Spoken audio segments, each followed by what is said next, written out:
Killer Instinct by James Patterson. Prologue. Bottoms up. 1.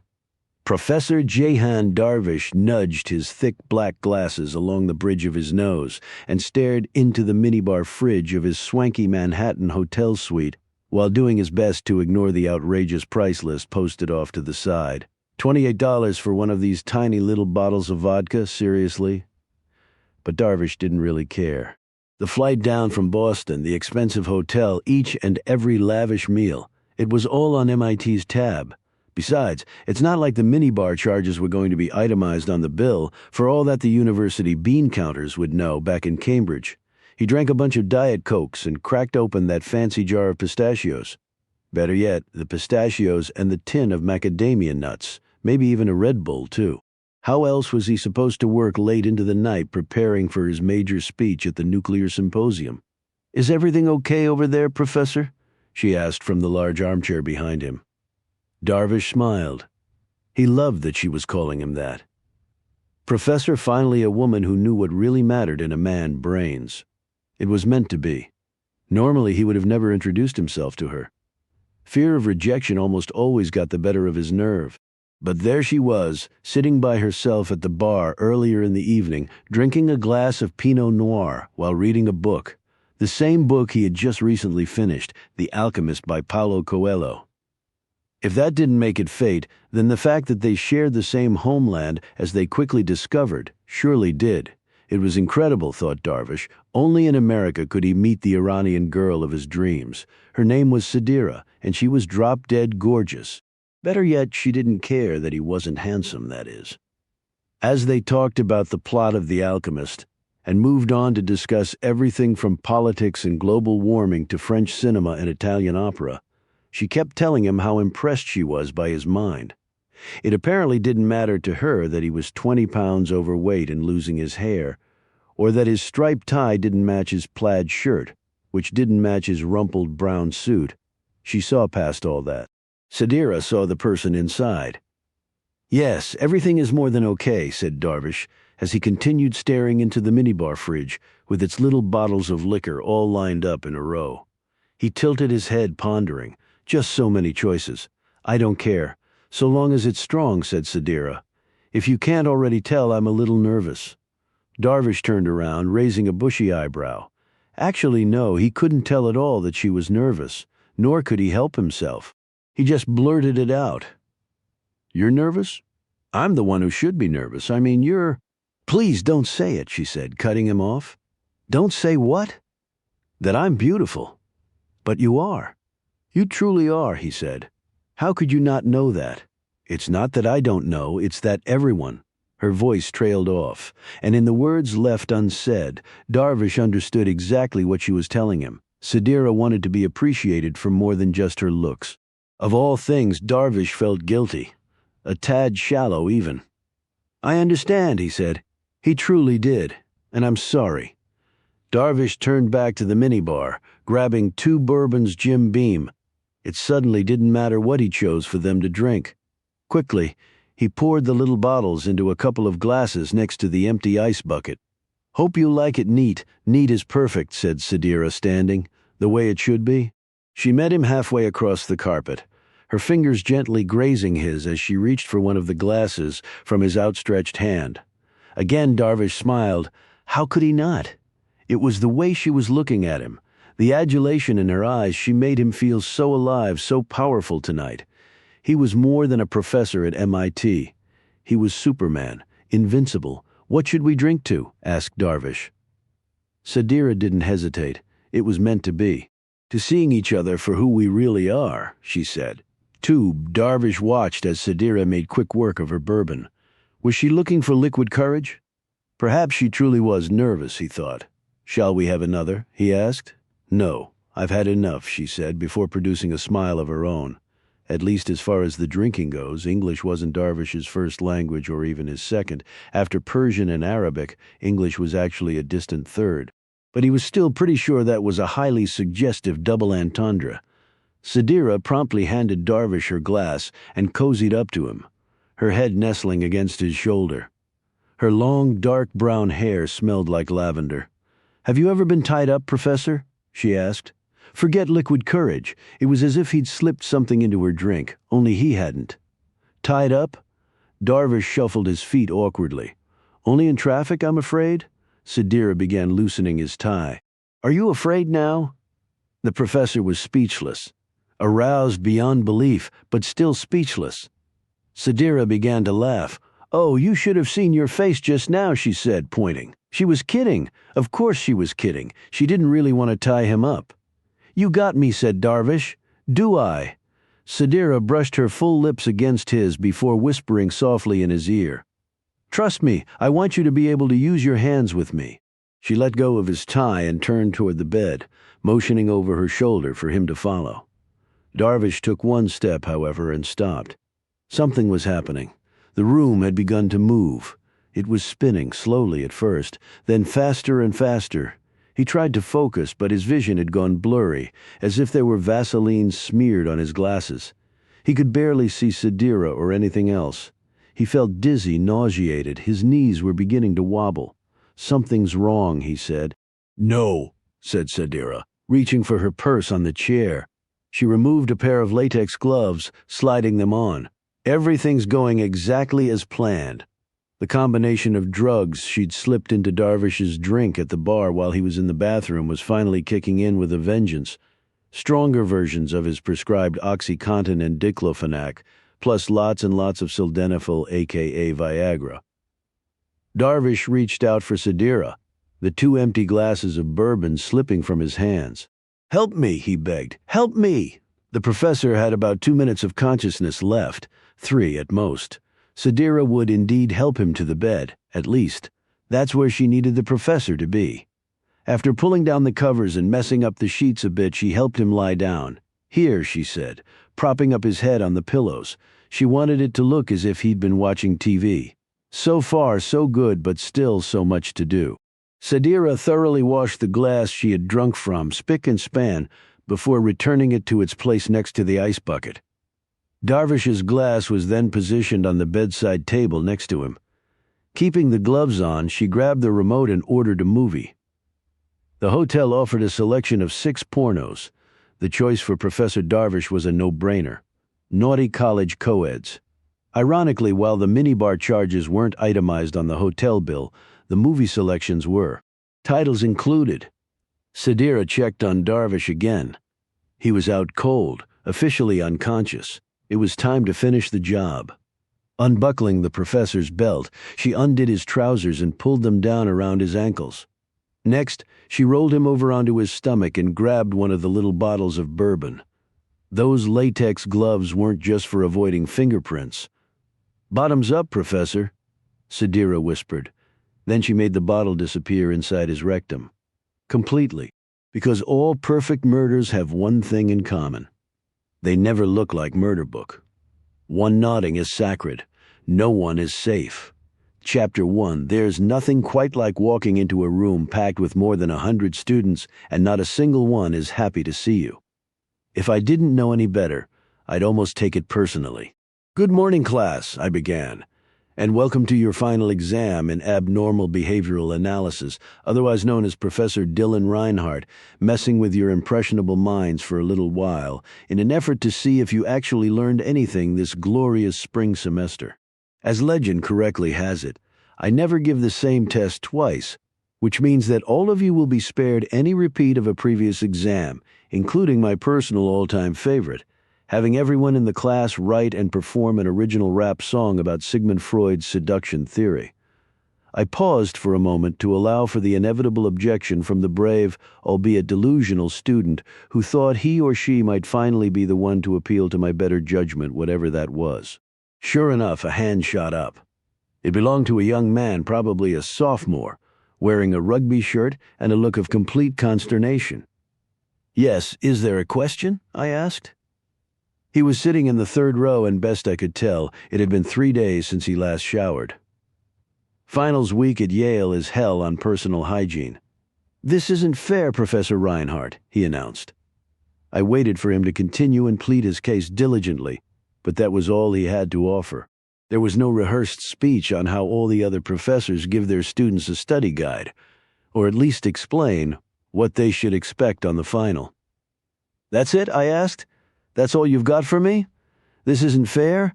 I just think we should have had a chance to prepare for this test, he said. The only thing you told us was that we all had to bring our cell phones. Yes, I see. Clearly a miscarriage of justice, I said.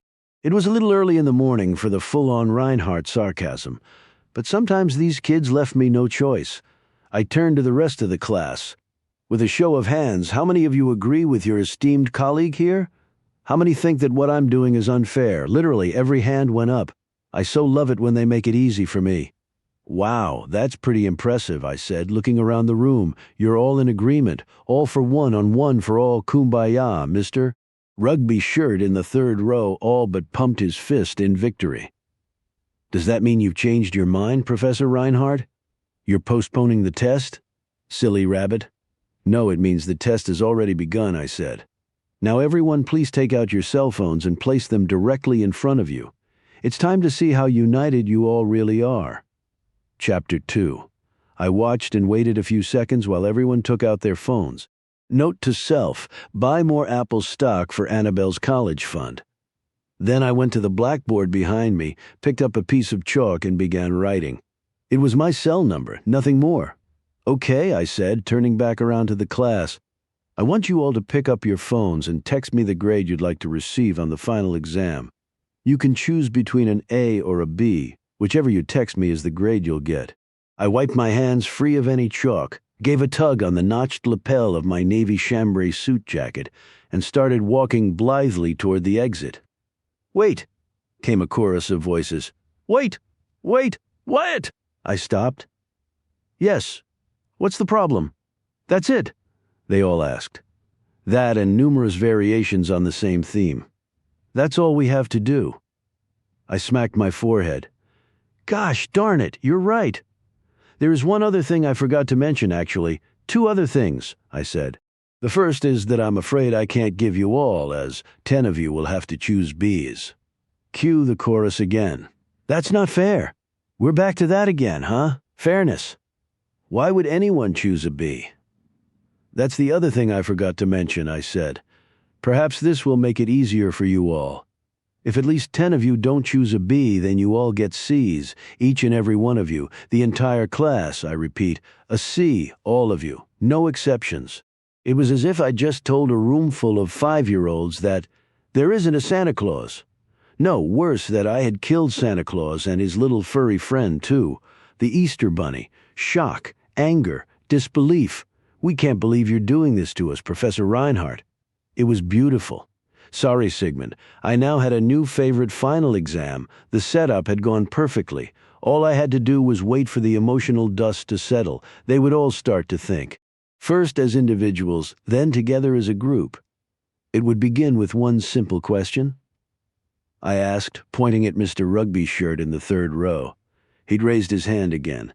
Yeah, I was wondering, he said. Are we all allowed to talk to one another before we each text you our grade? I pretended to think it over for a few seconds, even scratching my chin for added effect. I suppose I'll allow that, I said. In return, though, I'll need to put a time limit on any deliberations. 10 minutes should be enough. After a few groans from those who wanted more time, I glanced at my watch.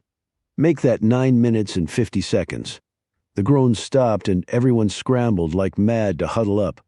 Later, they would learn how they were subjects of an experiment for my next book, and that the tiny cameras and microphones I had installed around the room were recording everything they said and did.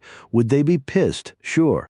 Right up until I announced that they were all getting an A on the final for being good sports. In fact, I could already hear the cheering, but that was then. For now they were a group of more than 100 ultra-competitive students at Yale, deciding collectively who would sacrifice for the greater good. How would they decide? Could they decide? Would the best of human behavior prevail? I headed for the exit again so they could all talk freely. I didn't want anything to affect the outcome, especially me. There could be no distractions, nothing to derail the experiment, and nothing would. I was sure of it. Silly rabbit. No sooner had I reached the door than I heard the first ping. Then immediately another, followed by a few more. Everyone's phones were lighting up with the breaking news, including mine. Something terrible had happened. Just dreadful, the absolute worst of human behavior. New York City, my home, had been attacked again. Chapter 3.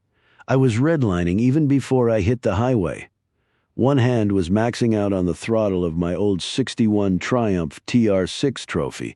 The other was trying for the umpteenth time to reach Tracy. The wind was whipping past me, my cell plastered tight against my ear. To hell with my helmet. Again the call went straight to voicemail, and again I hit redial. Please, please, please pick up Tracy. We should have never ditched our landline. I couldn't even try him at home. The news alerts and tweets lighting up everyone's phones in class reported that multiple bombs had gone off in Times Square. A couple hundred were feared dead, if not more. Like everyone else, I felt the initial shock up and down my spine. Then came an even greater jolt, straight through the heart. Tracy had told me in the morning that he was planning to take Annabelle to the Disney store right in the middle of Times Square. Our adopted daughter from South Africa was only a little over a year old, and yet she was somehow totally smitten with the place. The music, the colors, the characters she didn't even know the names of yet. It all made her smile from ear to ear. She loved that Disney store more than her binky, bubble baths, or the monkeys at the Central Park Zoo. At 80 miles an hour, I started to cry, weaving in and out of traffic, riding like a maniac. I could feel the anger in me taking over. My time in London, my years with the CIA, all of it had been dedicated to fighting a war that could never be won, only contained. Terrorism isn't merely a tactic of the enemy, it's the root of their ideology. They believe in destruction, they want death, and there are no innocent victims. Not to them. Only to us. A half hour into the ride I gave up on trying to call Tracy. A half hour after that I saw the flashing cherries of patrol cars at the entrance to the Henry Hudson Bridge, lined up grille to bumper. The cruisers were barricading all 3 southbound lanes. No one was getting in. No one was able to make a call either, I was told. At least not on their cells. All the carriers were forced to shut down their networks, said the second cop I approached after getting off my bike. The first cop had all but ignored me. He was too busy directing traffic in what had become a 3-point turn festival, with all the southbound cars that had been heading into the city needing to do a 180. Making those turns even tighter were the piles of torn-up pavement from some recent jackhammering. For once, can there be a bridge into Manhattan that isn't under construction? They're saying the terrorists used cell phones to detonate the bombs, the second cop explained. For all we know, there might be more to come. I need to get into the city, I said. How do I do it? He looked at me as if I were deaf. Did I not just hear him? You don't, he said. No one gets in. No, you don't understand, officer. I need to get into the city. I stared at him for a few seconds, hoping he might recognize me. It had been less than a year since I'd had my 15 minutes of fame by helping to rid Manhattan of a serial killer named the Dealer. In the process, I had gained a couple of nicknames myself, including Dr. Death for a while. I was getting stopped on the street at least once a day. Hey, aren't you that guy? Now it was maybe once a month. All glory is fleeting, said General George Patton. So much for staring at the cop, he didn't recognize me. I could have tried to refresh his memory or begun pleading my case, telling him about Tracy and Annabelle. But there was no point, he had his orders. The guy was merely doing his job. Besides, I'd already made up my mind on what I would do. Time was wasting. Chapter 4, I walked quickly back to my bike. Running would have been too obvious. The helmet went on and the license plate got ripped off and stuffed inside my jacket. I flipped on the petcock, checked the kill switch, turned the key, squeezed the clutch and started her up. One quick zig to the left, a sharp zag to the right, and I had the clear path I needed. Now I just needed the speed, jamming the throttle. I was redlining again within seconds. The first cop didn't know what the hell was happening as I blew by him. The second cop, the one I had spoken to, knew exactly what I was about to do but couldn't do anything about it. He looked at me in utter disbelief before turning to the pile of torn-up pavement about 10 feet in front of the cruisers, blocking my way. One man's rubble is another man's ramp.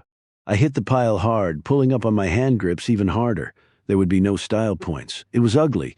Steve McQueen made it look so easy on the same bike in The Great Escape. My back tire barely cleared the hood of the first cruiser, and I could hear my axle practically snapping as the front tire slammed the pavement. I nearly wiped out. I should have wiped out, but somehow I kept my balance. There was no need to look over my shoulder as I raced onto the deserted lower deck of the bridge heading into Manhattan. Those two cops weren't going anywhere. I was already too far gone. At most, they were radioing ahead to wherever the roadblock was for the northbound traffic, but that would only be to cover their collective ass instead of catching mine. At the first exit, I peeled off the parkway onto Dyckman Street and into the Upper West Side. Tracy, Annabelle, and I called the neighborhood home. All along, I couldn't stop thinking the unthinkable, that the two most important people in my life, the two I could never imagine living without, were suddenly gone. Christ, this can't be happening? The rest of the ride was a blur as I shot between all the traffic while completely ignoring red lights. In the distance, I could hear a slew of ambulances, each one louder than the next, and all of them echoing in my head. It was the soundtrack of a living nightmare. Finally, I reached the front of our apartment building, ditching my bike in the middle of the sidewalk. I sprinted into the lobby and straight for the elevator with no intention of stopping until I saw the doorman, Bobby, sitting on an upholstered bench along the wall. He was completely engrossed in his cell phone. I could tell he was watching news coverage of the bombings. "Have you seen them?" I asked, half out of breath. He looked up at me, confused. Who? I would have been confused too. "Tracy and Annabelle," I said. "Have you seen them this morning?" Bobby, who everyone called Lobby Bobby, albeit not to his face, acted as if I just asked him to explain quantum physics. The fact that I was so panicked only made him more flustered. No, I haven't seen them," he said. "No, wait, I did see them. They went out earlier this morning before the first. Have you seen them since? Did you see them returned?" I was talking a million words a minute. "I don't think so," he said. "Is everything okay?" But by then he was talking to my back. I was halfway to the elevator. I needed to see for myself. I needed Bobby to be wrong. He was distracted. He usually was, after all. He was often talking to some other tenants or signing for a package. That's what happened. Tracy and Annabelle had returned home. They were safe. I was going to open the door to our apartment and call out as I always did. "Where's Anna Banana?" Then I'd wait and listen for that glorious sound. The pitter-patter, her little feet shuffling along the floor around the corner of the foyer as she came running into my arms. But there was no sound when I opened the door. No pitter-patter. The apartment was empty. Tracy and Annabelle were gone. Chapter 5. "What the hell are you doing here, Needham?" Elizabeth stared back at Evan Pritchard, wondering if perhaps she'd misheard her new boss of only 2 days amid all the chaos. No such luck. The guy was actually pissed off to see her. "I'm here to help," answered Elizabeth. "What the hell do you think I'm doing here?" "If you wanted to help me," said Pritchard, "you'd still be up in Boston where you're supposed to be, where I sent you. Is this guy serious?" Elizabeth turned slowly to look at the devastation surrounding the two of them in Times Square, as if maybe that might knock some sense into the guy, or at least make him ease up. This was the worst attack on U.S. soil since 9/11, and it happened in the same city, their goddamn backyard, for Christ's sake. Times Square was no longer Times Square. It was a war zone. A coordinated series of C4 explosions had reduced the stores and theaters to hollowed-out shells of twisted metal and shattered glass. It had taken hours to tend to and clear the hundreds of wounded, which meant the dead were still everywhere, covered with blood-stained white sheets. There were too many to count, and yet that's exactly what needed to be done. That and a gazillion other things as part of the investigation.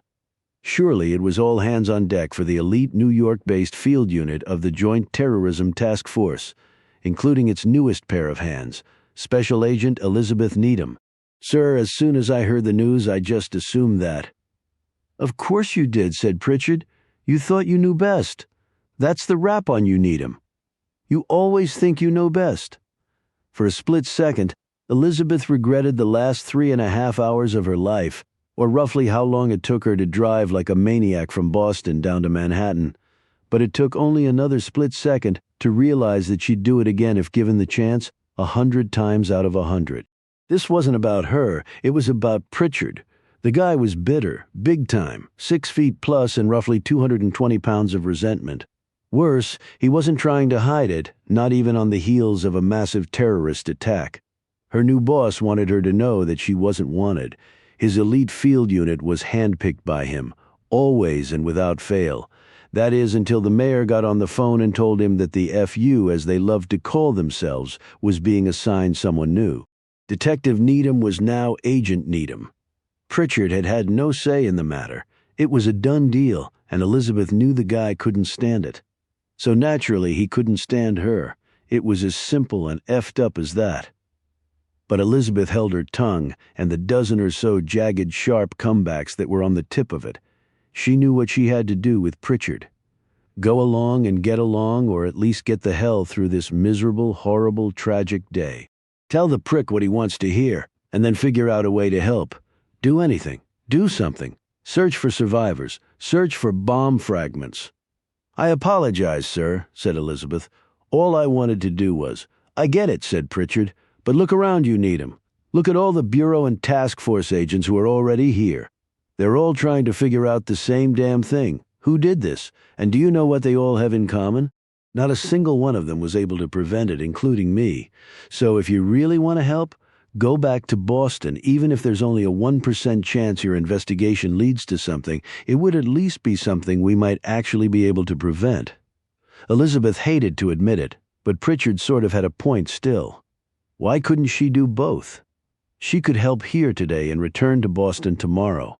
But before she could put that thought into words, Pritchard had already turned his focus to an evidence bag filled with some charred wires that had just been handed to him. He had moved on. His newest agent, courtesy of the mayor, was now supposed to do the same. Elizabeth walked away. She knew enough to not feel sorry for herself. How could she? She was literally stepping over the dead. As much as she tried not to, she couldn't help gazing at those blood-stained white sheets and the outlines of the bodies they covered. Suddenly, Elizabeth stopped. One of the sheets was folded back a bit, maybe from a gust of wind. She could see a toddler's hand, a little girl. It was so small, there was a pink Hello Kitty bracelet around her wrist, and all Elizabeth could do was picture the day it was given to her and how much that little girl loved it and how happy it made her. She probably never wanted to take it off, not ever. Elizabeth froze at the thought of this girl, her legs going numb. The only thing she could do was stare straight up into the heavens. Her years as a detective, the brutal crimes she'd seen, had tested her faith in God to the point where she truly didn't know if he existed. What God would allow this little girl to die? What God would make all the people who loved her suffer? Elizabeth wanted to cry. Instead, she screamed. In the corner of her eye, she'd seen something. Lots of them. They were in the sky and coming her way. Everyone's way. The attack wasn't over. Chapter 6.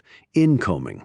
Elizabeth yelled at the top of her lungs, her arm rocketing into the air to point north directly over the building at One Times Square where the ball drops on New Year's Eve.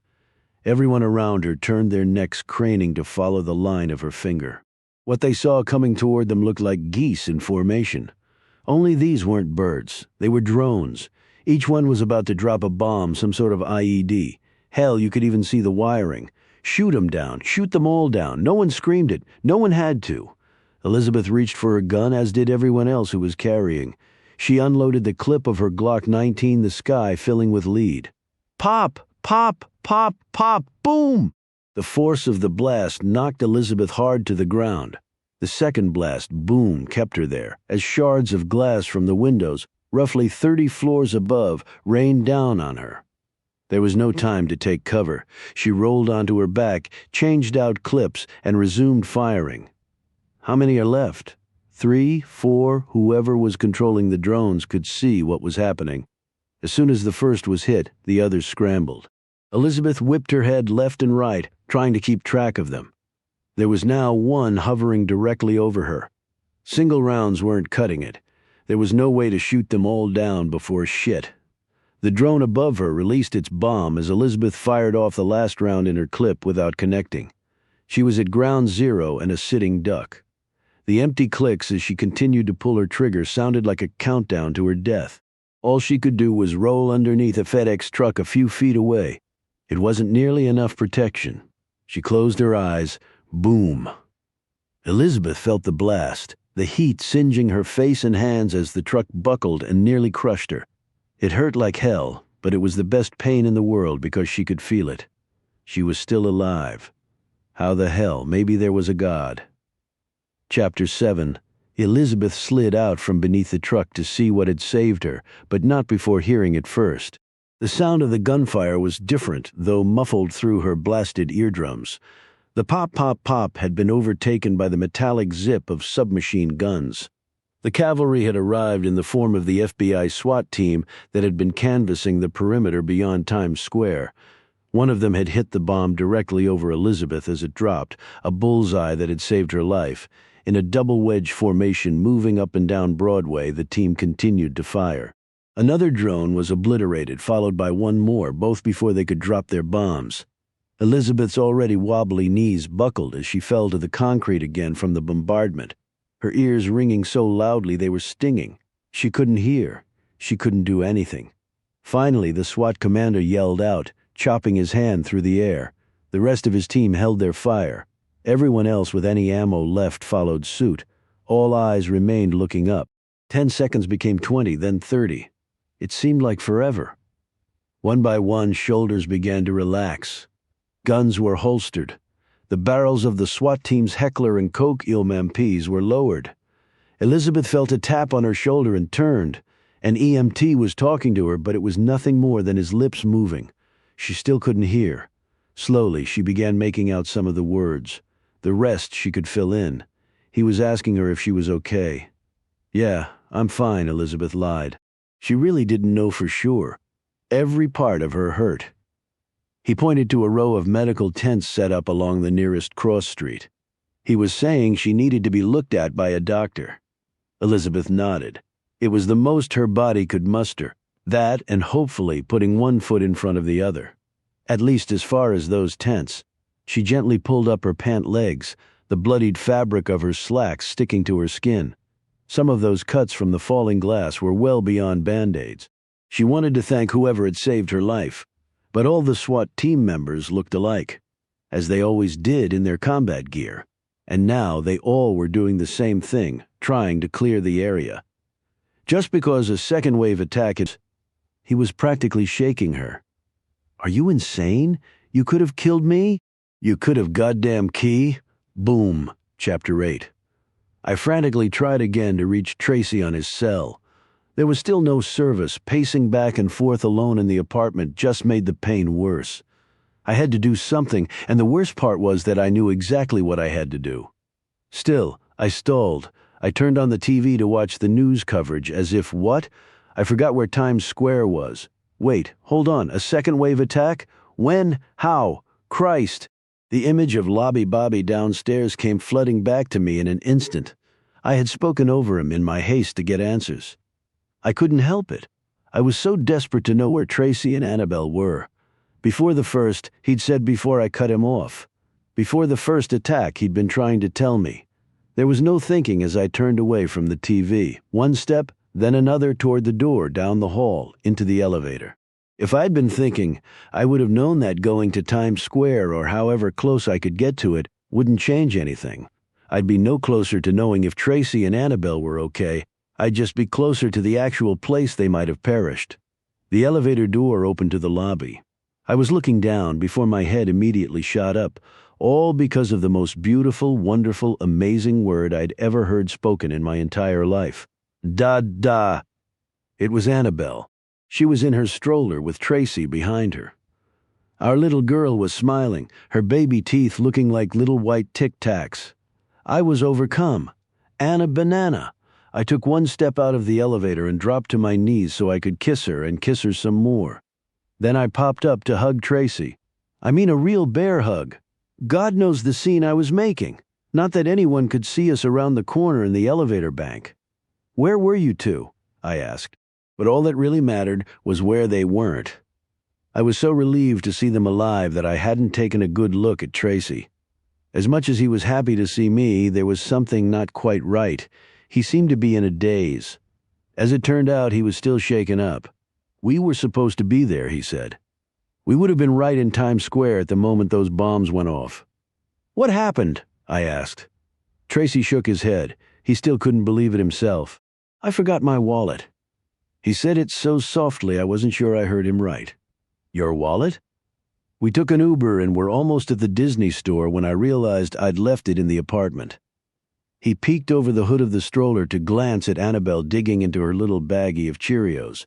And you just know you can't escape a Disney store without buying something. So I told the driver to turn around. A few minutes later, probably right when we would have been walking into the store, we heard the explosions. "I'm still in shock." He looked it. "All right. You went to the Needle, didn't you?" That's where Tracy always goes to clear his head, the obelisk in Central Park, otherwise known as Cleopatra's Needle. By staring up at the city's oldest outdoor monument, originally built in ancient Egypt, he's able to remind himself that whatever's bothering him, this is just a blip in time. Or, as a Persian Sufi poet once wrote, "This too shall pass." "Yeah, only this is the first time the needle didn't really do the trick," said Tracy. "I'm still numb."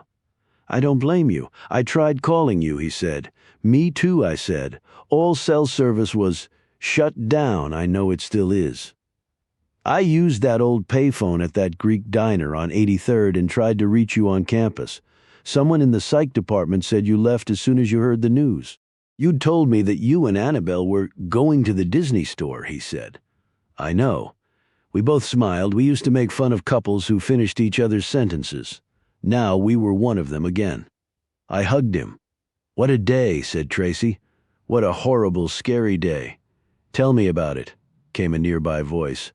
We all knew who it was even before we turned to look. Even Annabelle knew it was her favorite aunt in the world, although Annabelle was still working on her name. Actually, in that moment it sounded absolutely perfect. Lisbeth. Chapter 9. It was the middle of the afternoon, but this was no time for coffee or tea. We never even entertained the thought of beers. Instead, we went straight to whiskey once we all got up to the apartment. Johnny Black, heavy pours, Elizabeth, Tracy, and me. As for Annabelle, it was sugar-free apple juice in her favorite sippy cup, straight up. "Guys, are you sure it's okay?" asked Elizabeth as we settled in around the kitchen table. "Am I staying here?" Gingerly didn't even begin to describe how slowly she was moving. She was bandaged to the hilt on her arms and legs.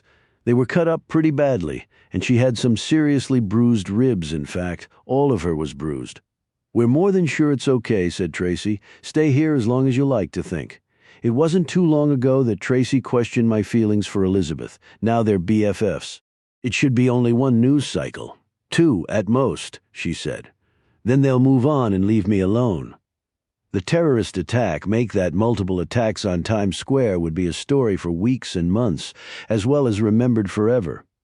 Elizabeth was referring to the video now, making the rounds on the news and YouTube and everywhere else. Somehow a freelance cameraman captured her saving Evan Pritchard's life. She was being branded a hero, and all the news networks suddenly wanted to shove a camera in her face.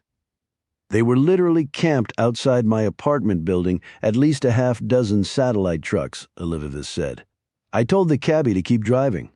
"Why didn't you tell us about the new job?" I asked. "It literally just happened. Monday morning I was in Deacon's office at City Hall. Monday afternoon I was officially part of the task force," she said. "Apparently the mayor has some pull. Go figure." Elizabeth had been promoted to detective first grade after the dealer case, but Mayor Edward Edso Deacon knew he had to do more. "For good measure, I'd been sure to remind him. He did promise to help you," I said. "And he kept his promise," she said. "Go figure again." "Now Deacon's going to exploit you like crazy, isn't he?" asked Tracy, although it was hardly a question, more like a given. "Yeah, but at least I won't be a campaign prop," said Elizabeth. Fortunately, Edso Deacon didn't have another election anytime soon. His days of running for mayor were over. "Thank God for term limits," I said, raising my whiskey.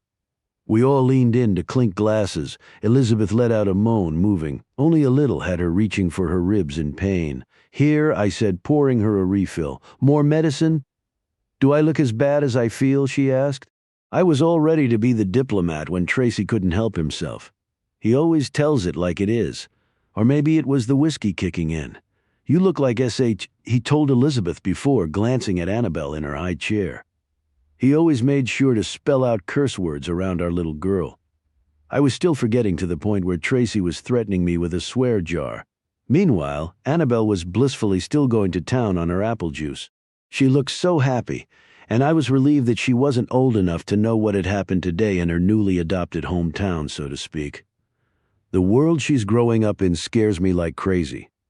Is she really that much safer here than in the Nyanga township of Cape Town? Before I could dwell on that too long, my cell started beeping with a flood of incoming texts and phone messages. Within seconds, Tracy's cell was doing the same, followed by Elizabeth's service had been restored. Like teenagers, we all buried our heads in our screens, but it was something Elizabeth muttered that had me stopping to look at her. It was only one word, and barely a word at that. Still, that's all it took. There wasn't much I didn't know about Elizabeth Elliott Needham by now, the facts as well as the quirks. She was her high school's homecoming queen in Cross Point, Virginia, a reluctant one at that, and a criminology major at the University of Maryland, where she ran track. She had one sibling, an older sister, who lived in Boston. Her mother, Brenda, lived in Seattle, and her father was somewhere else ever since he cheated on Brenda when Elizabeth was a teenager. The guy was essentially off limits as conversation topics went, which actually told me everything I needed to know about Elizabeth's relationship with him. I didn't push. Then there were those quirks. The meticulousness, everything in front of Elizabeth always had to be neat and tidy and perfectly lined up. She loved pizza but hated tomatoes. She barely made any noise when she sneezed. Oh, and she could sing the alphabet backward as if singing it forward. I've tried, and I still can't do it. But above and beyond all that was the one fact that doubled as a quirk. Elizabeth absolutely positively lived for working cases. So nothing piqued her interest more than something that might help her solve one. On her phone right then had come something I could tell, and all it took was that single little word. "Huh," she'd said. Chapter 10. "What is it?" I asked. I could practically read her mind as she was quickly deciding how to answer. On the one hand, the Joint Terrorism Task Force was like Las Vegas. What happens there stays there. She couldn't discuss anything specific involving her unit. Those were the rules. On the other hand, it was me who was doing the asking. I'd trusted her with my CIA past. The CIA was like Vegas even before Vegas was like Vegas. I'd even introduced her to the Birdman Julian Bird, the J.D. Salinger of hackers in terms of reclusiveness. Vladimir Putin would kill to know how to find him, literally. After all, Putin's foreign bank accounts and cryptocurrency holdings didn't magically disappear by themselves after the Russians meddled with our elections. Payback is a bitch. Huh? Vladdy? Of course, even if Elizabeth was fine telling me, there was still the issue of Tracy being at the table. Then again, Tracy had been the first to insist she stay with us while waiting out the news van surrounding her apartment building. She was our guest. Plus, who was he really going to tell? "Ah, screw it," said Elizabeth. After another swig of Johnny Black, she told us about her trip up to Boston and the first case she'd been assigned to on the task force. Or rather, this so-called case. She clearly wasn't happy about it. An Iranian-born professor at MIT, a nuclear physicist, had died accidentally during an act of self-love gone awry. That's a very polite way of saying that he suffered a heart attack with a tiny liquor bottle inside him where the sun doesn't shine. "So what exactly are you investigating?" asked Tracy.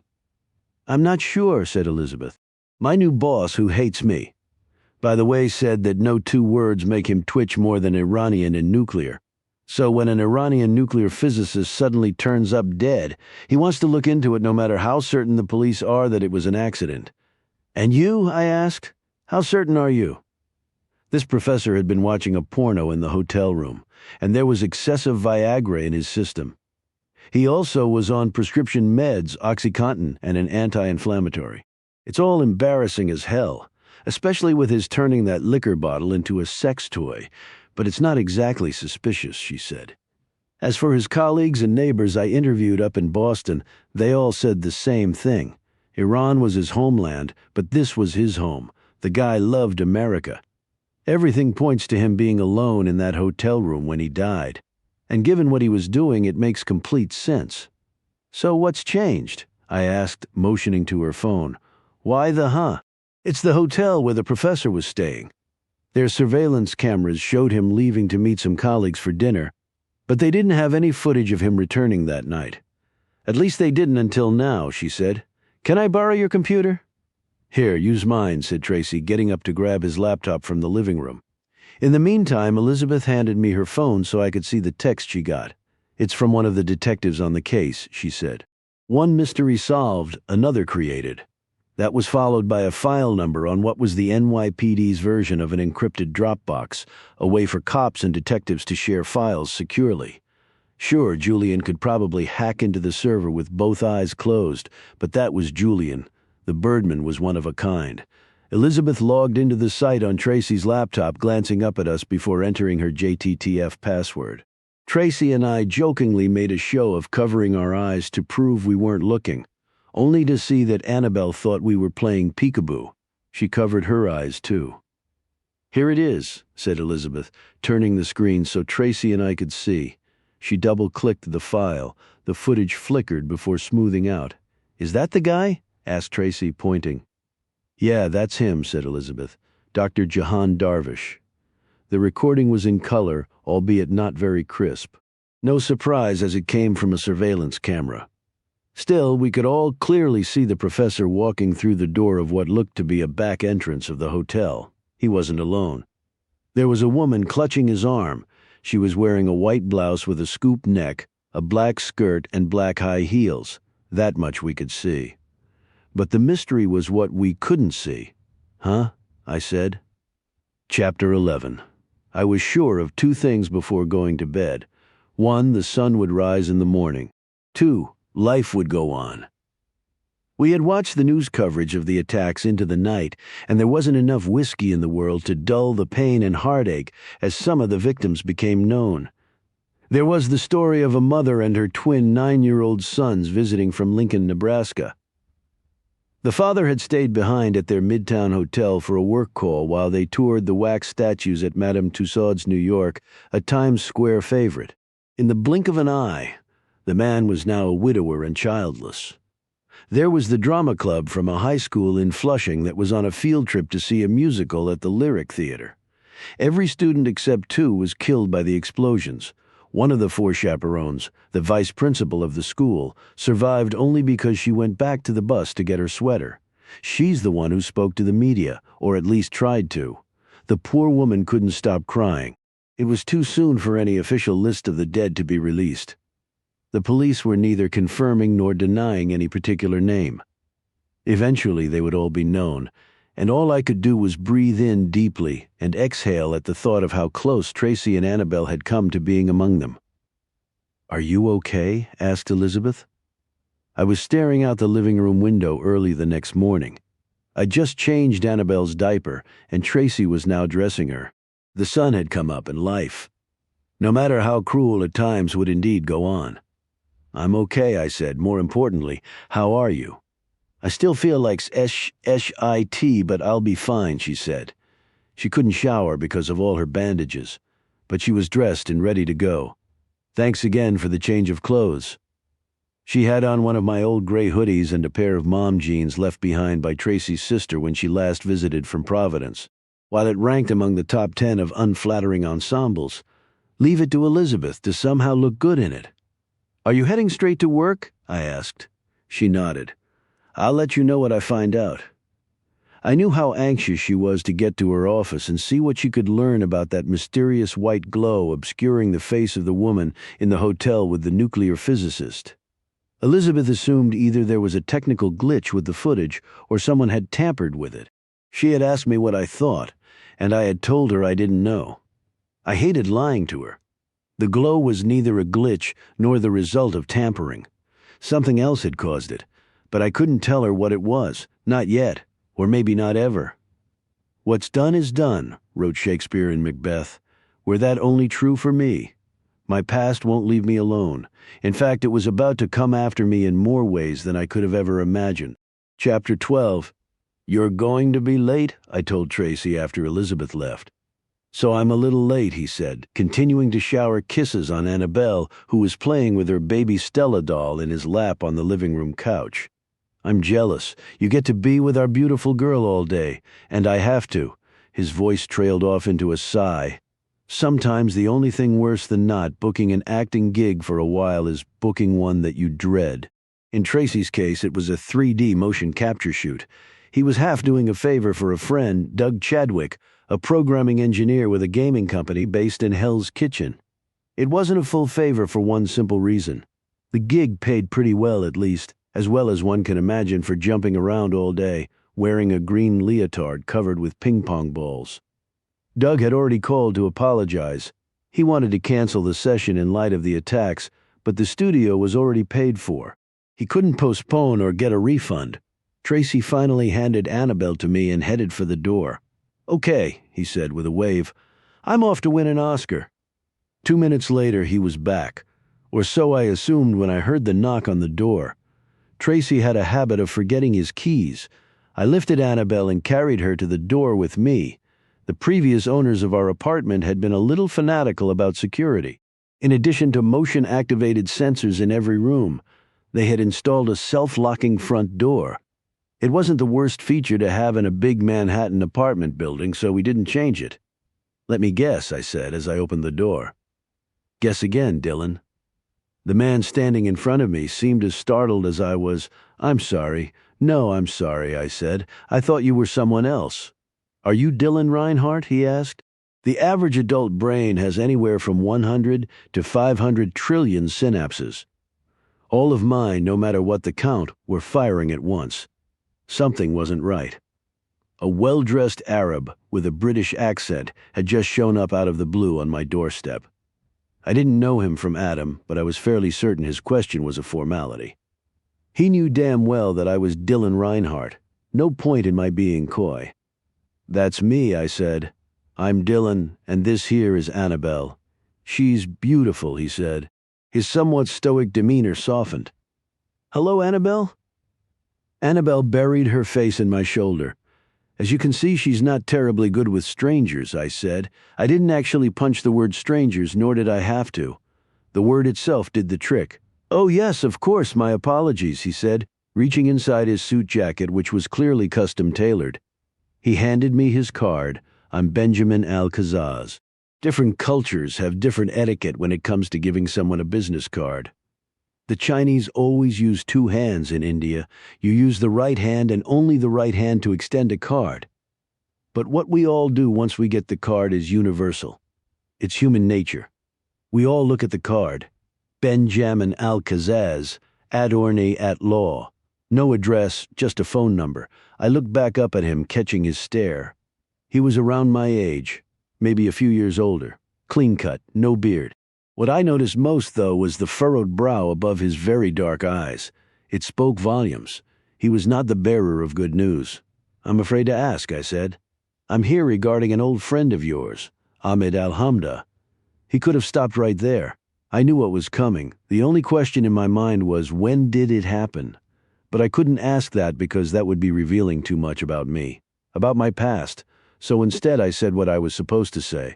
I said what Ahmed would say if a stranger had asked him about me. "I'm sorry, who?" I asked. Alcazaz nodded with a hint of a smile. "He told me that's what you'd say?" The smile then disappeared. "I'm afraid your friend Mr. Alhamda is dead." Chapter 13. "Come in," I said, stepping back from the doorway. "Thank you," said Alcazaz. I led him into the living room, offering him a seat in one of the armchairs opposite the sofa. Annabelle was still playing shy, so I put her down beside her pink pop-up tent, which she absolutely adores, and then grabbed her baby Stella doll. She smiled wide as I handed it to her. All was good in her world. My world was less so, a lot less. I'd first met Ahmed Alhamda as a field operative in London. My cover was a research fellowship at Cambridge. His was as a Theologian candidate at Oxford, a Master of Theology. He'd been recruited by MI6 to be their eyes and ears in the Baitul Futu Mosque in South London, the largest mosque in Great Britain. Our paths crossed during a joint CIA and MI6 operation to foil a bombing at Westminster Abbey. We foiled it, all right, but it nearly got me killed one chilly night in November when my cover was blown. Ahmed saved my life. "Can I get you something to drink?" I asked Alcazaz. "Coffee? No, thank you," he said. I sat down on the sofa, grabbed a knee with each hand, and stared for a moment at the stranger I'd just invited into my home. The only things I knew about him were what he'd told me. In other words, I knew nothing about him. He, however, knew my name and where I lived. He also knew that Ahmed was at the very least a friend of mine. I couldn't help but wonder, did this stranger know my past? It's been years since I've seen or talked to Ahmed, I said. Was there an accident? Had he been sick? Fat chance. Ahmed had still been an operative, although now with the CIA. The agency doesn't exactly promote this fact in their recruiting pamphlets, but the probability of an operative dying in the line of duty is 28%. If you happen to be a Muslim operative, it jumps to 44%. Al-Kazaz shook his head. Ahmed was killed in the Times Square bombings yesterday. I didn't have to fake my surprise. How do you know? I asked. I know. How do you know? I have to be honest with you, Dr. Reinhardt. I'm not privy to what Ahmed really did for a living. I have my suspicions, but it wasn't my place to ask, said Al-Kazaz. Ahmed told me he was an insurance executive when he hired me years ago, although I haven't known many insurance executives who wanted to exchange a text every day in order to confirm they're still alive. Excuse me? I asked. It was an unusual arrangement, and it's what ultimately led me to you, said Al-Kazaz. Every day, precisely at noon, I sent Ahmed a one-word text. If he responded in a certain way, I knew it was him and that he was alive. May I ask what the one word was? It was actually a name, Gary. Gary? Yes, and every day for the last 3 years without fail, Ahmed texted back the same response within 60 seconds. Cooper? I said. It was pure reflex. Ahmed loved westerns. His favorite movie was High Noon. He used to talk my ear off over pints of Guinness about how cool Gary Cooper was. Al-Kazaz nodded. Only yesterday there was no Cooper, he said. I immediately had a bad feeling given what happened in Times Square. I called a friend of mine with the police. Ahmed's wallet had been found on one of the bodies. I'm confused, I said, which wasn't entirely a lie. Was my name in his wallet or something? I knew that wasn't a possibility, but the dots still weren't connected. How did this attorney get to me via Ahmed? I had one other responsibility besides texting Ahmed every day at noon, said Al-Kazaz. He gave me your name and your address. If he were to die, I was immediately supposed to come see you. Why? I asked. He reached into his pocket. To give you this, he said. Chapter 14. What is that? I asked. I don't know, said Al-Kazaz, holding up the envelope. I don't think I'm ever supposed to know, but you are. He leaned over the coffee table, handing it to me. It was your typical number 10 white envelope. No writing on either side, sealed. How long did you say you've been holding on to this? I asked. A total of 3 years, although Ahmed asked for it back a few times. I figured it was to make some changes, updates perhaps. He'd always return a new envelope to me within a day or two. Do you remember the last time Ahmed asked for it back? Al-Kazaz thought for a second. Maybe 6 weeks ago? And he never told you what was inside? I asked. Not even a hint? No, nothing, he said. I was curious, of course, but there was also a part of me that wasn't sure I wanted to know. Do you know what I mean? Sure, I understand, I said. You're an attorney. What you don't know can't be used against you, right? Something like that. Ahmed obviously trusted you, though. You were good friends? Actually, no, said Al-Kazaz. We weren't friends at all. I suppose that makes sense. A friend might ask too many questions. Besides, sometimes it's easier to trust a stranger. You might be right. Still, it's not like you two didn't have anything in common, I said. Saudis with British accents? I can't imagine that's a coincidence. How did you know I was Saudi? I'm assuming based on your last name. Huh? Said Al-Kazaz. He looked impressed. Most Americans wouldn't have a clue. Most Americans have never traveled outside the United States, I said. Something like half, in fact. Accordingly, most don't know the definition of xenophobia. Is that where you first met Ahmed? He asked. Overseas? Yes, we were both students in England. Some years ago, we made plans to meet up in Saudi Arabia, but they fell through. I think Ahmed had to attend some insurance conference in Geneva, I said. What about you? Have you been back there recently? To Saudi Arabia? No, it's been many years. Of course, who could blame you, right? Your country hasn't exactly put out the welcome mat for Benjamins, have they? He gave me a blank stare. Oh my goodness, do you smell that? Actually, I hope you don't, I said suddenly, turning to Annabelle. I'm sorry, it seems someone is in desperate need of a diaper change. Al-Kazaz took his cue. I've already claimed too much of your time as it is, he said, standing. I scooped up Annabelle and shook his hand. It's horrible we had to meet under these circumstances, but I appreciate your honoring Ahmed's wishes, I said. Thank you for bringing the envelope. You're welcome. I walked him out, watching as he made his way down the hallway to the elevator. Annabelle was watching him too. I gave her a squeeze and whispered in her ear. Thanks for taking one for the team, Anna Banana. I'd smelled something all right, but it wasn't her diaper. It was Al-Kazaz, who was full of crap. If that was even his real name, whoever he was, he had delivered a near-perfect performance. In fact, he probably would have had me were it not for one little mistake. Chapter 15. Nicely done, Needham said, a fellow agent walking by as Elizabeth stepped off the elevator. Elizabeth didn't even know his name. Thanks, she said. She delivered about a dozen more thank yous en route to Evan Pritchard's office in the back corner of the JTTF field unit. It was the proverbial morning after, and everyone was up to their necks in chasing leads and poring over past intelligence reports.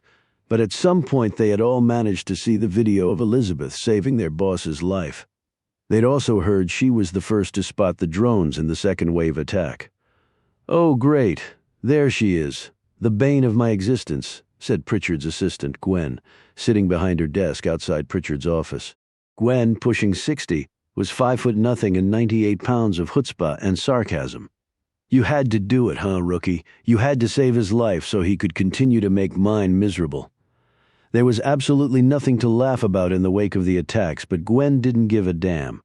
Her brother had worked for Cantor Fitzgerald and was on the 105th floor of One World Trade Center the morning of 9/11. If poking a little fun helped her fend off having to relive the memory of that day all over again, so be it.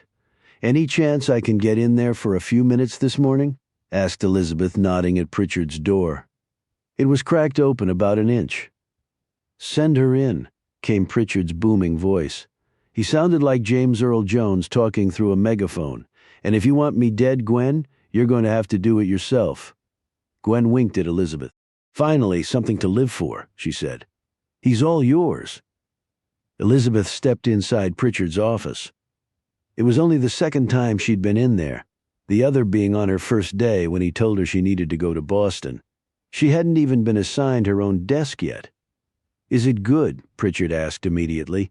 Is what good? Whatever it is you have for me, Needham, because you're sure as hell not here just so I can thank you again for saving my life, he said. No, once was enough, said Elizabeth. All the same, thanks again, he said. You were heads up out there, good under pressure. That's the kind of people I need, that this unit needs. Now, what do you have for me? Elizabeth blinked a few times, trying to digest Pritchard's flash of humanity. She wondered how much of his act was just that, an act. The guy was far from loved in law enforcement circles, but he was universally respected, revered even. Gwen's kidding around about wanting him dead was Exhibit A. She clearly thought the world of her boss. Earth to Needham, said Pritchard. Yeah, sorry, said Elizabeth, snapping out of it. She quickly got down to business, directing him to the file of Professor Darvish and the mystery woman returning with him to his hotel. Pritchard paused the footage on his computer to stare at the white glow around the woman's face. My first thought is that it's either a glitch or someone tampered with it, said Elizabeth. Yeah, we'll have the geeks in the lab look at it, he said. Who do I call for that, she asked. No one, excuse me. I'm taking you off the case, Needham, he said. Chapter 16. Why? Think about it, said Pritchard. I am, said Elizabeth. I'm thinking about what you told me yesterday about trying to stop the next attack, that your agents are needed on all fronts. They still are, he said, but you specifically are needed now on the attacks that happened yesterday. It was the way he said specifically. This wasn't your decision, was it? She asked. As I said, think about it. Elizabeth winced, realizing. The mayor. I suppose I couldn't really blame him, said Pritchard. As much as I hate politics, the optics for him are too good to ignore. He'll let it leak that he got you assigned here. In other words, he's the one who saved my life yesterday. When did Deacon call you if you want? I could. Need him. I didn't get where I am by waiting for the mayor to call me. As far as he knows, you were always on the case. Elizabeth nodded. She knew what he meant, mainly because she knew Mayor Deacon all too well. His pretty protégée was now the poster girl of bravery for what the press was calling the Times Square massacre. If Deacon found out that she wasn't actually working to catch the masterminds behind it, he sure as hell was going to pick up the phone and call Pritchard. As much as Pritchard hated politics, he was keenly aware of one of its first rules: always get out in front of any potential problem. In other words, anticipate. Just the sort of thing you want to be good at when your job is preventing terrorism. It all made sense to Elizabeth. Still, there was this little something kicking around inside her head. An image. It took all of a split second, quicker than quick. It was the look that flashed across Pritchard's face while he was staring at the footage of Darvish and the woman. That glow obstructing her face wasn't necessarily a mystery to him. Or maybe Elizabeth was just imagining the whole thing. Sure, that had to be it, she told herself. There was a 99% chance it was nothing, a figment of her imagination. Besides, it wasn't as if she were in a position to ask him about it. If there was something Pritchard wanted to share with her about that glow, he would have shared it, right? Okay, I'm off the Darvish case, said Elizabeth, playing the good soldier. Times Square, what would you like me to focus on? She'd barely finished the question when the answer came barging into Pritchard's office. He was clearly an agent, but she hadn't seen him before. We have an address, the guy said. Where? Asked Pritchard. Jersey City. Pritchard nodded, rubbed his chin, and turned to Elizabeth. Want to go for a ride, Needham? Chapter 17. Men and Their Toys. Elizabeth stared wide-eyed at all the equipment, the endless gadgets being prepped and primed during the half-hour drive from Lower Manhattan out to Jersey City in what was the back of a moving truck, or so it appeared to anyone seeing it from the outside. A1 schleppers read the signage. Inside the truck was a command central that looked to Elizabeth like some Hollywood take on what the future of law enforcement might one day be. Some of the things she could take a stab at based on her training, like what appeared to be an electromagnetic pulse gun for tripping IEDs from a safe distance. With some of the other items she had no clue. What the hell is that neon green goo that guy is mixing? Screw Hollywood. The future is now. Elizabeth was one of only 2 women among the 24 or so agents, a mixture of the JTTF's federal, state, and local law enforcement officers, the FBI SWAT team, and the additional FBI agents who had just arrived from the Operational Technology Division at Quantico. A few times she was tempted to lean forward and ask Pritchard what the plan was, and each time she held back. He was sitting in the row of seats on the opposite side of the truck, heavily engaged in conversation with a square-jawed agent in full tactical armor named Muñez, presumably the SWAT team leader. Pritchard's body language could be summed up in 3 words: do not disturb. All Elizabeth knew so far was what the agent in Pritchard's office had explained. Whoever placed those bombs in the first wave attack on Times Square didn't do so randomly. They did their homework to ensure that none of the street-level surveillance cameras would spot anything suspicious beforehand. There were no knapsacks left unattended, no sudden appearance of workmen who couldn't be accounted for by either the city or any business. Ironically, the one thing the terrorists didn't account for, especially in light of their second-wave attack, was the mother of all drones, a satellite. Then again, you can't really plan for something you don't even know exists. One of the keyholes from NROL 71 picked up a guy wearing a coat into the Lyric Theater and leaving minutes later without it. The agent had told Pritchard, "We tagged him returning to a house in Jersey City. Unless he left without his phone, he's still there." NROL? Elizabeth had asked, not waiting for an introduction. "National Reconnaissance Office Launch," said the agent, otherwise known as a secret satellite. Elizabeth could tell the agent had been up working all night. Beneath the stubble and wrinkled mess of a suit, though, was a good-looking guy. If Ryan Gosling had a brother, perhaps. "Needham. Meet Sullivan." "Sullivan, meet Needham," said Pritchard, doing the honors. "Needham just joined the unit, and not a minute too soon," said Sullivan. "Nice tackle yesterday." He had clearly seen the video, too. What he wasn't getting to see, however, were the fruits of his labor. Sullivan wasn't in the truck, probably because he was running on fumes. Dead tired is no way to be when raiding the home of a terrorist, especially since terrorists tend to have a very strong aversion to being taken alive. Hence, all the toys in the truck, 2 minutes barked the agent sitting by a GPS display mounted on the wall behind the driver. He smiled wide. He lived for this shit. They all did. And thanks to her new boss, Elizabeth was along for the ride. For the first time, Pritchard looked over at her and caught her eye. "How's your first week on the task force going, Needham? Having fun yet?" Chapter 18. When the truck stopped, things really got moving, one after another. All the toys were put into play. Elizabeth tried her best to watch and learn. If there had been a ticket for her seat, it would have read obstructed view, but she could see just enough of one of the myriad surveillance screens toward the front of the truck to get a sense of what was happening, and what she couldn't see was filled in by what she could hear. "Jesus, we might as well be back in Baghdad," muttered one of the agents at the console while shaking his head. He was looking at an external camera feed of the neighborhood. Jersey City was never going to land on anyone's top 10 list of places to live, and the house that matched the address was a sorry reminder of that. It was a rundown 1950s split ranch with aluminum siding that had turned a shade of puke green. 4 windows in the front, 2 on either side of the front door, all curtains drawn closed. "Give me thermal." The screen changed to an overhead shot of the house using an infrared camera, which was too detailed to be from a satellite.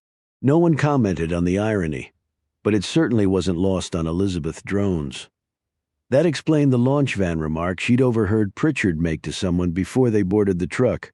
Apparently there was a sister vehicle in the vicinity that had released the drone. Make that drones, plural? After the thermal imaging revealed no movement inside the house. "Send in Santa Claus." Down the chimney went another drone as the monitor switched to a split screen. The infrared feed showed this second drone to be no bigger than a bumblebee. What had to be one of the world's tiniest lenses was providing crystal clear images, room by room. At least the rooms the drone could get into. Some of the doors were closed. Switch to Doppler, 20 kilohertz. What the drone couldn't see, the drone could feel. Sound waves. And when there was still no motion detected, the drone could smell. A built-in filter could test the air for trace explosives, the readings streaming straight back to the truck. This was truly the Swiss Army knife of drones. "Well?" asked Pritchard, arms crossed, standing behind the men at the console. One of them turned to him, a baby face with a perfect left part in his hair. He reminded Elizabeth of a guy in her high school chemistry class who always had raised his hand when the teacher asked a question. "Double-checking P and Z," he said, tapping away feverishly on a keyboard. He was accessing the planning and zoning files for the city. "Yeah, no basement and no attic. There's a boiler room with heating and cooling off the kitchen." He looked up at Pritchard, nodding confidently. "Looks like no one's home, sir." Pritchard turned to Munez, standing next to him, who immediately took his cue. "Okay, we pulsed the house first for IEDs, 4 men on the perimeter, 1 to a side. Williamson, Foltz, Hernandez, and Meyer. That's you." The 4 guys stood in unison. They sounded like a law firm, but looked like linebackers. Each got handed an electromagnetic pulse gun, not exactly standard issue equipment, and out the side door they went. Within minutes they were back. All clear, they reported. It was Pritchard's call now. Munez turned to him, followed by everyone else. Elizabeth included. Pritchard shrugged. "Let's go stretch our legs," he said. Chapter 19, Say No More. Everyone on the truck knew exactly what that meant. Roll out. Endless training, tactical drills, event scenarios, simulation exercises, and actual combat experience all kicked in at once as the truck emptied with perfect, choreographed precision. It didn't matter how many drones or how much technology was telling them that no one was inside that house. Being human would forever have one major advantage over any machine: the ability to doubt. "What the hell are you doing, Needham?" "What do you mean?" Elizabeth asked. Pritchard was eyeing her like he would a dog chasing its tail. The look was worse than that, really. At least the dog would have been moving. Elizabeth was just sitting there, unsure of her role. "Are you waiting for a personal invitation? Grab a vest and let's go," he said. Elizabeth quickly strapped on some body armor and followed Pritchard out of the truck and past the outer circle of SWAT officers with their backs to the house, guarding the perimeter. She practically had to jog to keep up as Pritchard then marched through the inner circle, who were covering every angle of the house itself, front and back, while providing cover for the 2x2 configuration led by the team leader. Munez's group was gathered by the front door. Surely it would be anybody else besides Pritchard who would be first in, thought Elizabeth as she drew her gun. Her fingers tingled a bit, as they always did when holding her Glock. She stared at Pritchard. She was wrong. He continued straight past the team leader and started knocking.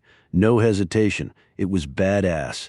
He didn't even position himself along the side of the door to shield his body. "Who's got the push-pop?" he asked, after knocking a second time with no answer.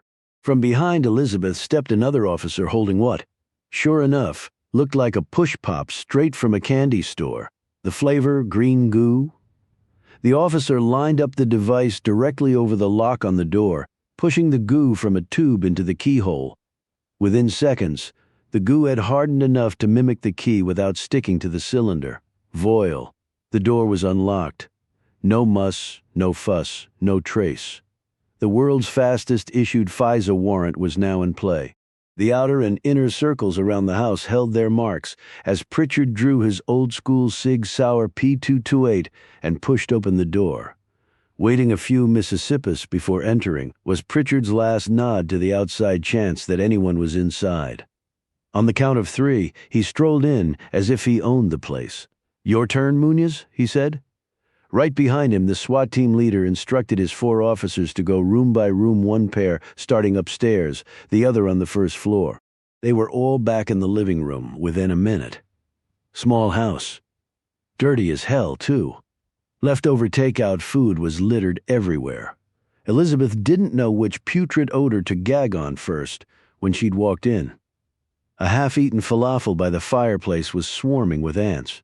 What was nowhere to be seen, though, in addition to the suspect, was any suggestion that the house had been used to make bombs. In that sense, it was as clean as a whistle. "Well?" asked Munez, flanked by 4 team members. "Get me a 20-yard radius on the guy's phone," said Pritchard. Munez reached for his radio, making the request. Within seconds came a ping from the one and only place to sit down in the living room. A faded brown couch with large tiers in 2 of its cushions. Lodged between them and barely visible was the cell phone that had led them to the house. "That explains his not being here," said Pritchard, pulling a sleeve over his hand to pick up the phone without adding his fingerprints. He sat down on the couch. "What now?" asked Munez. "We wait back in the truck," said Pritchard. "At least for an hour or so. If he doesn't show, we'll set up surveillance and call it a—" Pritchard's voice trailed off as he slowly tilted his head. He was looking sideways at the floor, his eyes fixated on the stained and tattered Persian rug directly underneath Elizabeth's feet. Pritchard raised his forefinger to his lips. "Shh." Chapter 20. Pritchard quickly resumed, talking, rambling on about setting up around-the-clock surveillance of the house and how the team should be manned. But no one was listening. They weren't supposed to. It was Pritchard's hands that were doing the real talking. He was pointing at the slight curve of the wood floor beneath the rug. His other hand was motioning for 2 of the officers to move the coffee table sitting on top of it. As for how the table should be moved, that was a given, as quietly as humanly possible. Elizabeth stepped back off the rug, eyeing the slight curve of the floor. The wood was warped. It was an old house. The warping could have been caused by years of winters and summers, heat and cold, over and over. Or it could have been something else, like a section of the floor had been removed and put back, on and off, over and over. Pritchard clearly had a gut feeling it was the latter. The second the coffee table was moved, he pointed down and spun his finger. Still he kept talking, the sound of his booming voice masking the footsteps of the officers as they rolled up the rug. Everyone stopped and stared at what was underneath. It sure looked like a hatch. The circle was no bigger than a manhole cover, the deep cut along the perimeter, the product of a reciprocating saw and a pretty steady hand. The cut itself was also wide enough to get your fingers in and lift. Why a circle and not a square? Elizabeth knew why. She figured everyone else in the room did too. It was a common question in law enforcement interviews. Why are manhole covers round? So they can't fall in. You guys see that Yankees game last night against the Angels? Man, that Mike Trout has got some serious range in center field. I've got to hand it to him, said Pritchard, holding out his hand. Everyone nodded, including Elizabeth. Never mind that she knew or cared as much about baseball as she did 17th century Russian poetry. Pritchard was asking for one more toy.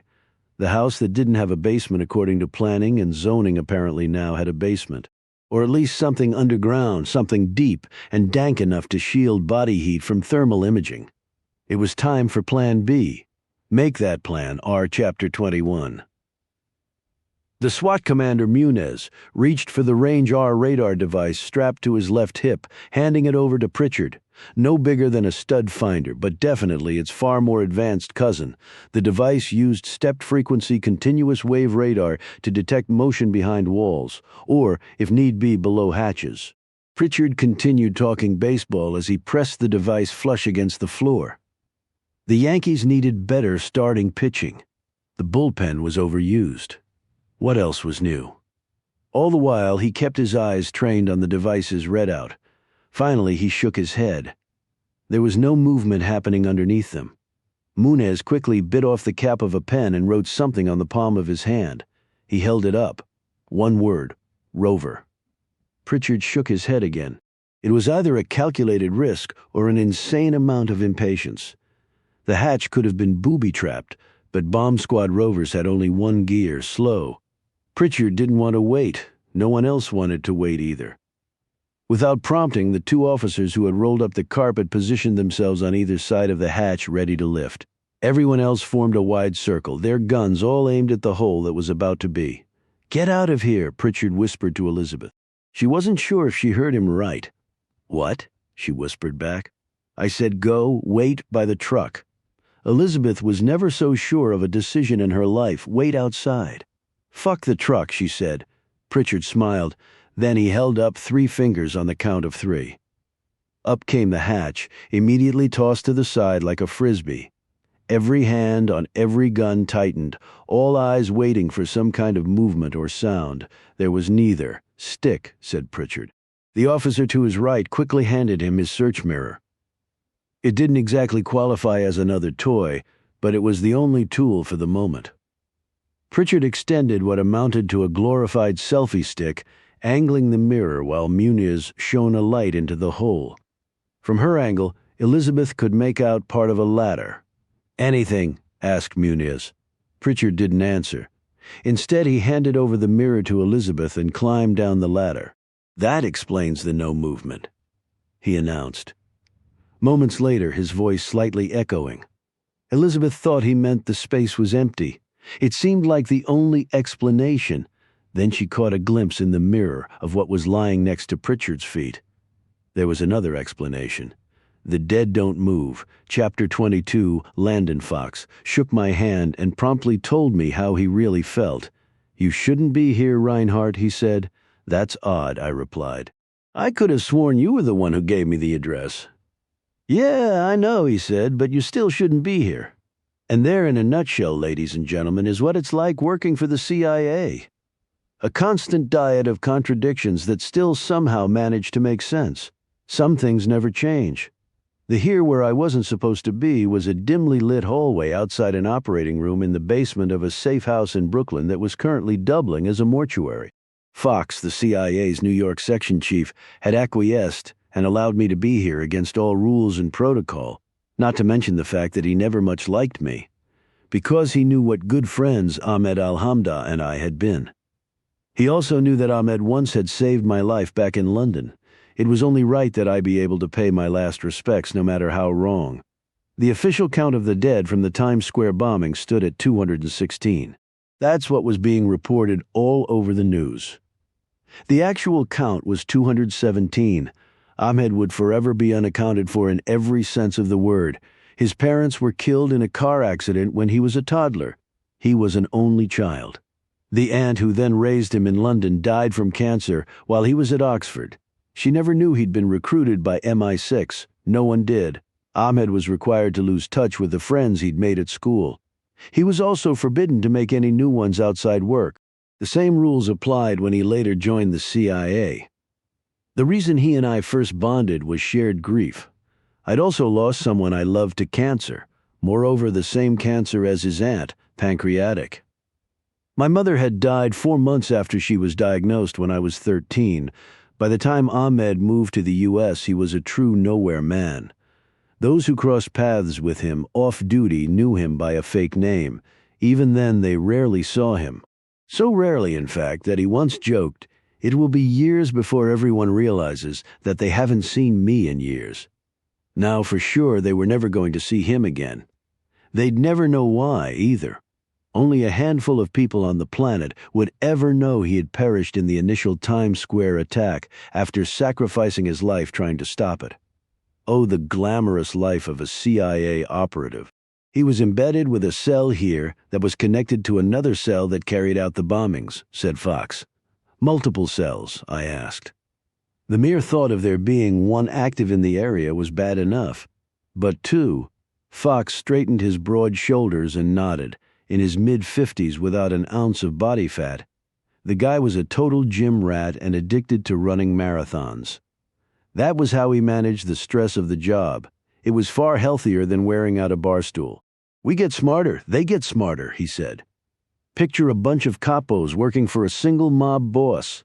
Only the capos don't actually know one another or even the identity of the boss himself. That's what we're dealing with. Yeah, that was smarter. In other words, no single member can ever bring down the entire operation." Exactly. Only Ahmed was on the verge of doing just that. He'd infiltrated one of the mini-cells and had just cracked another. That was the one that carried out the bombing, said Fox. Ahmed was literally running toward Times Square in hopes of defusing at least one of the bombs when he was shot. By then he'd been exposed. Fox watched me flinch. He knew the details of what had happened to me in London. I'd been exposed during the Westminster Abbey sting. Ahmed killed my would-be assassin a mere second before the son of a bitch would have been my assassin. "Tell me more about this cell," I said. "You know, I can't do that. I've already told you too much." "That's what you think, Fox. But we're only getting started. You just don't know it yet." I slid my heel along the concrete floor, the scraping sound echoing up and down the hallway. Timing is everything. "Oh, I almost forgot," I said. "Did I mention the guy who came to visit me yesterday?" "What guy?" asked Fox. "The one who's part of the cell," I said. Chapter 23. Fox folded his arms, rolled his eyes, and let out a deep and pissed-off sigh all at once. "Way to bury the lead, Reinhardt. And you wonder why I never liked you." "I never wonder at all," I replied. "I know exactly why you never liked me. You were reckless. I took risks. You withheld information from the agency. I was careful whom I told things to. You were a wise ass." "Yeah, okay, you got me there," I said. "Guilty as charged. Now, do you want to hear about this guy or what?" I told Fox everything about my visit from Benjamin Alcazaz, or rather the guy posing as a lawyer by that name. He'd somehow connected me to Ahmed, but clearly didn't know if I was CIA or merely an old chum from our London school days. Hence the charade. "How did you know the guy was lying?" asked Fox. "He picked the wrong fake name." "Alcazaz?" "No, his first name," I said. I made a joke about his returning to Saudi Arabia and how they're not exactly welcoming Benjamins these days. He had no idea what I was talking about. "That makes two of us," said Fox. "A few years back," I explained. "The Saudi government banned a bunch of baby names. There were about 50 in total. And if you were a Saudi, there's no way you wouldn't know about it. One of the names, if not number one with a bullet, was Benjamin." Fox didn't need any further explanation. It was all the more obvious to him given that he'd been stationed in Israel during Obama's first term. "Really?" he asked. "Because of BB?" "Yep." Saudi parents were now forbidden from naming a boy Benjamin because of Benjamin Netanyahu, the Israeli prime minister. Talk about holding a grudge. So this guy, Alcazaz, or whatever his real name is, isn't a Saudi and he knew Ahmed was dead. Why did he want you to think he was Ahmed's lawyer? "Because of this," I said, opening my hand. Fox stared at the tiny flash drive in my palm. "He gave that to you. In a sealed envelope, yes. He claimed it was from Ahmed, and he'd been holding it for him. If Ahmed died, he was supposed to get the envelope to me. Fox eyed the flash drive. It's probably a virus, a way for him to hack your files and learn more about you. Not probably, I said. That's exactly what it is. Wait, you actually... Of course I plugged it in, I said. That's what someone who's never been in the CIA would do, right? I just made sure to use an old laptop, lecture notes, research for my next book. The guy saw the life of an ordinary college professor, that's all. Did he actually fake a letter from Ahmed? No, this guy was cleverer than that. He put a file on there that wouldn't open. Meanwhile, the virus gets embedded and he becomes a ghost. The phone number on his fake business card? It's out of service. What about fingerprints? Asked Fox. The envelope he handed you, or the business card? Both clean, I said. I figure he was using tips on his fingers. Tips are ultra-thin silicone patches used to cover one's fingerprints. Bomb-making terrorists are big fans of them. Fox continued to grill me like a prosecutor. That was his style. Any cameras in your building? Plenty, I said, but he wore a baseball cap in the lobby and in the elevator. So we've got nothing to go on, huh? I'm just thankful he doesn't either, I said. I've got a family, and he knows where I live. The sound of the door opening next to us brought our conversation to a halt.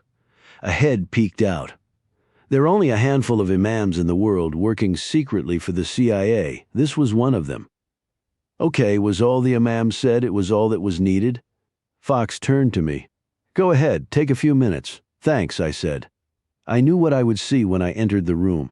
Ahmed had long ago educated me on the death rituals of Muslims, beginning with the body being bathed and shrouded in 3 sheets.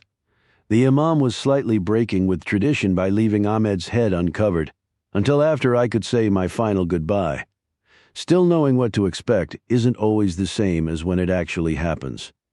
I stood there and stared at Ahmed's face, the sadness running through me. I felt numb. Then came the guilt.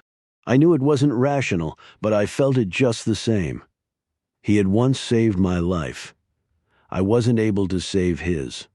Suddenly, all I could think about was Ahmed's love of westerns.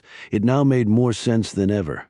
The best ones always feature a loner on the wild frontier, someone who never looks for the spotlight or needs to take credit for doing the right thing. I'd left the agency for all the right reasons, no regret. But standing there next to my old friend, that's all I could feel. I somehow owed him justice.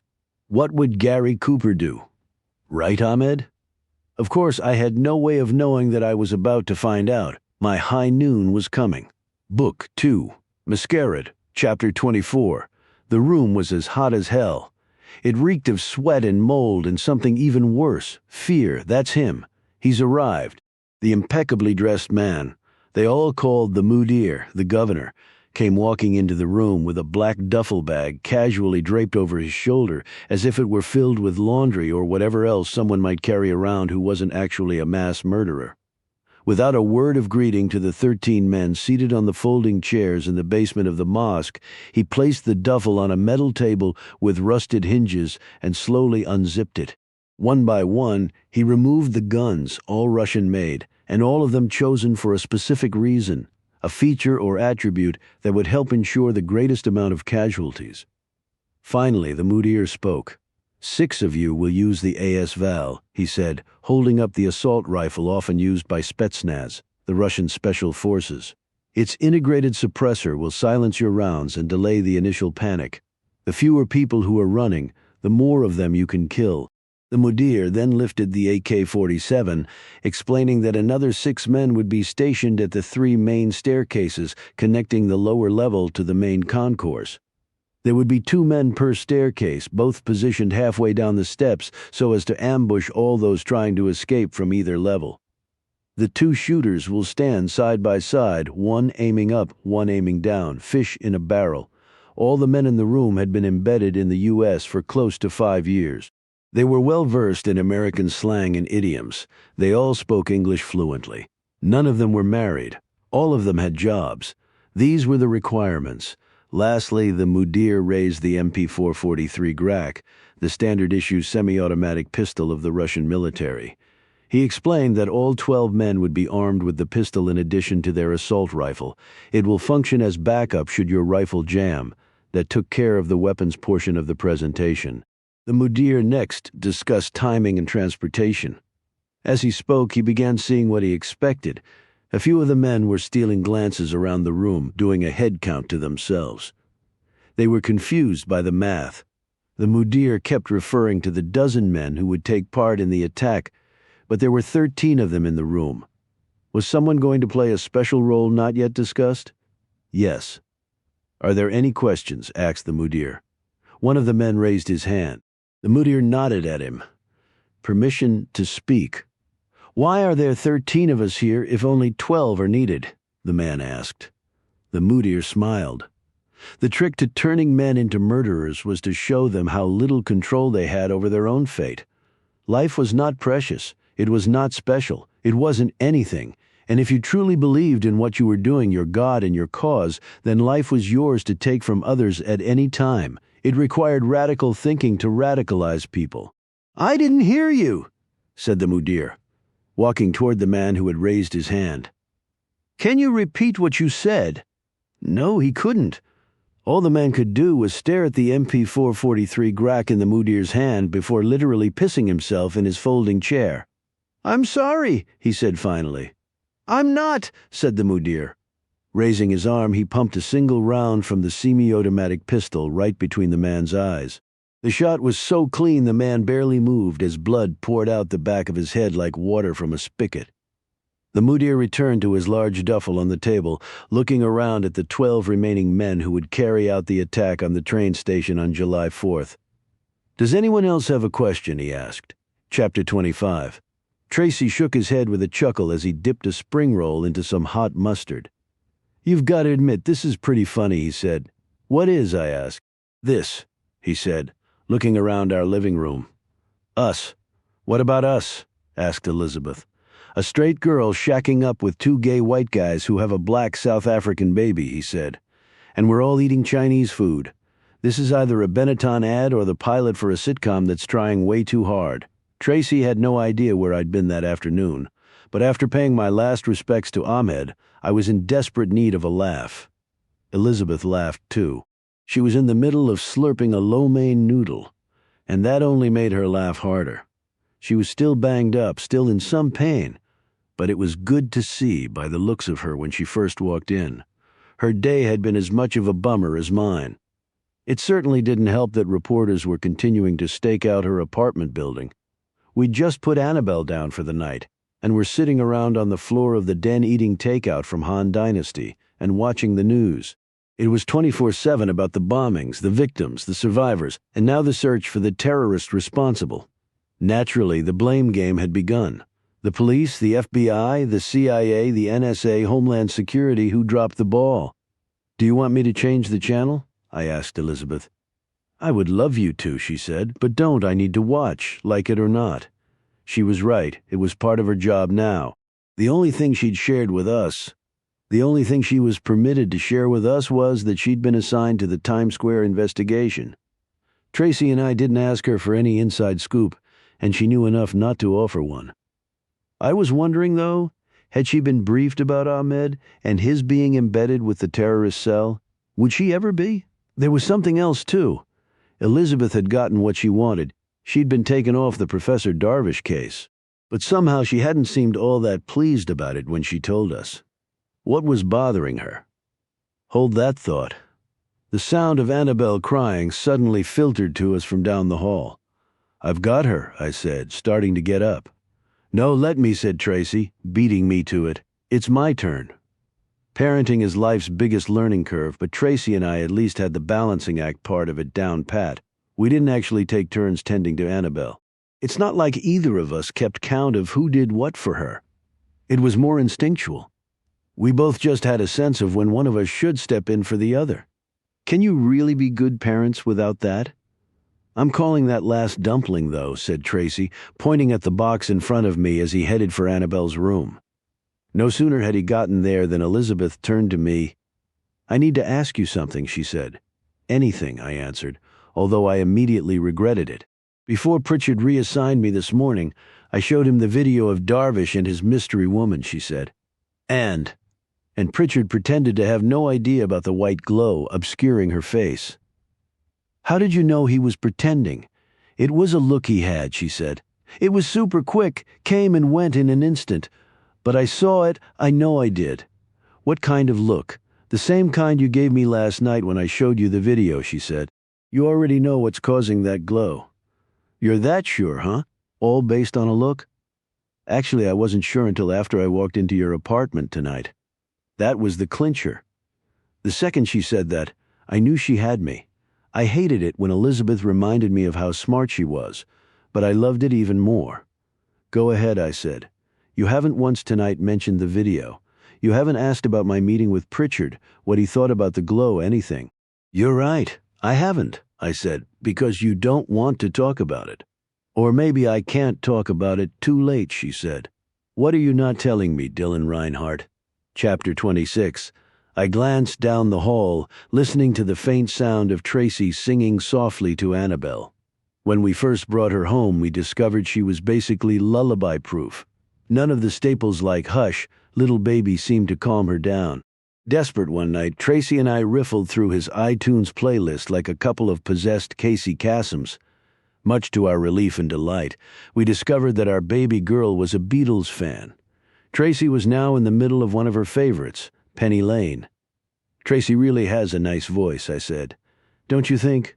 You're stalling, said Elizabeth. That's what I think. She'd intentionally waited until we were alone before asking me about the glow, and that only made me feel worse. She knew my darkest secret, and Tracy didn't. I'd become all too adept at concealing from Tracy anything having to do with my CIA days. But my decision not to tell him made so many years ago and done, I was convinced for his protection had always hung over me. At that moment it felt as if there were a giant boulder perched on a ledge in the middle of an earthquake, and I was standing directly below it wearing a pair of lead shoes. Still, Elizabeth wasn't about to take no comment for an answer. It's called Halo, I said. That's what's causing the glow. Halo, I don't know what to ask first, she said. How does it work, or who created it? It was developed by a CIA lab back when I was stationed in London, I said.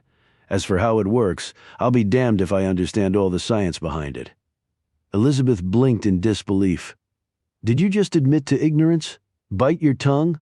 I said I didn't know all the science. The device, sometimes disguised as a necklace, reflects infrared waves along with some visible light and distorts any CCTV image. The effect is that blur of white you saw. With a simple necklace, she said. That's the gee whiz part. They've been able to produce the effect with what look like ordinary beads. Wait for it, Dylan. In 5 seconds, she'll forget all about the science and realize the implications. 5, 4, 3, 2. Jesus, said Elizabeth. So this woman with Darvish is CIA? It's possible. Could she have killed the professor and made it look like an accident? Also possible, I said.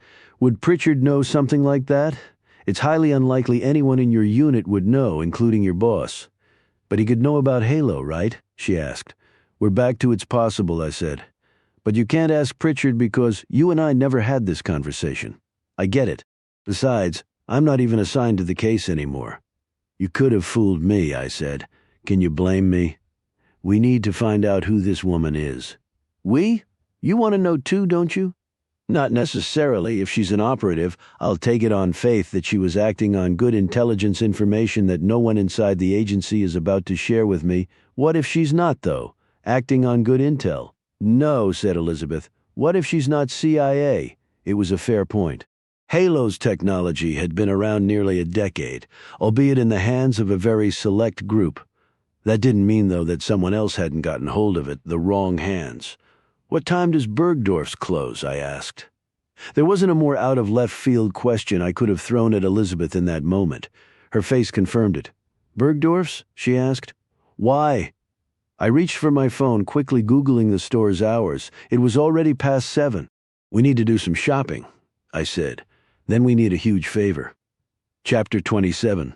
I'm really going to hate returning these, said Elizabeth, gazing down at the shoebox in her lap as we pulled away in the cab from Bergdorf's. We caught a break. The store stays open until 8 during the week. I turned to her. Who said anything about returning them? Yeah, right, she said with a laugh. Then she realized I was serious. Dylan, that's crazy. I can't keep these. Why not? For starters, they cost over $900. Yeah. What is it with women's shoes? You girls know you're getting scammed and yet you still buy them like drugs, I said. Anyway, that's not a good enough reason not to keep them. Elizabeth opened the box, taking out one of the Christian Louboutins and staring at it, transfixed. She was clearly in love. Still, as if snapping out of it, she shook her head. I'll give you a better reason why to return them, she said. They're just going to sit in my closet. I've been meaning to talk to you about that, I said. Elizabeth rolled her eyes. Please don't. My sister already gives me the "you need to get a boyfriend" speech about once a month. She isn't very persuasive, is she? No, I'm just that pathetic. I didn't say anything. Apparently I was supposed to. For the record, said Elizabeth, shooting an elbow into my ribs. This is the part where you tell me that I'm not actually pathetic, and I simply work too hard. Oh, you mean the old married to your job cliché? If the shoe fits? Okay, here you go, I said, clearing my throat. You're not actually pathetic. You simply work too hard. That wasn't very persuasive. You don't believe it, so why should I? Do you really think I use my career as an excuse to avoid dating? She asked. Actually, no. I think the excuse you use is your father cheating on your mother. Wow, you went there, didn't you? Hey, you asked. I'll make a deal with you, she said. You don't try to psychoanalyze me, and I won't make the joke about gay men knowing more about women's shoes than most women. That's an even bigger cliché than being married to your job. Elizabeth chuckled. It is, isn't it? She turned the shoe upside down, staring at the signature red sole of all Christian Louboutins. So is this idea of yours going to work? She asked. It's worth a try, I said. A few blocks later, we pulled up in front of a converted warehouse in Hell's Kitchen near the corner of West 44th Street and 10th Avenue. Silver Key Studios read the sign over the entrance. Tracy's friend Doug Chadwick was waiting for us in the lobby. I shook his hand and introduced him to Elizabeth. Thanks again for doing this, I said. I haven't done anything yet, he answered, but Tracy said the magic word. What's that? I asked, trying to remember what I'd heard Tracy tell Doug over the phone back at our apartment. I assumed he didn't mean please. Tracy said what you were hoping to do was practically impossible. Doug smiled wide. I live for impossible. Chapter 28. Take away Doug's thick lumberjack beard, pierced eyebrow, rimless glasses, and Woodstock Revival wardrobe, and replace them with a permanent glass of single-barrel whiskey, a British accent, and the screw you with a capital F attitude of a devilishly unparalleled hacker, and you'd basically be looking at Julian Byrd's separated at birth brother, or in other words, he was nothing like Julian, except for one thing. Like Julian, Doug Chadwick clearly didn't appreciate being on the surrender side of a challenge, especially one involving a computer. Follow me, he said. Once again, life was just as much about who you know as what you know. Tracy had been introduced to Doug through an actress he'd met on the set of a shampoo commercial. Almost a year later to the day, Doug hired Tracy for his 3D motion capture shoot. And tonight, Doug was about to help us identify a woman based solely on the way she walked in a very particular pair of high heels. At least that was the plan. Elizabeth and I had Tracy to thank for setting this all up. He was also being a mensch for staying home with Annabelle. It was a double favor, but it was Doug who was doing us the huge favor. Just let me know what the hourly rate is, I said as we entered one of the studios at the end of a long hallway. Zilch, he said. The booking agent felt bad for holding me to my session the day after the bombings, so this one's a freebie. What about your time, though? I asked. I need to pay you something. Nah, don't worry about it, to be honest. Making Tracy jump around for hours in that ridiculous green leotard makes me feel a bit guilty for not paying him more, he said. He turned to Elizabeth. Speaking of that leotard, I assume you have the honors? I'm afraid so, said Elizabeth. And green is so not my color. Doug's involvement required a delicate dance for us in terms of what we could and couldn't tell him. We'd already emailed him the hotel surveillance footage of Darvish the night of his death. As far as Doug knew, he was helping the police identify the woman on the professor's arm. We obviously couldn't share why we wanted to know who she was or the real reason her face was obscured. If he asked about the glow, I was going to tell him it was the result of the footage being tampered with. But I had the feeling he wasn't going to ask. "Okay, walk me through what you're thinking," he said, eyeing the shoebox in Elizabeth's hands, so to speak. "It's simple," I said. "While we can't see the woman's face, we can see her walk, and everyone has their own unique way of walking, almost like a fingerprint." "Almost, but not exactly," said Doug.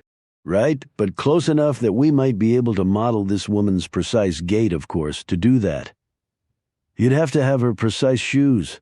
Lucky for you, she was wearing Christian Louboutins," he said. I nudged Elizabeth. "See? He knows women's shoes, and there's no way he's gay." Elizabeth rolled her eyes. "Just ignore him, Doug. That's what I do." She took the shoes out of their box and handed them over. "Yeah, I once dated a girl who was addicted to Louboutins," said Doug, giving them a look.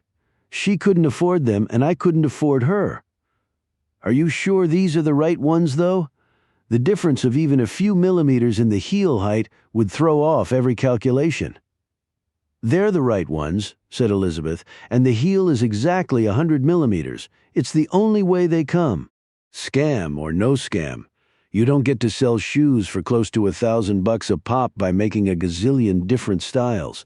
The cross straps and open-toe design with a vamp heel narrowed the field down to just one, and there was no escaping the irony. Louboutin made shoes with names like Fifi, Bibi Bop, and Dora Candy. This particular shoe, however, was called the Maleficima, Latin root word mal, meaning bad or evil. Chapter 29, Elizabeth returned from the bathroom after changing into the skin-tight green leotard that gave new meaning to the word unflattering, even on her. "You're right, Doug," she said, cringing, and not just from her cuts and bruises. "You're probably not paying Tracy enough." Doug quickly lined her legs with the reflective markers otherwise known as those tiny ping-pong balls. Her job now was to walk the world's shortest catwalk, back and forth in front of an elaborate station of cameras, behind which was an even more elaborate console of screens. "Work it, girl," I said. Doug was multitasking at the keyboard, modeling the movement of the woman with Darvish in addition to the measurements he was getting from Elizabeth. The only fixed element was the shoes. So everything else, stride differential, for instance, had to be accounted for and adjusted using multiple algorithms that also took into account things like skin tone and body mass, and that was only for starters. The real math hadn't even begun. So much for my having a statistics PhD from MIT. My head was spinning just thinking about it. "Doug, any sign of the file?" asked Elizabeth. "All the computing in the world couldn't help us unless we had something to apply it to." That was the file we were waiting on, additional surveillance footage from the hotel covering the days leading up to Darvish's death. The detectives assigned to the case had acquired it, as per protocol for their investigation, and had even checked to see if there was any sign of Darvish's mystery woman, but they were searching for someone with the same glow. We weren't. An operative or anyone else doing reconnaissance before taking out a mark wouldn't bother using Halo. She would assume she didn't need to.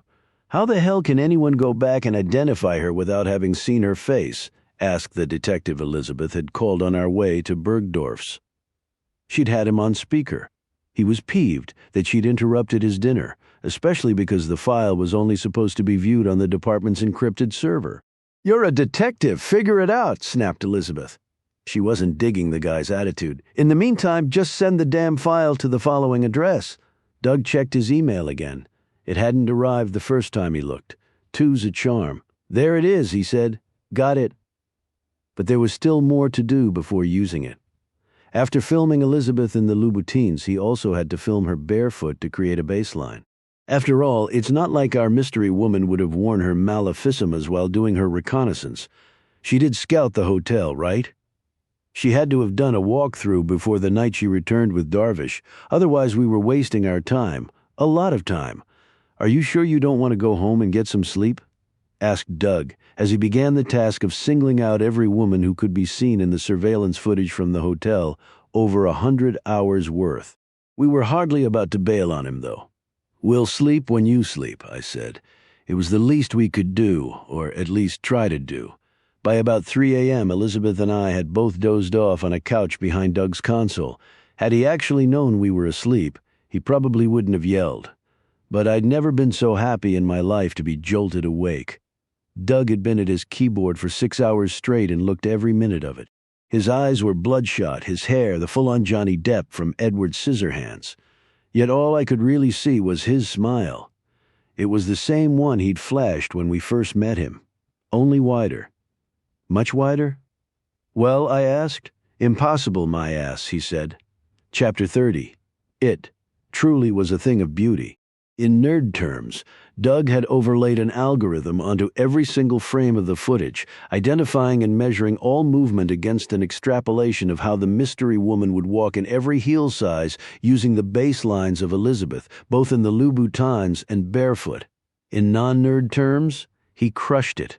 From over 1,000 possible women, Doug had narrowed the field down to 5. The first 2 were white, albeit with either slightly darker complexions or tans, most likely the spray booth variety. Is that one Hispanic? Asked Elizabeth, pointing at the third. Could be, I said. She could also be a Filipina. What about the last 2? Elizabeth leaned toward Doug's main monitor. Can we zoom in on them? Doug punched some keys. The more he zoomed in, though, the more pixelated the image got. Hard to tell, I said. She could be South American, Indian, Middle Eastern, none of the above. Take your pick. Not that it makes a difference, said Elizabeth. We all could agree on that. Knowing the woman's ethnicity was a long way from knowing her name and address. What now? Asked Doug. That depends, I said. Porterhouse or bone-in ribeye. Huh. The steak dinner that I'm going to buy you. Thanks, except you still don't know who your woman is. No, not yet, I said. If only she could have been your ex-girlfriend with the Louboutin obsession, right? He smiled, but it was half-hearted. To say he was now fully vested in the outcome was an understatement. Who could blame him? He'd gotten us so close. Even if he'd narrowed the choice down to 1, though, it wasn't as if we could immediately identify her.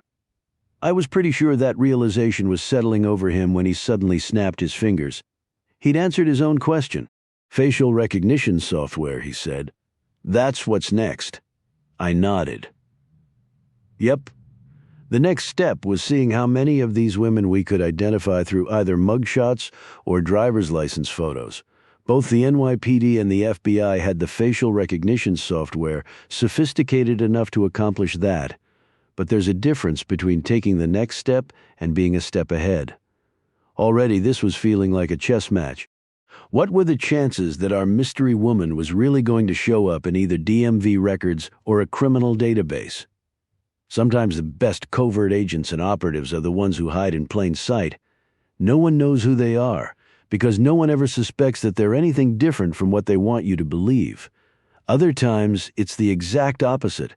The best are the ones who are so far off the grid, it's as if they'd never existed. All I knew was that we had to allow for both possibilities.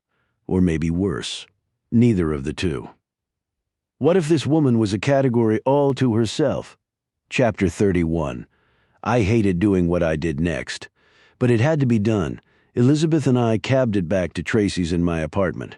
She was due at work in less than 4 hours and needed every minute of sleep she could get until then. Is it weird if I wear the Louboutins to bed? She joked before saying goodnight. As far as she knew, I was crawling into bed too, equally as exhausted. I'd even said something on the way up in the elevator about needing to be quiet so as not to wake up Tracy. But I never went into our bedroom. After taking a peek at Annabelle, she looked so adorable snuggled up in her crib. I was back in the elevator and heading to the garage down the block from my motorcycle. I reattached my license plate with some tape. I hope it holds because it's time to break some speed laws. I'd already sent the text asking if he was still awake. It was a formality. Julian and Dracula kept the same hours. I didn't want to show up unannounced, though. The secret to a lasting friendship? Don't abuse it. What have we gotten ourselves mixed up in now? Asked Julian in his thoroughly British accent, greeting me at his steel door that was 10 feet behind another steel door that was past the security gate to a warehouse for a medical supply company in Fort Lee, New Jersey, that nobody had ever heard of, primarily because it didn't actually exist. Mixed up? Do I look like I'm mixed up in something? I asked. It's past 4 in the morning, he said. You bloody well better be. I followed Julian back to his office, smiling at the familiar sight of his giant desk, made from the wing of an old Fokker Eindecker, the first German fighter plane. Is that Vegas? I asked. All the walls still doubled as seamless projection screens carrying a live feed from Julian's latest hacking conquest. I was looking at a busy casino poker room through its own security cameras. No, it's Macau, said Julian. I'm trying to pick up some tells on a couple of regulars. I'll be there next month. I didn't think you took vacations. You're right, I don't, he said. But enough about me, right? That was Julian's version of don't ask, don't tell. I shouldn't bother asking why he was going to Macau because there was no way he was telling. Here, I said instead, handing him my phone. There are 5 women in total. You're looking at the first, swipe left to see the other 4. You came here in the middle of the night to show me how Tinder works? Yeah, like I would actually know. Julian looked at all 5 screenshots from the hotel's surveillance footage, once, then twice over. Okay, now what? Does one of them look familiar to you? I asked. Before I answer that, answer this, he said. How did you get involved in whatever this is? You remember Elizabeth, right? Julian rubbed his chin sarcastically. You mean the pretty detective and only unauthorized person other than yourself, of course, to ever set foot in this office? Oh, and the woman who was just all over the news for saving her boss's life. Nope, can't say I recall her. Yeah, well, Elizabeth is why I'm here. Interestingly enough, though, she's not. I'm guessing that's because of the possible identity of one of these 5 women. You're thinking she might be CIA. Elizabeth might even be thinking that, too. But if one of them actually is an operative, Elizabeth can't know her identity. I once saw Julian solve a Rubik's Cube in less than 15 seconds, with one hand, no less. Okay, I said. Go ahead and say it. If you recognized one of these women as being an operative, you sure as hell couldn't tell me right. Julian smiled. Still, here you are asking. I don't have to anymore, I said. You don't recognize any of them. How do you know? Your shoulders are relaxed. They tense up whenever you lie. I motioned to the wall in the casino in Macau. Like a player who's bluffing. Remind me never to play poker with you, Reinhardt. Julian glanced at my phone again. No, I've never seen any of those women before. Then again, it's not like the agency puts out a yearbook. And if you're about to ask me to hack into the agency's files? No, of course not, I said. But I do need to identify all 5 of them. I'm guessing that would require something beyond DMV and criminal databases. In other words, the kind of facial recognition software that doesn't officially exist. You tell me, I said, but he already had, as only Julian could. Chapter 32. I turned to look at one of the walls again. Gone was the poker room in Macau. In its place was me everywhere. I was so busy watching Julian's shoulders, I hadn't seen his hands. He'd opened all the photos on my phone, transferring some of them to his computer. His entire office was now covered with different shots of me. Me with Tracy, me with Annabelle, all 3 of us together. That's a nice one. All of you there in Central Park, said Julian, pointing. Yes, it was a nice shot. Some woman had offered to take it after telling us in true Upper West Side fashion that she supported gay adoption 110%. Only looking at the picture now, I was barely recognizable. My face was contorted, and that was just for starters.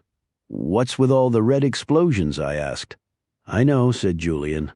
It sort of looks like a pimple commercial. Yeah, if it was directed by Michael Bay, I said. Red spots were blowing up all over my face, one after another in rapid-fire succession. That looks like more than measuring going on. It's called animatronic echo mapping. The next step in biometrics, it can predict muscle movement based on fixed intervals. Facial recognition software generally relies on measurements between key features, the eyes, ears, mouth, and nose. Its limitations derive from the inability to account for different facial expressions. But what 4-star general smiles when he gets his face scanned before entering the launch room at NORAD? In other words, the limitations haven't been too limiting until now, apparently. The times they are a-changing, Dylan, said Julian. It used to be I could hack into any facial recognition system by simulating a single expression, a freeze frame. Now it's all about movement. Instead of passwords, most Swiss banks have recently switched to using sentences, and not just for a voice match. Every move of the mouth for each vowel sound has to match as well. So this echo mapping is your way around that. An 11-foot ladder for a 10-foot wall, said Julian. From a series of still photos, I can essentially animate you. If I can do that, I can be you and empty my Swiss bank account. He grinned. If need be. Good to know if I actually had one, I said. Even better would be knowing how this is going to help me identify the 5 women. Julian looked down at my phone. These are still frames from surveillance footage, right? So what I need is the footage. I felt like a Boy Scout handing him the flash drive I'd made with all the recordings. I'd come prepared. Julian began downloading the files, and I was starting to get the picture, so to speak. Julian was a hacker, not a programmer. This wasn't his program, but he was well equipped to reverse engineer it and tinker with its application. In doing so, the possibilities were literally endless. Forget about only being able to search mugshots and driver's license photos. Now you could identify almost anyone using the internet, and not only by their photos. That was the true innovation. All videos were now in play. Snapchat, YouTube, you name it. The times they were indeed a-changing. As fast as I'd appeared, I was now gone from Julian's walls. In my place were the 5 women, one shot after another, amid the barrage of red bursts. It felt like the room was exploding. Then it all suddenly stopped. "Winner, winner, chicken dinner," said Julian with a clap of his hands. I spun around on my heel, my head craning to look at every wall. "Which one?" "Right shoulder, 3 o'clock, he said. I turned, fittingly. I was staring at a still frame taken from a video. She was standing at a podium. It was as if she were staring right back at me. "How do you know it's her?" I asked. "How do you know she's the one?" He made a few taps on his keyboard. "Because of this," he said. Chapter 33. She didn't have a mugshot, and according to the motor vehicle departments in all 50 states, she didn't have a driver's license either. But she did have a job. Julian enlarged the description underneath the video he'd found. It was from the website of New York University, Professor of Philosophy Sadira Yavari, speaking at the Great Thinkers Summit, it read. Before I could even ask for it, Julian pulled up her bio from another page on the website that listed all the NYU faculty.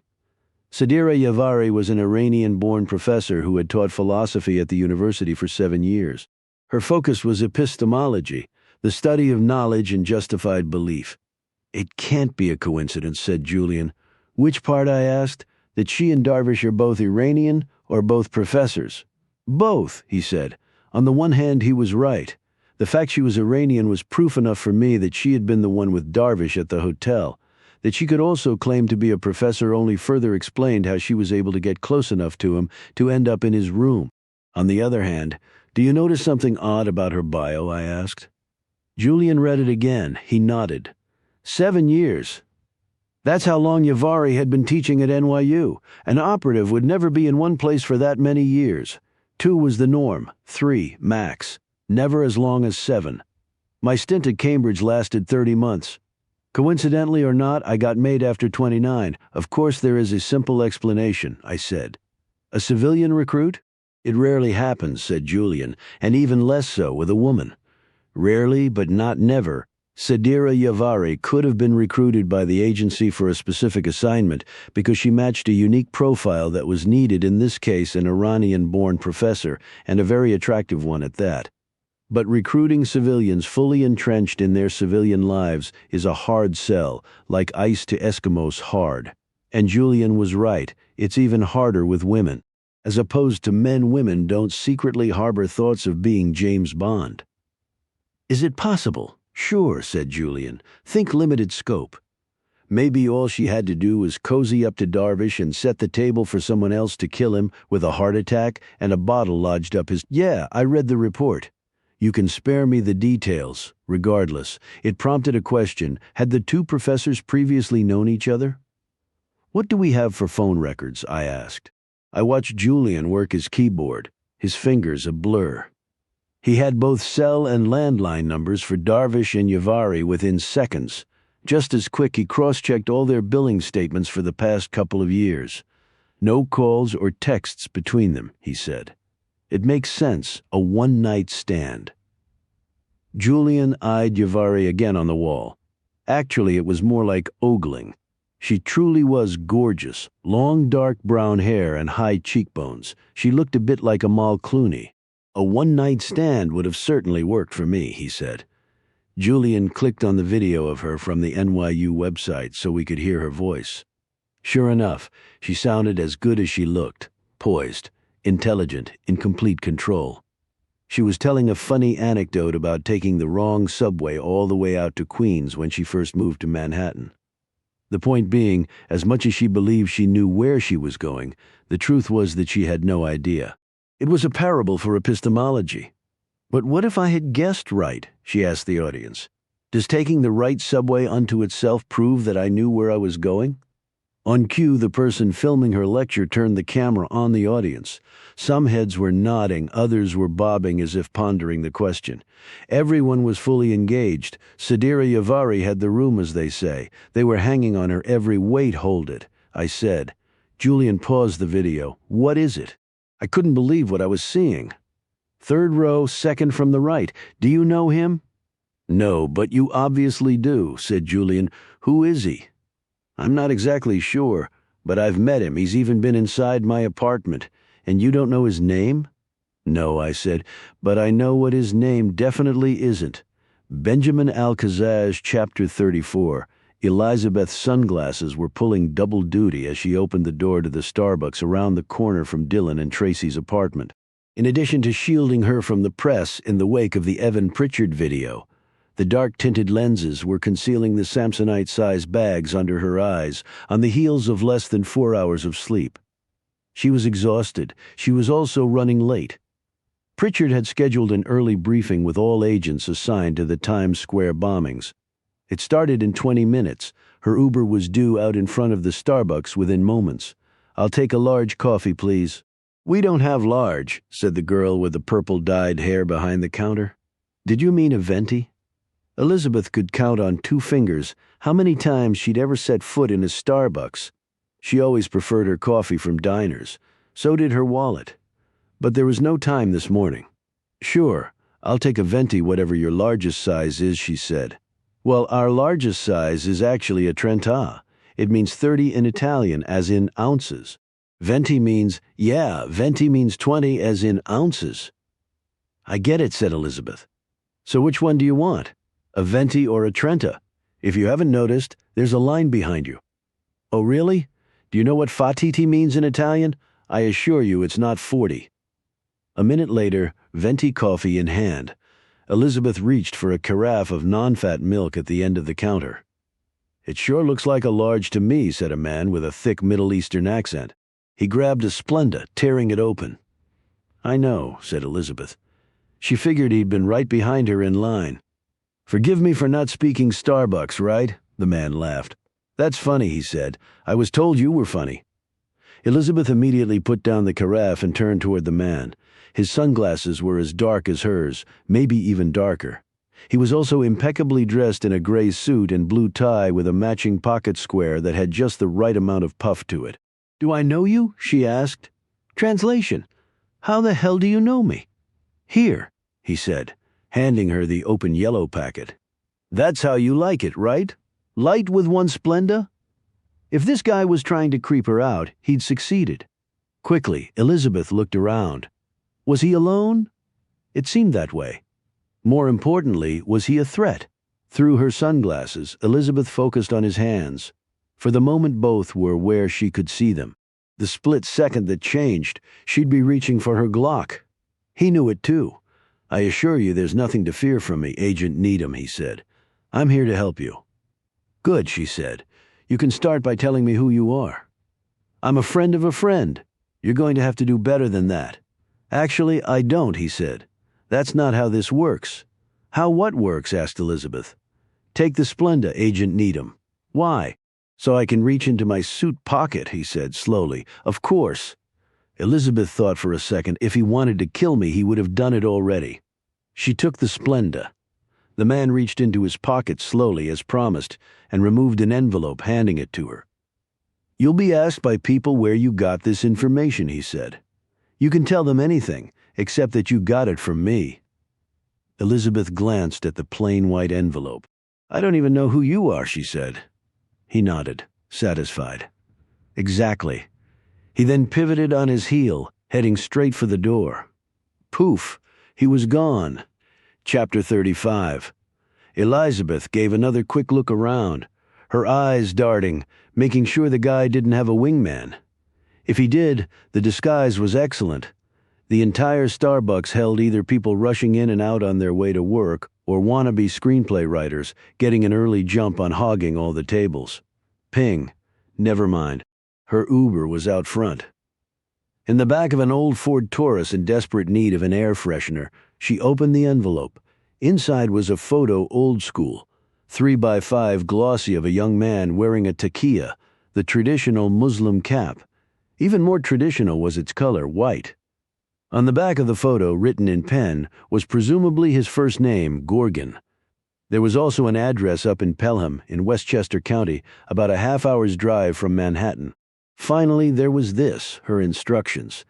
Ask him what he knows about the mudir. Elizabeth knew the word. Mudir was Arabic. It meant a local governor or someone who holds sway over a group of people. She didn't recognize the young man in the photo, though. Of course, that was the whole point. This guy, Gorgon, was supposed to be a lead. Supposed to be. According to whom, though? And why the mysterious middleman back in Starbucks? Was she really supposed to trust this stranger with a Middle Eastern accent? There were too many questions, with even more to come once she followed protocol and brought Pritchard up to speed. After his briefing, she'd show him the photo. If he didn't know the young man in the taqiyya named Gorgon, there was probably a computer somewhere in-house that did. But before that could happen, Pritchard would want to know something else. She could practically hear his booming voice prodding her. "Why you need him? How come you were the one he approached?" "Huh? Here we are," said her Uber driver. Elizabeth didn't hear him. She was still listening to Pritchard in her head. "Excuse me, this is your stop, right?" asked the driver. "Where you wanted to go?" Elizabeth stared out the window at the granite facade of the JTTF building. Pritchard's briefing would start in a couple of minutes. She'd have to hustle if she wanted to make it up to the conference room in time. She reached for the door handle. "Seriously, why you? What makes you so special, Needham?" Elizabeth's hand suddenly froze. "Change of plans," she told the driver. 20 blocks south, and a 5.60 surcharge later, Elizabeth was at City Hall standing face-to-face with Bo Livingston, the mayor's chief of staff, who had his back up against the door to his boss's office. He was literally blocking her way. "You can't just show up unannounced, Elizabeth," he said. Livingston's arms were folded, his feet spread. The only way she was getting past him was through him. "No problem. If you don't move, I'm going to kick you in the balls, Bo," she said. Livingston didn't need his Phi Beta Kappa Harvard education to know she was serious.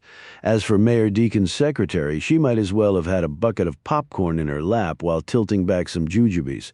She was watching from behind her desk, transfixed. Of all things, though, Livingston started to laugh.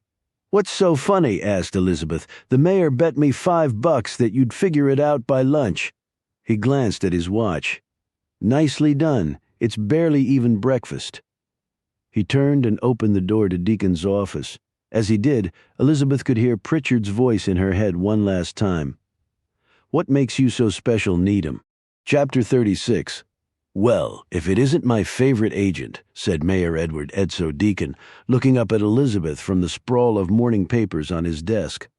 He managed to punch the word agent enough to underscore that she was no longer just a detective, thanks to him. He waved her in to, "What do I owe the surprise?" "Nice try," she said. "You know you could have just called if you wanted to see me." Deacon cocked his head. "Really? Because I distinctly recall our last conversation, when you were so adamant about not being my eyes and ears over at the task force." "Is that what this is about?" "The opposite? I'm the one doing you a favor," said Deacon. "Do you mean this?" she asked, removing the photo from her inside blazer pocket. The mayor squinted. He was nearsighted, albeit not politically. "I don't know. Is that what he gave you?" Elizabeth stared, incredulous. "You don't even know?" No, and I don't want to. Why not? Deacon pointed at the chair in front of his desk. Have a seat, Needham. I'd prefer to stand, Dooley noted. Now sit the fuck down. Elizabeth sat down. Edso Deacon was still the mayor of the largest city in the country after all. He giveth and could taketh away, namely Elizabeth's job. Meanwhile, Livingston was about to make his usual walk to the couch by the window where he always sat during his boss's meetings. Actually, Bo, said Deacon, give us a couple of minutes alone, will you? Livingston tried his best to hide his surprise, but his smile was as fake as a street corner Rolex. Of course, he said, and out he went. Was that for my benefit or yours? Asked Elizabeth once. He was gone. More yours, said the mayor. Call it a goodwill gesture, proof that you earned your promotion and that every conversation with me doesn't need a buffer. Elizabeth appreciated the sentiment, but still hadn't forgotten how she'd ended up in his office.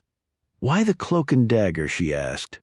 Better yet, why not pass along any info you have directly to the FBI? Because it's not my info. Whose is it? But no sooner had she asked than she realized the answer. You can't tell me. You can't tell anyone. Deacon nodded. Now you've got it. Yes, she did. The mayor had an intel source he could never reveal, not only to protect the source but to protect himself. Suffice it to say, whoever the guy was who'd approached her at Starbucks, he wasn't a Boy Scout. Still, how do I know this is for real, she asked, holding up the photo. The short answer is you don't, said Deacon. That's why you'll check it out on your own first. Something tells me, though, it's legit. Elizabeth stood. I won't be able to update you directly, she said. You realize that, right? I wouldn't have it any other way. Deacon leaned back in his chair, stretching his long frame. You know, there's a perverse irony to all this. When it comes to street crime and the murder rate, it's always the mayor's fault, but, God forbid, a terrorist attack. Not only is it not my fault, I become the great unifier. That's not perverse, it's just human nature, said Elizabeth. Believe me, said Deacon, there's no difference. Chapter 37. A half hour out of Manhattan, Elizabeth pulled up slowly to the address in Pelham she'd been given for the young man named Gorgon. She was driving a Honda Pilot from the JTTF lot. Honda Pilots don't say gun-toting special agent. They say soccer mom. There were two possibilities when no one answered her knocking on the door. Either no one was home or someone was choosing not to answer. Before she could settle on the latter, she had to wait out the former. Parking a few houses down the street, with an eye on Gorgon's driveway, Elizabeth settled in. As towns go, Pelham and the word ritzy were never going to be used in the same sentence, unless that sentence happened to be that Pelham was far from ritzy. Compared to Jersey City, however, it was a major step up. Gorgon's house, a small vinyl-sided colonial, might as well have been a mansion compared to the shit shack she had descended upon with Pritchard and company. A good sign, thought Elizabeth. Better still was the black BMW that pulled into the driveway less than an hour later.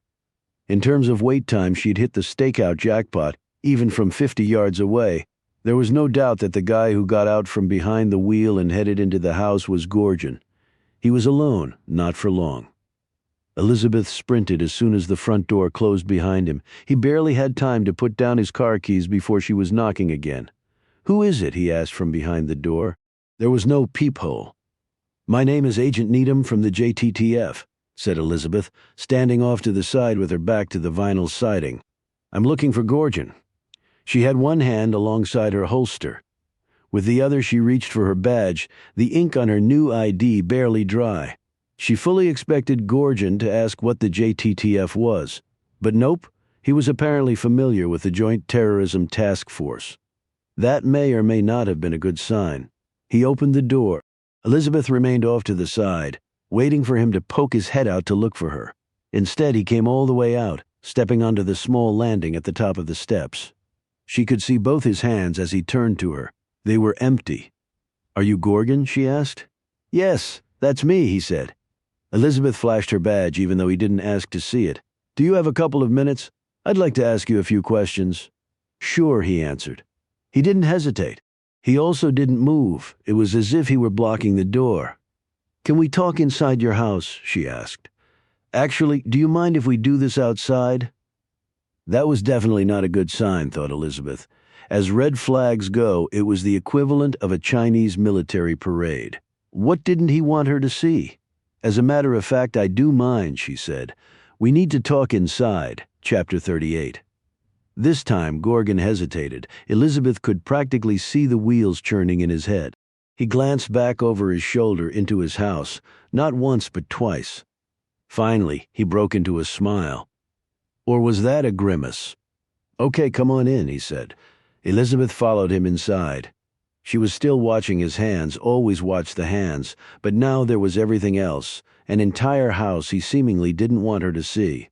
What are you hiding, Gorgon? Who are you? Tell me why I'm here? He looked to be in his late 20s. He was clean-shaven.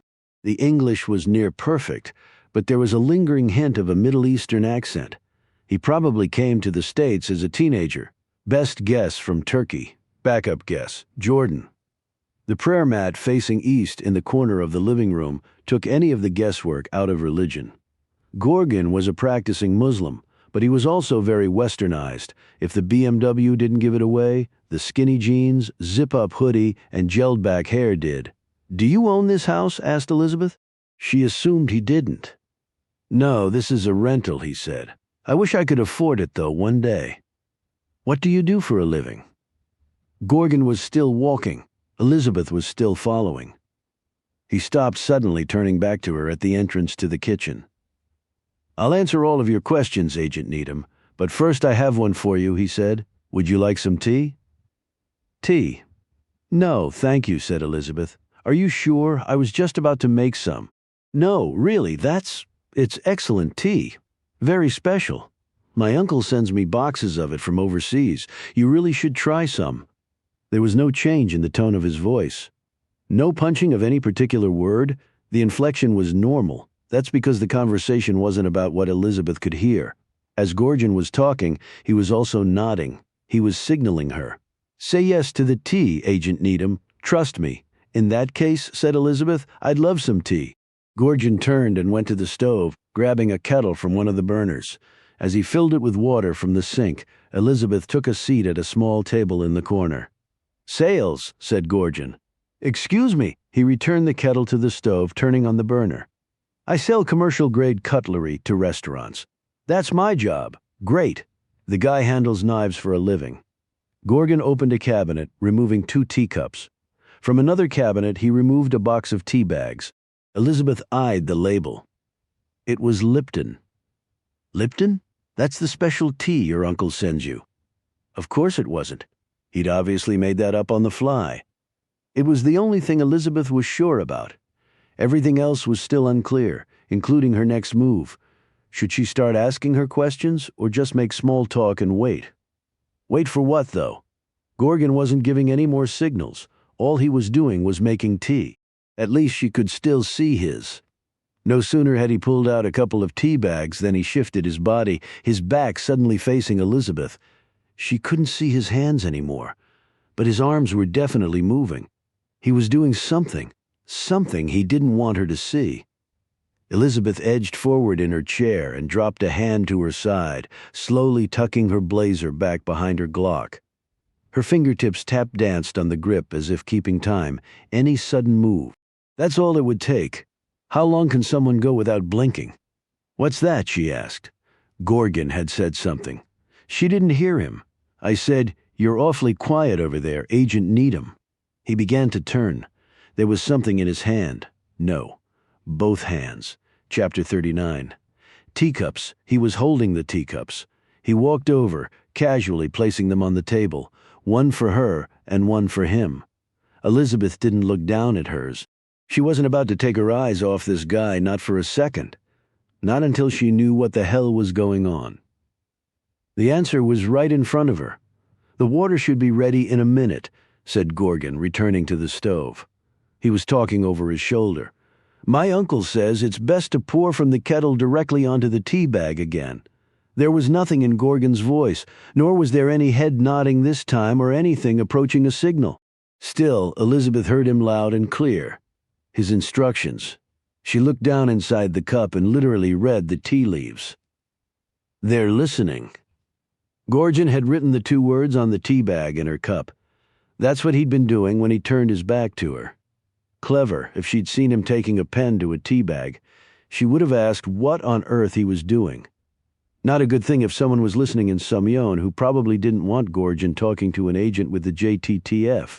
Elizabeth looked up from the cup, locking eyes with him as he leaned against the counter next to the stove. She nodded. Message received. Only who's listening? Why the hell is the house bugged? Elizabeth quickly replayed the last few minutes in her mind. She'd told Gorgon who she was, but that was outside on the steps. Still, he'd referred to her as Agent Needham once she was inside. That couldn't have been by accident. He wasn't trying to pass her off as the Avon lady or a neighbor looking to borrow a cup of sugar. So now what? Elizabeth was about to motion for the pen. She would write out her questions, hopefully on something bigger than a tea bag. She wanted to ask how to play this out should she inquire about the mudir as intended, or instead make up an excuse for her being there. It was as if Gorgon could read her mind. So let me guess, he said. In the wake of the Times Square bombings, every Muslim in the tri-state area is getting a house call. That would be a lot of house calls, said Elizabeth. You're right. Make that young single men of a certain age who just happen to be practicing Muslims. I believe the word is profiling. That's your word, not mine. It's also not a word that the JTTF would use. Gorgon gave her a thumbs up. They were ad-libbing the script, but she was sticking to it perfectly. So was he. Whoever was listening needed to think that Gorgon would never crack under pressure, that he could take the heat. It was only fitting they were in a kitchen. Elizabeth still had no idea who this guy was, or even what information she could expect to get from him, but there was no doubting the sense that he was someone she could trust. That was the point, right? It was why she'd been sent his way. Gorgon could help her. For a moment she even stopped watching his hands. Oh shit, no. No. Chapter 40, everything happened at once. The worst things usually do. The sound of the kettle whistling suddenly pierced the room, drawing Elizabeth's eyes to the stove just long enough that she didn't immediately see Gorgon's right hand reach under the dish towel by the sink. He was already whipping his arm around toward her before she could reach for her holster. There was no catching up. He'd outdrawn her. There was no getting out of the way. He was too close. This is how I die. Elizabeth watched the barrel of his gun line up with her chest. All that was left for him to do was pull the trigger. But the barrel kept moving. She hadn't heard the front door opening down the hallway. She hadn't heard the footsteps, and she definitely hadn't seen the man with the thick black beard entering the kitchen with an AK-47 trained at her head. But Gorgon had. Now he pulled his trigger. He got off 2 rounds, maybe 3. He only needed the first. It was a perfect kill shot to the carotid artery. The bearded man spun from the impact, his neck wildly spurting blood as he shifted his aim off Elizabeth and onto Gorgon. He was falling to the ground, his legs collapsing underneath him. Maybe he squeezed his trigger, or maybe his finger just twitched. Either way, his AK-47 sprayed a line across the kitchen as he came crashing down with a thud. Elizabeth looked at him by her feet, and then up at Gorgon, their eyes locking as they'd done before. His stare said it all. She didn't need to see the 2 holes in his chest, the dark redness oozing and spreading across the front of his hoodie. She knew how badly he was hurt. Elizabeth sprang from her chair as Gorgon fell to the floor, gasping for air as he rolled onto his back. He was losing too much blood too quickly. Grabbing the dish towel from the counter, the one that had concealed his gun, she tried to clamp the entry wounds, only the blood kept coming. It wouldn't stop. Gorgon could barely speak, but he wanted to. He needed to. The house, he said, his lungs wheezing. There was more to the sentence, only he couldn't finish it. He blinked a few times as if trying to gather his strength. The house? It's wired. I know, said Elizabeth. You told me. They're listening. Gorgon reached up, his hand flailing as he tried to grab her arm. No, he said. The house is wired. Chapter 41. What Gorgon meant hit Elizabeth almost as fast as the smell. She first thought a stray bullet had pierced the stove and somehow triggered the gas, except the smell wasn't coming from the stove. She looked up. Oh, Jesus! It was so thick she could literally see it. The gas was pouring out from the air duct in the ceiling. Chemistry 101. The bomb ignites the gas which levels the house and everything in it. There's no evidence to be had, or witnesses. We need to get the hell out of here, said Elizabeth. She started to slide one hand under Gorgon's back, another under his legs. Could she even lift him? She had to try. Don't, he said. There's no time. I'm not leaving without. Go. Elizabeth coughed, her lungs burning. She could barely breathe. It was now or never. He had saved her life. There was no way she wouldn't try to save his. Okay, here we go, she said, steadying herself to lift him up. We can do this. Just stay with me. She was so focused on his body, so consumed with mustering the strength to carry him, that she didn't see his eyes. They were still staring at her, but it wasn't the same. There was nothing behind them. He was gone. Go, he'd told her. The last word he would ever speak. Go. Elizabeth pushed herself up off the floor, stumbling as she began to run. She sprinted from the kitchen, the front door straight ahead down the hallway. On a dime, though, she stopped and looked back behind her. There was no time, she told herself. She did it anyway. Are you crazy? Are you insane? What are you doing? Elizabeth raced back to the bearded man in the kitchen. His gun would have his fingerprints. Better yet, was he dumb enough to have ID on him? She riffled through his back pockets. He was wearing cargo pants. There was no wallet. There was no anything. One pocket, then the other came up, empty. As she continued coughing from the gas, her eyes stinging and tearing so badly she could barely see, flipping him over in a pool of his own blood. She tried both of his pockets in front. Still nothing. She was about to give up when she spied another pocket. A small one on his t-shirt with the slightest hint of a folded piece of paper sticking out. She grabbed it, checking to see if there was anything else with it. There wasn't. Instinctively, Elizabeth began to unfold the paper to see what it was when she caught herself. Now you really are insane. Get the hell out of here. She scooped up the AK-47 and raced down the hallway again. She could hear a siren off in the distance. A neighbor probably called 911 after hearing all the gunshots. Oh crap, the neighbors. Flinging the front door open, she bolted down the steps and out to the street before turning back to see which neighbor's house was the closest. It was no contest. There was a split ranch to the right less than 20 feet away from Gorgon's house. If anyone was inside, she had to get them out of there. She was about to run. Freeze, came the man's voice. He was behind her. Elizabeth froze. She had to. She literally had blood on her hands and was wielding an AK-47 in the middle of the street on the heels of shots being fired. Still, she tried to explain. I'm an agent with, I don't give a fuck if you're the Pope, he barked. Lower your weapon and lie down on the ground. There's no time, she said, pointing. That house is about to boom.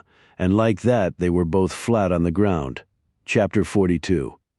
I thought this only happened in the movies, I said. What's that? Asked Landon Fox. A couple of operatives meeting secretly in a Chinese restaurant. First of all, I only count one operative, and it's not you, said Fox. Second, the Chinese know how to do something that Americans don't mind their own damn business. Sure enough, the CIA's New York section chief and I were standing in the back of a crowded kitchen during lunchtime in Chinatown, and not a single cook, busboy, or any passing waiter or waitress even glanced our way. As for Fox's jab about my no longer being an operative, I sort of leaned in on that one. Best to just take it on the chin and get to the point of my wanting to meet with him. Is this woman with the agency? I asked, holding up a picture of Sadira Yavari on my phone. Fox stared at her for a moment. He shook his head. Not that I know of. Would you actually tell me if she was? Probably not, he said. In any event, this is the part where you tell me what you know about this woman, and more importantly, why I should know it.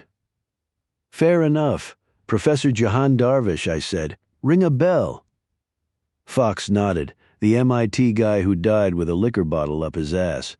He said it so matter-of-factly you would have thought Darvish had died from something typical, like cancer or a heart attack.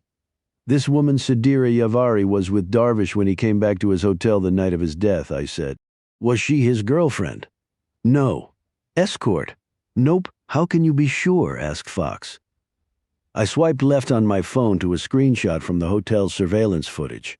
That's how I said. Fox blinked a few times, taking it all in. I could see the questions lining up in his mind like planes on a tarmac. "Let's start with this," he said. "How are you even involved in this, Reinhardt?" "It's a long story," I said. "They always are."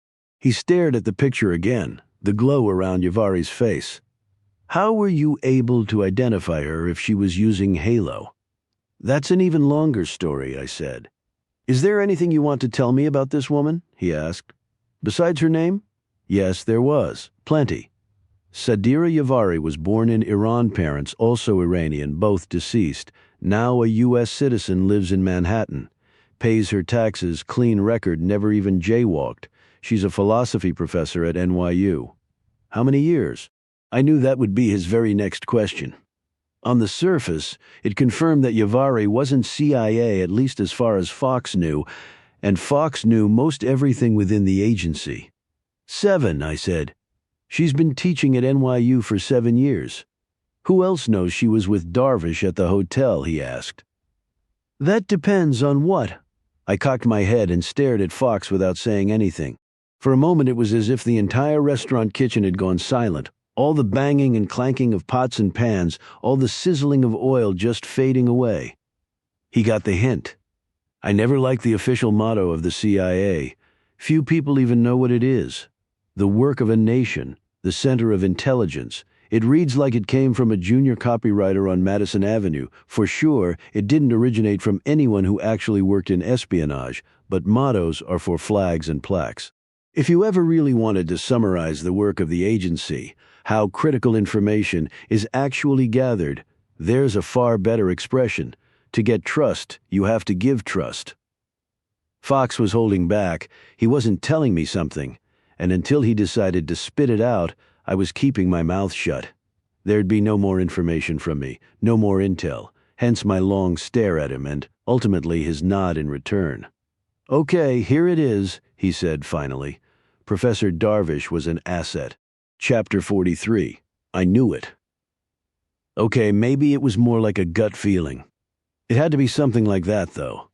Fox tipped his hand with the regularity of a solar eclipse, but the questions he had been asking, the way he had been asking them, it was as if he'd intended all along to bring me into the fold regarding Darvish. The Iranian nuclear physicist from MIT was an informant for the CIA. We had the same surveillance footage from the hotel, but Halo prevented us from identifying the woman, although we sure as hell still tried, said Fox. He nodded with what felt like begrudging respect for me. Well done, Reinhardt. Forget a solar eclipse. Fox complimenting me, that was hell freezing over. When was Darvish recruited, I asked. The summer of 2015. During the Iranian nuclear deal, in other words. Exactly, said Fox. Among the working theories was that the Iranians would try to further their program in our own backyard while we were busy snooping around in theirs. Sure enough, they leveraged Darvish by threatening his parents and brother back in Iran. What about money, I asked. Did they also pay him? Handsomely. From what I understand, I literally scratched my head. Safety for his family and financial security to boot, I said. Why would Darvish risk that to become an asset? Because the even bigger risk was running an underground nuclear lab in the middle of Cambridge, Massachusetts. That, and maybe he had a conscience, said Fox. What did he want in return, I asked. His family out of Iran. We offered that, but he was smart enough to know it still wouldn't guarantee their safety or his. Turns out he had something else in mind. That meant only one thing. To be a double agent, right? For lack of a better term, yes, said Fox. Darvish would make periodic progress in his lab, except not quite at the rate he was fully capable of. Tehran remained satisfied, and meanwhile we were able to monitor his handlers and learn what else they were up to. It had been working extremely well for us. And then, along came a pretty woman, I said, Sadira Yavari. Darvish must have thought he'd hit the jackpot at first, said Fox. He didn't exactly look like Brad Pitt, in case you didn't notice. He chuckled to himself before turning to me. What? Nothing, I said. Bullshit. He was right. I was trying to get a read on him. Was Fox telling me the whole truth? I was just wondering, I said. I know. How did she have access to Halo? I'm telling you, though, it wasn't an inside job. Halo has been around for over a decade. Word was the Russians had gotten their hands on one of the necklaces and reverse engineered it about 3 years ago. And as you know, the Iranians get all of Putin's hand-me-downs. Fox paused as if to stress the point. This Yavari woman is not one of our operatives. Are you sure? Positive, he said. But don't just take my word for it. What does that mean? I think you know. Unfortunately, I did, in Tony Soprano terms. Sadira Yavari was about to get whacked. When? I asked. As soon as possible, he said. Newton's third law. It's the only thing the Iranians are capable of understanding. You're right, I said. Only that's the part that doesn't make sense. The Iranians discover that Darvish is an informant, and they try to make his death look like an accident. They'd want you to know it was them loud and clear. What are you suggesting? I'm not sure, I said. Fox shook his head. You're going to have to do better than that, Reinhardt. Speak now or forever hold your peace. Chapter 44. You can never fully rely on what any operative tells you, even if he is the section chief of the entire New York region. The reason I know this is because I was once an operative, too. It was my job to lie. But in the words of the British philosopher John Stuart Mill, there is no such thing as absolute certainty, but there is assurance sufficient for the purposes of human life. Meaning, I was as convinced as I could be that Fox was telling me the truth. The CIA hadn't had Darvish killed. Now I just had to convince him that it might not have been the Iranian government either. Once again, I swiped left on my phone. Here, I said. Instead of a picture, this time it was a video. I pressed play. What am I looking at? Fox asked. That's Sadira Yavari giving a lecture at NYU about 6 months ago. And that guy there in the third row, second from the right, I said, pointing, is the same guy who came to my apartment posing as Ahmed's lawyer. Fox tapped my screen, pausing the video to take a better look at Benjamin Al-Kazaz, or whatever his real name was. You telling me there's a connection between Professor Darvish and the Times Square bombings? There's at least something, I said. You mean someone? Yes. And if you kill her, whatever she knows dies with her. So instead we bring Yavari in, said Fox. Have a conversation. And if she doesn't talk, then you're right. Whatever she knows dies with her, he said, folding his arms. Fox could be as cold-blooded as they come when need be. Why, you've got a better idea, Reinhardt. As a matter of fact, I do, I said. Book 3, I Spy a Killer Lee, Chapter 45. Spread your legs, honey, said the mudir. Excuse me, she asked. You heard me, he said, stepping out from behind the concrete pillar. Sadira Yavari had followed the mudir's every instruction up until that point. She'd parked her car on level 3 of the underground garage in Tribeca and taken the stairs down one more flight to level 4 to meet him. She'd brought the passports mailed to her NYU office from Tehran. She'd also left any and all weapons at home. Still, he wanted to frisk her, or was he testing her? Why would I ever spread my legs for you? She said. The mudir walked straight at Sadira, the heels of his Bruno Magli shoes scraping hard against the pavement. Reaching into his suit jacket, he removed his pistol, an MP443 Grack, and raised it out in front of himself with his elbow locked. He didn't stop until the barrel was pressed firmly against her forehead.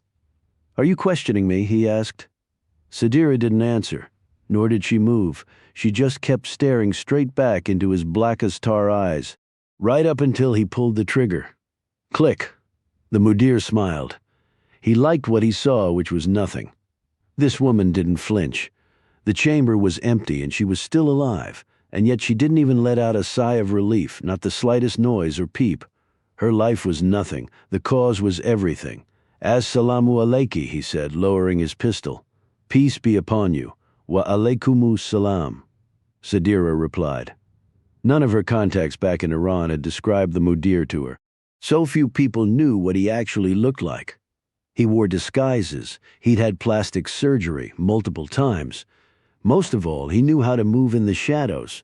This was how he'd evaded intelligence agencies around the world. He would show up on their radars, yes, but only as a blip here and there.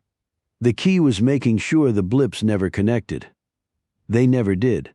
Sadira continued to stare back at the mudir. He was taller than she'd expected, leaner. And the more she looked at his eyes, the darker they seemed to get. They were soulless. Do you have them? He asked. Sadira removed the folded envelope from the pocket of her slacks, handing over the 3 British passports that would provide him with 3 new identities. He checked each one carefully. They were perfect forgeries. Satisfied, he tucked them away inside his suit jacket, followed by the pistol. "We have mutual friends," said the mudir. "We have mutual interests," said Sadira. "How much have you been told?" "You were infiltrated," she said. "He was Muslim. He was CIA. He learned of our attack an hour before it happened." "Are there others?" "No," he said. The mudir looked confident. He sounded confident, but they both knew he couldn't know with absolute certainty if any other cells had been infiltrated. "Do you need my assistance?" Sadira asked. He wasn't expecting the professor to offer her help. "Maybe," said the mudir. "We had a setback this morning. You'll see it on the news. A house in Pelham." "Will this change your timetable?" "No, the next attack will happen as planned." The mudir waited for her to ask the location, but she didn't. That was good. This woman was smart. She understood how things worked. "You know how to reach me?" she said instead. Sadira turned to leave. The mudir wasn't finished. "I saw you speak," he said. "A lecture. When?" "Some months ago. The Great Thinkers Summit, it was called." The title obviously amused him. He was shaking his head, smiling. "Americans," he said. "All they do is think." "Worse," said Sadira. "They always think they know best." The mudir nodded his approval. "We will teach them otherwise, won't we?" "Yes," she said, "every last one of them. Chapter 46. It wasn't easy, but I got Fox to buy into my plan. It wasn't Fox I was worried about, though." "Now this is what I'm talking about," said Tracy, cutting into a 24-ounce bone-in rib eye that was literally bigger than his plate. "Native Iowans don't do fillets." "This was such a great idea, Dylan, thank you." "Don't thank me yet. We were at the Palm on West 50th Street, one of our favorite steakhouses in the city. I'd made the reservation and called Tracy to meet me for an early dinner, but not before making sure Lucinda was available. She's Annabelle's babysitter, although we hardly ever use her. That's what I was leveraging with Tracy. We needed a night out together, just the 2 of us. "I'm glad you were good with this," I said. "I wasn't sure you would be." Tracy smiled knowingly at the subtext. A baby changes everything. He and I had caught the homebody bug after Annabelle's arrival. Going out on a Sunday night or any night was tantamount to abandoning her. We both felt it, although Tracy felt it more. He knew it, too. Our friends with kids are always telling us, right? How important it is to still make time for each other. But for some reason, not just some reason, I said, the best reason in the world. "I know. Annabelle is the greatest thing that ever happened in our lives. But we can't forget about us, you and me." "I agree. I know you do," said Tracy. "That was my way of saying I'm the one who needs to do a better job of it. Hey, you're here, aren't you?" "Only because you got me here." "What's the difference?" "That's true," he said. "You've got to start somewhere, right?" "Good point. So why the hell am I still stalling?" "Speaking of you and me," I said, "there's something I need to talk to you about. I couldn't stand it any longer. I'd requested a quiet table and was planning to tell Tracy before we ordered. Then I was going to tell him before our steaks came. At this rate, it was never going to happen. I had to tell him. Now." Oh, that sounds a bit ominous," said Tracy, tongue in cheek. "At least I'm already sitting down for this. How do you tell someone who thinks he knows everything about you the one thing that changes everything he thought?" The answer is, I don't know. For better or worse, after nearly a decade of keeping it a secret, I simply blurted it out. "I used to work for the CIA," I said. Tracy didn't even look up from his ribeye. "Ha ha, very funny," he said. "Can you pass the creamed spinach?" I didn't pass the creamed spinach. I didn't do anything except wait for Tracy to realize that I wasn't kidding around. Finally, he looked up at me. "Wait, what?" There was no turning back now, chapter 47. "It's true," I said. Tracy still didn't believe me. Or was it shock? "Did you really just say that? You actually used to work for..." He couldn't even finish the sentence. "The CIA, yes. Like as an analyst behind a desk?" "I was an operative," I said. "I was in the field." Tracy couldn't stop blinking. How? Where? When? He thought he had me with the timing. He'd known me since college. We hadn't always been together, though. It was after I was at MIT and before we started seeing each other again, I said. His eyes narrowed. He was running it through his mind. That's when you were at Cambridge. Your fellowship. The fellowship was actually my cover. Your cover? You mean you lied to me? Technically, I lied to everybody. I'm not everybody, Dylan. He was right. This isn't going so well, is it? I'm truly sorry, I said. The last thing I wanted to do was keep this from you. But it was really for your don't say it. He laid down his fork and knife and folded his arms angrily. Don't give me the bullshit line about it being for my protection. It's not a bullshit line. It's what it is, I said. Leaving the CIA didn't erase my past with the agency. There were risks. There still are risks. This was the only part of my confession that I had specifically worked out in my head beforehand. It was my pivot. The segue, the point at which I would put it all out on the table and tell him that I was about to get involved again, after all these years, with another CIA operation, one of my own making no less. But Tracy had a pivot of his own. You say you wanted to protect me, but what I want to know is what you were required to do, he said. What do you mean? You know exactly what I mean. Again, he was right. Tracy, the Yale Law School grad, had shot a giant hole in my defense. I was simply procrastinating with my answer. I didn't want to lie to him again. Not ever. I couldn't. Just hear me out, okay? Let me explain. The scenario I feared most when I left the agency had happened. My past had caught up with me. In fact, he'd literally shown up at my front door. Our front door, I told Tracy. The man who called himself Benjamin Al-Kazaz was a threat to our family, and God knew how many others. One way or another, he was linked to the death of Professor Darvish. He had to be, I was convinced. His being in the audience at Sadira Yavari's lecture was no coincidence. I explained it all to Tracy, including how everything started. My old friend and fellow operative Ahmed, who had saved my life in London, had died while trying to prevent the Times Square bombings.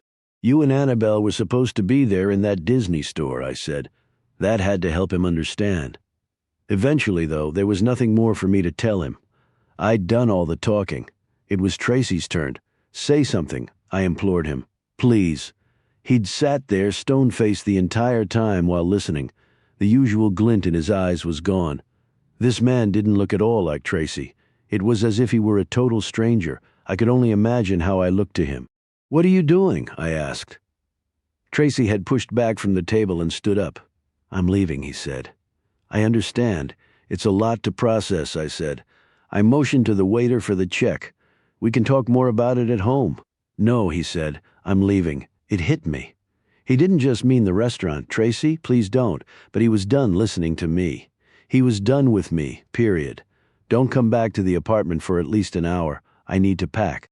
Where are you going? I don't know yet, he said, but I'm taking Annabelle with me. Chapter 48. My God, what have I done? Tracy wanted an hour to pack. He could have taken all night, or at least until they kicked me out of the Palm. Even if I wanted to move from my chair, I couldn't. It wasn't numbness or paralysis. That's when you can't feel anything. I was feeling everything, and it hurt like hell. Would you like another, sir? Asked the waiter. I was staring down at the only thing remaining on my table, every dish and plate having long since been cleared. It was a Macallan 18. My third, or was it my fourth? Sure, I said. Why the hell not? My sentiments exactly, came Elizabeth's voice over my shoulder.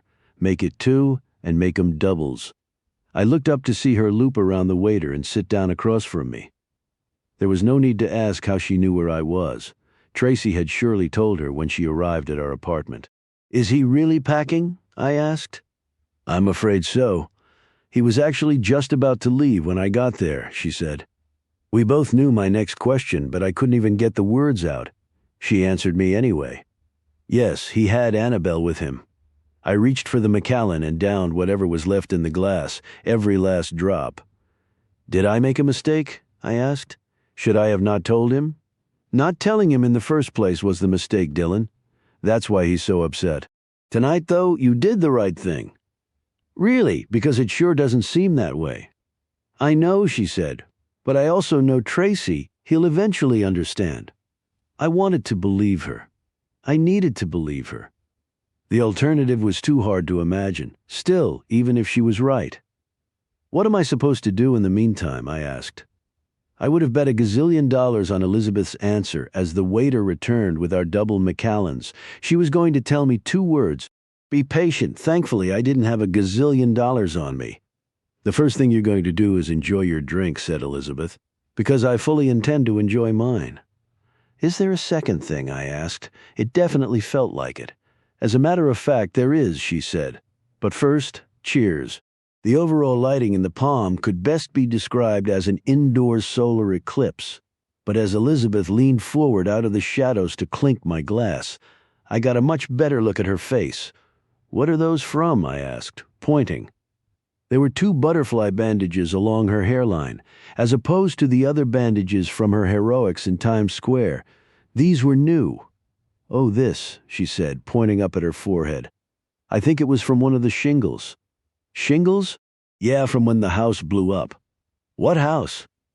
The one where a bearded guy with an AK-47 tried to kill me this afternoon. What the hell are you talking about?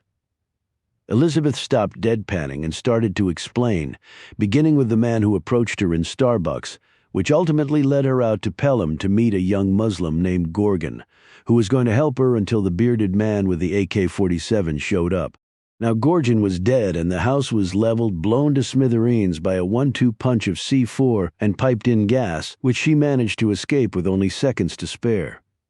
And I thought I was having a bad day, I said. Oh, and I almost forgot that mystery man in Starbucks. He's a friend of the mayor. How do you know? I made a stop at City Hall before heading out to Pelham, she said. Deacon admitted the guy was an informant for him. Did he give you a name? Of course not, she said. Which brings me to the second thing you're going to do after we enjoy our drinks. You're coming with me tonight to find Deacon. To do what? Hold him steady while I punch him in the face. Oh, is that all? His informant nearly got me blown up today, she said. You should have seen the flames. Hell hath no fury like a woman scorched. Still, Deacon's never going to tell you who the guy is, I said. Elizabeth let out a defeated sigh. You're right. Whoever said misery loves company never saw anything like the look on her face. As bad as I was feeling, I felt even worse for her. Come on, I said, signaling for the check. Let's get out of here. And go where? You'll see, I said. Chapter 49. Elizabeth kept asking me where I was taking her, and I kept answering that she'd find out soon enough. It was hardly helping her mood, but I knew what I was doing. Had I actually told her where we were going, she would have turned right around. For the last time, who lives here? She asked. We were standing outside a townhouse on East 84th Street, off 3rd Avenue. It was a decent building, but nothing out of the ordinary, at least from the outside. Just do me a favor, will you? Stand right over here, I said, pulling her arm. I'd positioned her in front of the door and directly in line with the overhead security camera. Wait, she said. Why are you hiding? I'd peeled off to the side, directly out of line with the security camera again. I knew what I was doing. Just look up so he can see you, I said, pointing. Who? I didn't have to answer. By then, the snapping sound of multiple locks had Elizabeth spinning back around. He'd opened the door. Jesus Christ, Needham, what the hell are you doing here? Asked Evan Pritchard. If this is about your fiasco up in Pelham this afternoon, I don't want to hear it, not tonight. How'd you even know where I live? Trick or treat, I said, stepping forward. Oh shit, said Pritchard, you've got to be kidding me, Reinhardt. Elizabeth's head whipped back and forth between me and her new boss. You guys know each other? We've crossed paths once or twice, I said. It was an obvious understatement. Elizabeth rolled her eyes at me. Is there anyone you don't have history with? She asked. I shrugged. What can I say? I tend to make an impression on people. Actually, I should have known, said Elizabeth. You both knew about Halo. Pritchard glared so hard at me I thought his eyes might pop out. What the fuck did you tell her, Reinhardt? It's more like what you told her, I said. Apparently you flinched or something when she showed you that hotel surveillance footage. You really ought to work on that. Never mind that Elizabeth caught me doing the same thing when I saw the footage. I conveniently left that part out, but Elizabeth already knew about my past. Now she was learning about Pritchard's. He shook his head. If I'd known it was you, Reinhardt, I would have. I know. You would have never opened the door, I said. Now that you have, are you going to invite us in or what? That depends. What do you want? He asked. Peace on Earth and a brand new Ferrari. What do you think I want? I need your help. You're still as charming as ever, Reinhardt, he said. Yeah, and you still owe me? I shot back. Pritchard mumbled something about my being the male offspring of a female dog. He then turned and walked back into his townhouse, leaving the door open for us. It wasn't the warmest invite, but the result was the same. We were heading inside, though not before I quickly whispered in Elizabeth's ear. Brace yourself, I said. For what? She whispered back. I didn't have to answer. With only 1 foot inside Pritchard's door, she saw what I was talking about. Chapter 50. Imogene, if Mike Tyson, Norman Schwarzkopf, and T.E. Lawrence from Lawrence of Arabia had all been interior designers. Now imagine Pritchard having hired all 3 at the same time. We walked in. Every inch of his floor was covered with sand, actual sand, like from an actual desert. As for interior walls, there weren't any. There was no 2nd or 3rd floor either. The townhouse had been hollowed out and fitted with an angled glass ceiling for a roof. You could see the night sky. To the left of us were a standing punching bag and a full-size boxing ring. Behind the ring was a large military tent from Operation Desert Storm. It was the exact same tent Pritchard slept in as a land component commander. That, of course, leads to the question, how do I know that? Meanwhile, Elizabeth was looking at me with her own question. What the hell did we just walk into? The short answer was Pritchard's happy place. After the liberation of Kuwait, Pritchard returned to the States as a warrior without a war.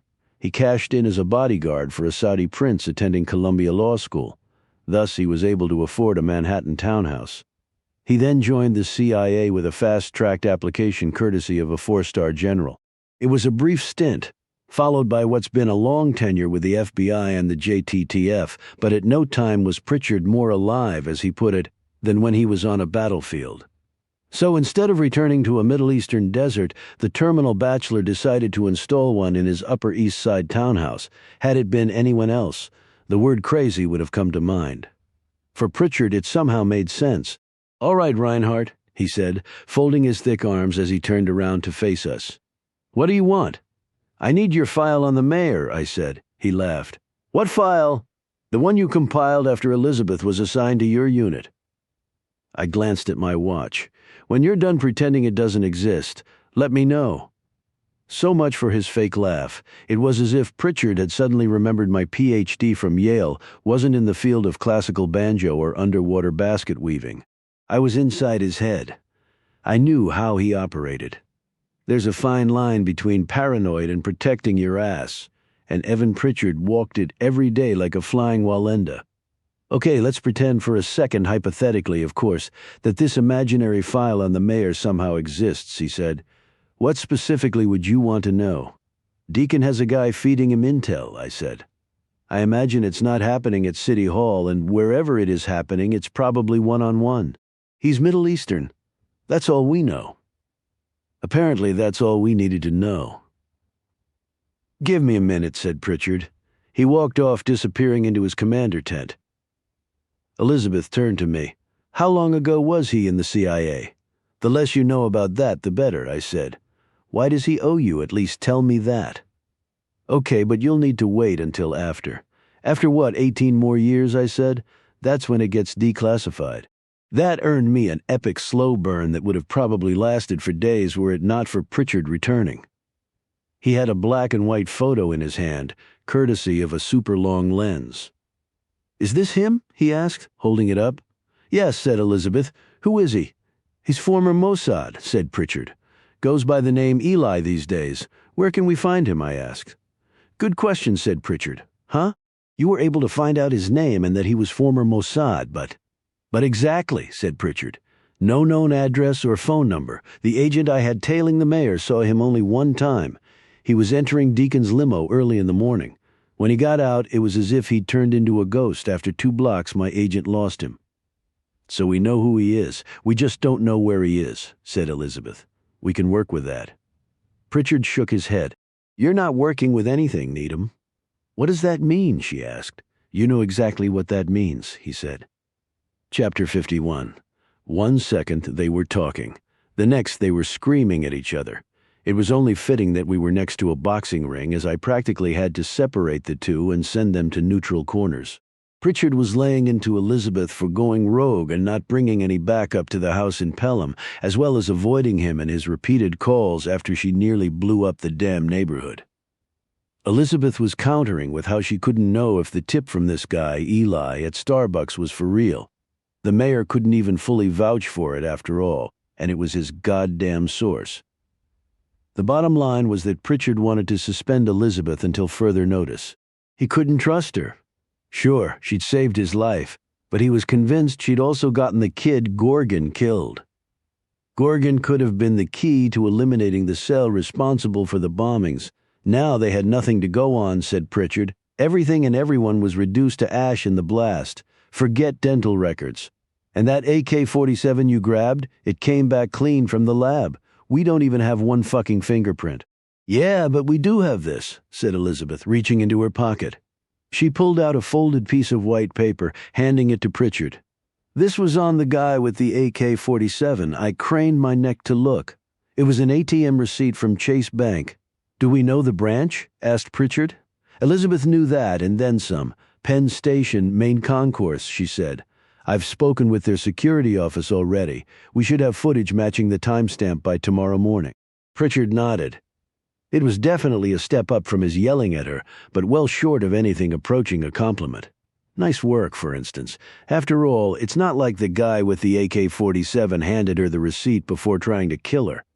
I figured the least I could do for Elizabeth was to point this out. I turned to her. So with the house about to explode at any second, you still stayed behind to search this guy's pockets? Shut up, Reinhardt, said Pritchard. Mission accomplished. I shrugged. Just saying. It doesn't change anything, he said. Actually, I replied, it could change everything. I'm not talking about the investigation, he said. You know what I mean? I did, so did Elizabeth. Pritchard was talking about her suspension, and she was about to take the reins back from me to argue it. We all understood what she wanted, the chance to track down the mayor's informant, Eli, and find out how he's connected to Gorgon and what else he knows. It made sense. Still, Elizabeth had barely gotten her first word out when I interrupted her. She wasn't going to win this battle with Pritchard. He was stubborn, he was pissed. Plus, he had home field advantage. Who the hell turns his Manhattan townhouse into Operation Desert Storm? A guy who lives to fight. That's who. Elizabeth could have either fallen on her sword or waved the white flag. At least that was the conventional way to look at it. Screw conventional. Chapter 52. What the hell was that? Asked Elizabeth. She was hopping mad, literally.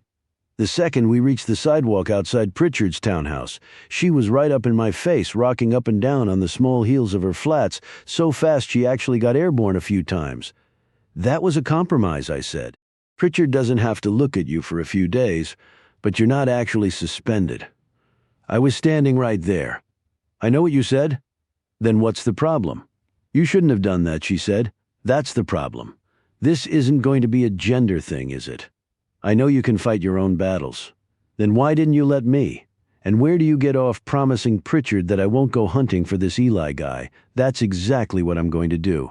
No, you're not, I said. Why? Because I promised you wouldn't.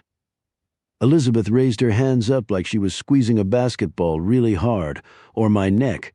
She officially wanted to strangle me now. For Christ's sake, how many of those whiskeys did you have back at the restaurant? She asked. Not nearly enough.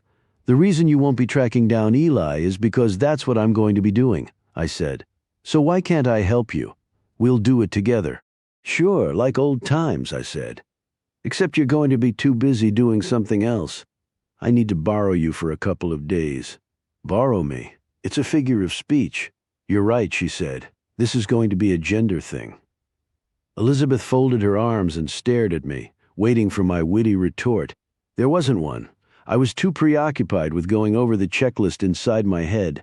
The things I could and couldn't tell her, I was having a hard time. This from a guy who memorized pi out to 50 digits when he was 11. Just to see if I could. Yeah, I know, I was a weird kid. Elizabeth had been assigned to investigate the death of Professor Darvish.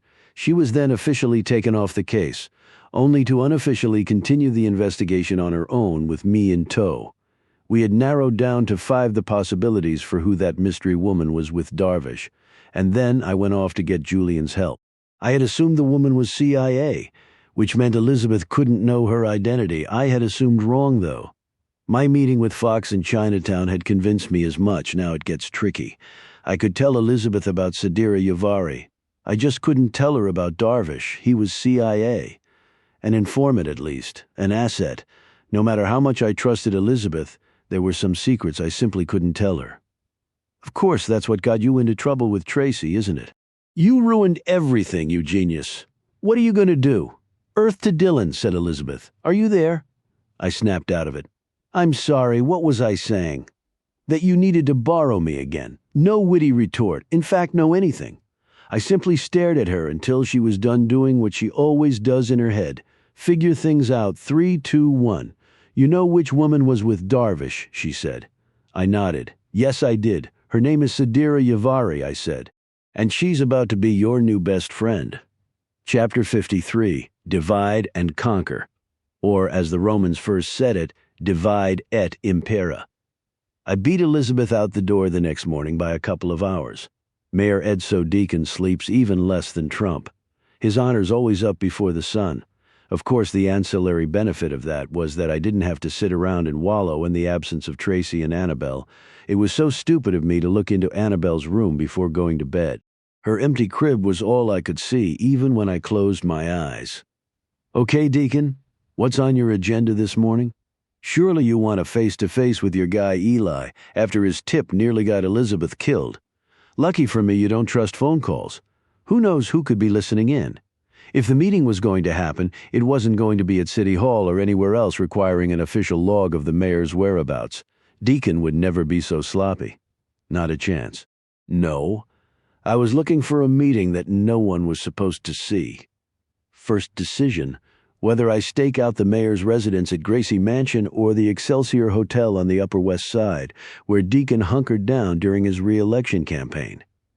The Excelsior was also where he met up with his mistress, the woman Elizabeth unwittingly provided cover for when she was first brought in as a member of his security detail. The guy had no shame. Of course, that's job requirement number 1 of any successful politician. Start with the hotel, Elizabeth told me. Then she told me what to look for. He never uses the front entrance, always the back. If you see his limo, he's there. I saw the limo. It was parked by an unmarked door next to the loading dock used for deliveries. The engine was off. The driver looked to be sleeping. That made things a little easier. Perched on my bike in an alley near the back of the hotel, I watched through the visor of my helmet and waited for that unmarked door to open. A half hour became an hour. The sun was officially up. Could you actually be sleeping in Deacon of all days? I didn't care. I was prepared to sit there on my bike for as long as it took. That was the plan. It was all about finding Eli. One way or another, the mayor was going to lead me to him. One way or another. The more I kept staring at that unmarked door, the less I could hear of the city. The traffic, a plane overhead. Every noise was fading into the background. That's when something strange happened. My phone rang. It shouldn't have. That was the strange part. The ringer was off, but it still rang. I glanced at the caller ID before quickly removing my helmet.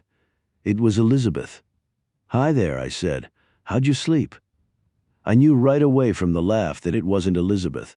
I slept like a log, he said with an Israeli accent.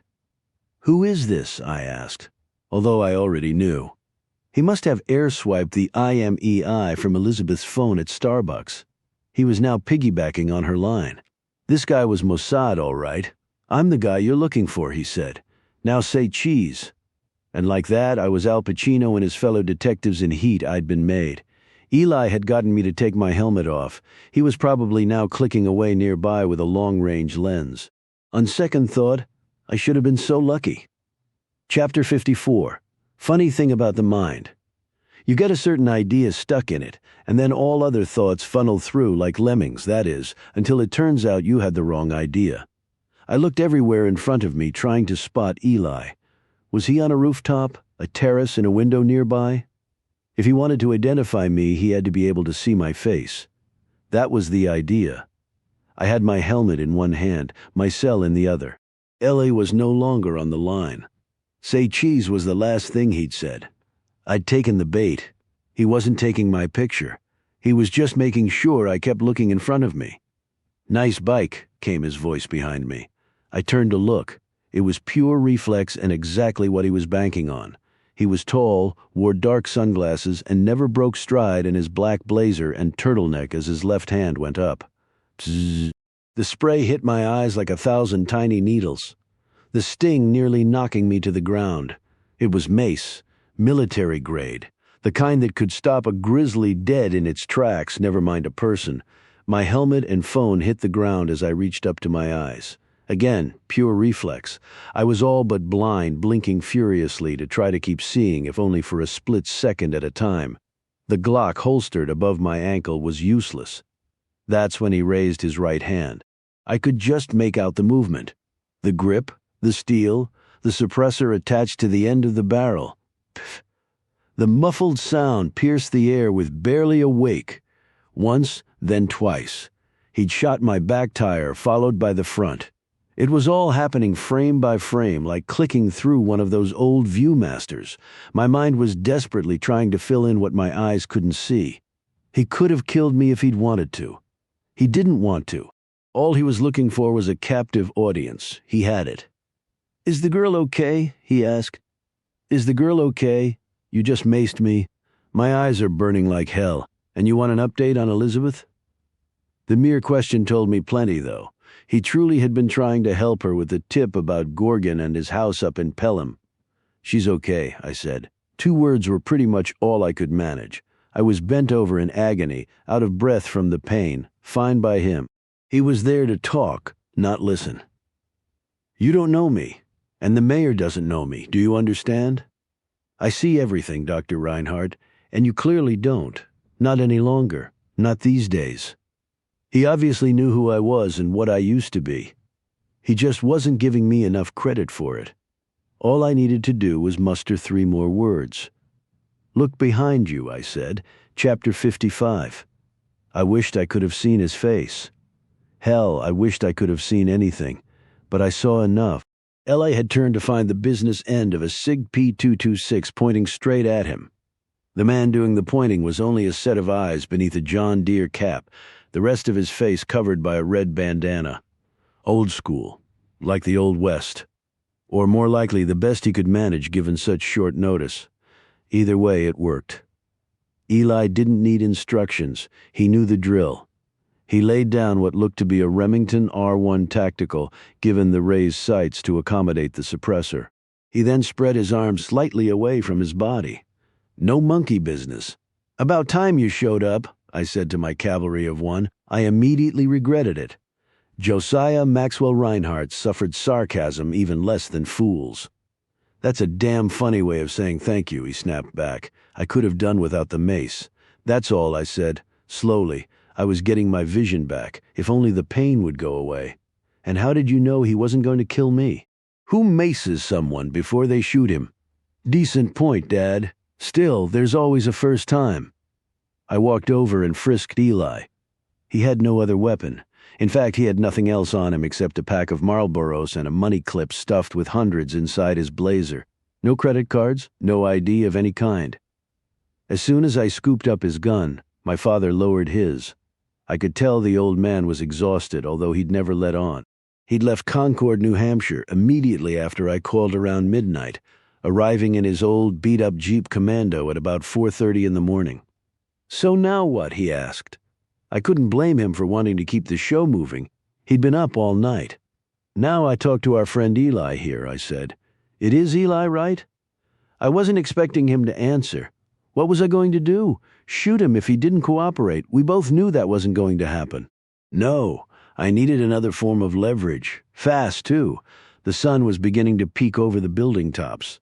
Our dimly lit alley was turning into broad daylight. Last I checked, New York still wasn't an open carry state. Eli raised a hand, although not to ask a question. He was motioning to the breast pocket inside his blazer. I'm going to smoke. That settled why Elizabeth couldn't originally peg his accent. His voice was so gravelly in person, it sounded as if he'd been born with a cigarette in his hand. The hell you are, I was about to say. He was no longer in charge. Turns out I wasn't either. Jesus Christ, said my father. Is that you, Elijah? My father lowered his bandana. Eli, make that. Elijah lowered his sunglasses. They both smiled. It's me, said Elijah. I thought you were retired, said my father. Yeah, and I thought you were dead, Eagle. Chapter 56. He called my father by his old code name, the Eagle. They obviously had history. A somewhat complicated one I was about to learn. My father casually walked over to Elijah. The way the two were still smiling, I thought they were going to hug. Nope. The very second my father was within range, he delivered a roundhouse punch to Elijah's gut. I mean hard. I could literally hear the wind getting knocked out of the guy. That's for macing my son, said my father. Elijah was now bent over and gasping for air, but I figured not for long. He was bound to retaliate, and I was ready to jump in between the two to make sure he didn't. Instead, Elijah didn't do anything. Not in terms of fighting back. He simply waited to catch his breath, straightened out his spine, and gave my father a slight nod as if to say he knew he'd had that coming. When he proceeded to reach into his blazer, I figured he was finally having that cigarette. Nope again. Out came his money clip. Are those Dunlop Elites? He asked, pointing to the tires on my bike. They were, I said. Elijah peeled off 5 $100 bills and handed them to me. That should cover it. I took the money. Apparently all debts were settled because of all things. Now my father hugged Elijah, and Elijah hugged him back. What the hell is going on? There's always been a weird unspoken code among operatives, no matter which flag they saluted. But this was even beyond weird. I take it, you guys work together? I asked. Not really, said my father. Let's just say we didn't work against each other, said Elijah. That was actually the first thing that sort of made sense in a screwed-up world kind of way. Son, meet the prophet, said my father. And like that, I was shaking the hand of the guy who only minutes earlier had maced me and shot out my tires. I didn't think twice about it, though. The guy was a legend now. He was officially real, too. Up until that moment, I'd never been fully convinced he actually existed. Remember when President George W. Bush was assassinated at the Red Sea Summit in 2003? Of course you don't. It never happened. It almost did, though. The story goes that the prophet took out not one but 2 would-be suicide bombers in Sharm el-Sheikh, Egypt. What made that all the more incredible was that the prophet was known to be a Mossad agent. He saved not only Bush's life, but also the lives of the leaders of Egypt, Jordan, Saudi Arabia, Bahrain, and the Palestinians. Give that a moment to sink in. It was a who's who of Israeli antagonists, if not outright enemies, and this guy saved them all in order to save Israel's strongest ally. And you wonder why we always have their back?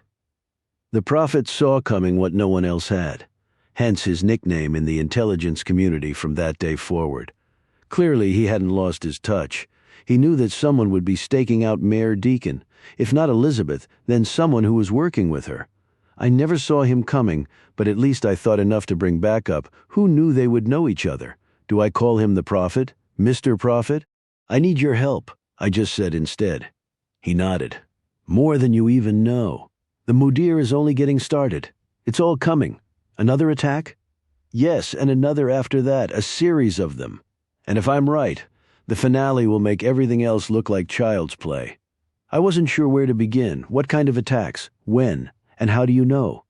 I wanted everything, every last detail. There wasn't enough he could tell me, until I realized something. There was actually nothing he could tell me. Not here.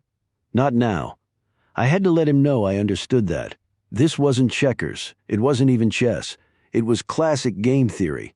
Whatever I gained from him could end up costing him dearly in ways I couldn't even fathom. Sources, contacts, cooperating agents, in short, his current livelihood, or worse, his life. There was a young man out in Pelham named Gorgon who had already paid with his. It was the prophet's move, and it would have to come on his terms. How much time do you need? I asked. He looked at me, and then my father. He's smart like you, Eagle, he said. Even smarter, said my father. The prophet let go with a quick smile, as if maybe he had a son of his own. You'll see me again, he said. He then turned and walked away, out the alley and toward the back of the Excelsior. I watched along with my father as he got into the limo. Immediately it drove off. Son of a bitch. The mayor wasn't even at the hotel. He never was. The prophet had set the whole thing up. Chapter 57. I steered clear of the question while my father and I waited in the alley for the flatbed to arrive and tow my bike. We kept the conversation light, talking mostly about the happenings at Yale and my teaching. My father had pulled the lever for Republicans far more times than any Democrat in his life. But he could never understand the way some people saw fit to mock the so-called Northeast elites in their supposed ivy-covered towers. Any of those morons would kill to have their kid go to Harvard or Yale, he would say. He was right. Finally, in the elevator up to my apartment, I got around to the question he knew all along it was coming. Were you there? I asked. Yeah, I was there, he said. The Red Sea Summit in 2003. I almost died there, too. What happened? It's all about what didn't happen, of course. The assassination of 6 world leaders, including a U.S. president. The intel said that a rogue Israeli agent was about to forever change the Middle East and the rest of the world all in a day's work. Elijah, you mean? Yep. It was a mad scramble trying to find him. All we had was one grainy black and white. An outdated photo, no less. So what happened? I found him, or I should say, he found me first. Kind of like what happened to you today. I thought I had him cornered, and the next thing I knew there was a pistol pressed against the back of my head. He told me to close my eyes and count backward from 10. By 3 he was gone. An hour later, the 2 suicide bombers were found dead in their hotel room, all bombs intact. I don't know how he knew where to find them, but I was sure he was the one who did. He was a rogue agent. All right. The right kind of rogue. You got some seriously bad intel, I said. Let's just say there was a lot of that in the wake of 9/11. We stood in silence for a few moments as I stared at the elevator's buttons for each floor lighting up one after another. It dawned on me. There was something my father's story didn't explain. He knew your code name, I said. He called you Eagle. Yes, he did. My father paused as if choosing his next words very carefully. We met a few years later, this time face to face. I even managed to return the favor somewhat. I was about to ask how when the elevator opened. My father stepped off first. He promptly turned around and did the thing he always did when he was done talking about a subject. It was a quick slice through the air with his hand. A karate chop to the conversation, no more questions. I let it be. My father always had his reasons, and there was only so much you could push him. Besides, I was thinking of pulling the same move when we got into the apartment. Where's my granddaughter? He was surely going to ask. The concept of Tracy and me was still a work in progress for my father. But he was all in on Annabelle, completely smitten. In fact, he'd already made 2 trips down from New Hampshire just to see her. Now he was going to wonder where the hell she was. Maybe I could just chop away all his questions. I was so consumed with having to explain what happened with Tracy that I barely even glanced at the man in the Mets cap who passed us in the hallway. He could have been anybody. I didn't have a clue who he was, right up until the moment when I reached the door to my apartment. That's when I realized he'd been sent to kill me. Chapter 58. It was barely there, a smidge, a notch, a sliver above a dog whistle, but I could hear it. That metallic hum, the sound of the automatic lock on the door having been engaged only seconds before. He'd been inside the apartment. He'd just left. No, wait, he's coming back. I knew it even before I turned my head. I didn't need to see it. I could feel it. Instinct. Killer instinct. Once he'd passed the corner leading to the elevator bank, he turned around to look. I saw his head peek out as he spotted us in front of my door. He was 10 yards off with nothing in his way. He had a clean shot. But only if I let him take it. There was no time to even yell gun as I reached for mine while all but slamming my father to the ground. I fired once, rolled, then twice, neither with any aim, just direction. Enough to force this guy back around the corner, if only for a few seconds. Silver one, I said, tossing my keychain to my father. He was now closest to the door. The two other keys, copper-colored, were for a storage unit and my office at Yale. Having a former CIA operative for a dad has its drawbacks, but it sure comes in handy when taking fire. He knew what to do. More importantly, he knew what not to do. As in, try to open the door to my apartment at the wrong time. We were crouched on the tight pile carpet, spread on either side of the hall with our guns drawn, waiting for the next rounds to come our way. It wasn't a matter of if, only when. Come on, bring it? We kept staring at the corner, waiting for movement. Amateurs always go for speed, trying to outdraw you. This guy wasn't an amateur. The first thing we saw was subtle, a hint of blue from the brim of his Mets cap. It was sticking out no more than an inch, about 6 feet off the ground. He was decoying us. I could practically picture him holding the cap above his head, trying to draw our eyes. Instead, I gave a quick glance to my father, who nodded back. Enough said, my father was no amateur either. The Mets cap and only the cap suddenly came flying out from behind the corner like a clay pigeon, but my eyes stayed focused below it. Sure enough, his hand came whipping around the edge, the barrel of his semi-automatic leading the way only a few feet up from the floor. Nice try, asshole. We traded shots. My father and I were pinned down, but the guy had no time to square either of us up. He was quick, though. Good reflexes. No sooner did he lunge forward than he immediately pulled back, although not before I nicked him. A small burst of blood splattered against the wall, probably from the meat of his forearm now. My father sprang to his feet with the key, finding the cylinder on the first try. With a twist and a shove, he threw open the door. All I had to do was follow him in. That's all I had to do. Take it away, Robert Burns. The best laid plans of mice and men often go awry. Chapter 59. All. At once came a cacophony of sounds I didn't want to hear. Not then. Not there. What are you doing, Mrs. Jones? The sliding of the security chain on her door. The snap of the dead bolt. The squeaking of a turning doorknob that probably hadn't been oiled since the last time the Mets actually won the World Series. The hallway was about to have company. Our next-door neighbor, Mrs. Irma Jones, had just submitted her application to the infamous Darwin Awards by hearing gunshots outside her apartment and somehow deciding that the smartest move for survival's sake was to get a closer look. Then again, she was in her 80s. Who knows what she thought she heard? She sure didn't hear me. As soon as her door opened, I tried to tell her to go back inside. I couldn't yell, though. Yelling would have been the same as grabbing a bullhorn to announce to the shooter that I was distracted. In other words, fire away. After looking down the hall, Irma turned and saw me flat on the ground behind her. She was about to do the one thing worse than peeking her head out. She was about to come all the way out. "Are you okay, Dylan?" she asked, squinting. Irma had maybe an inch on Ruth Bader Ginsburg, if that. She was tiny, and she was about to get body slammed. I pushed up off the carpet, launching myself toward her like a sprinter out of the blocks. I had one eye on her and the other over her shoulder, and before I could even blink, it went from bad to worse. There was no decoying us this time. No trickery with the Mets cap. He jumped out from around the corner with a two-handed grip. He had no intention of missing me twice. Irma screamed. Irma never saw him. She had her back to him. She was screaming because of the gun I had pointed at her head while charging at her. At least that's what it surely looked like to her eyes. Her neighbor, one of those two nice gay men from next door, was about to kill her. That had to be against the co-op board's rules, right? My move was straight out of Ringling Bros. I dove for Irma, leaping through the air while getting off one shot over her head, my other arm wrapping around her shoulders so I could spin and hit the ground first to break her fall. One bullet whizzed by my ear.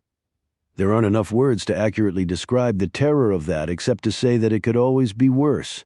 You could hear the bullet hit you instead. Not today, though.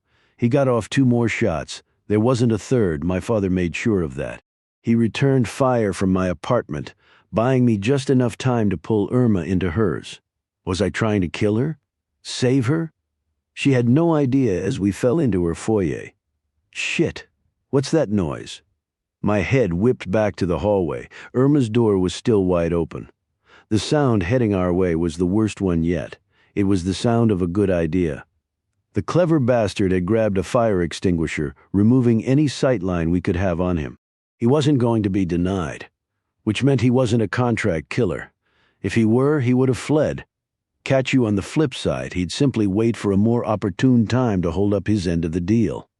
No, this guy wasn't a hitman at all. He was a soldier, not military, but terrorist. A guy who had been given his orders, kill or be killed.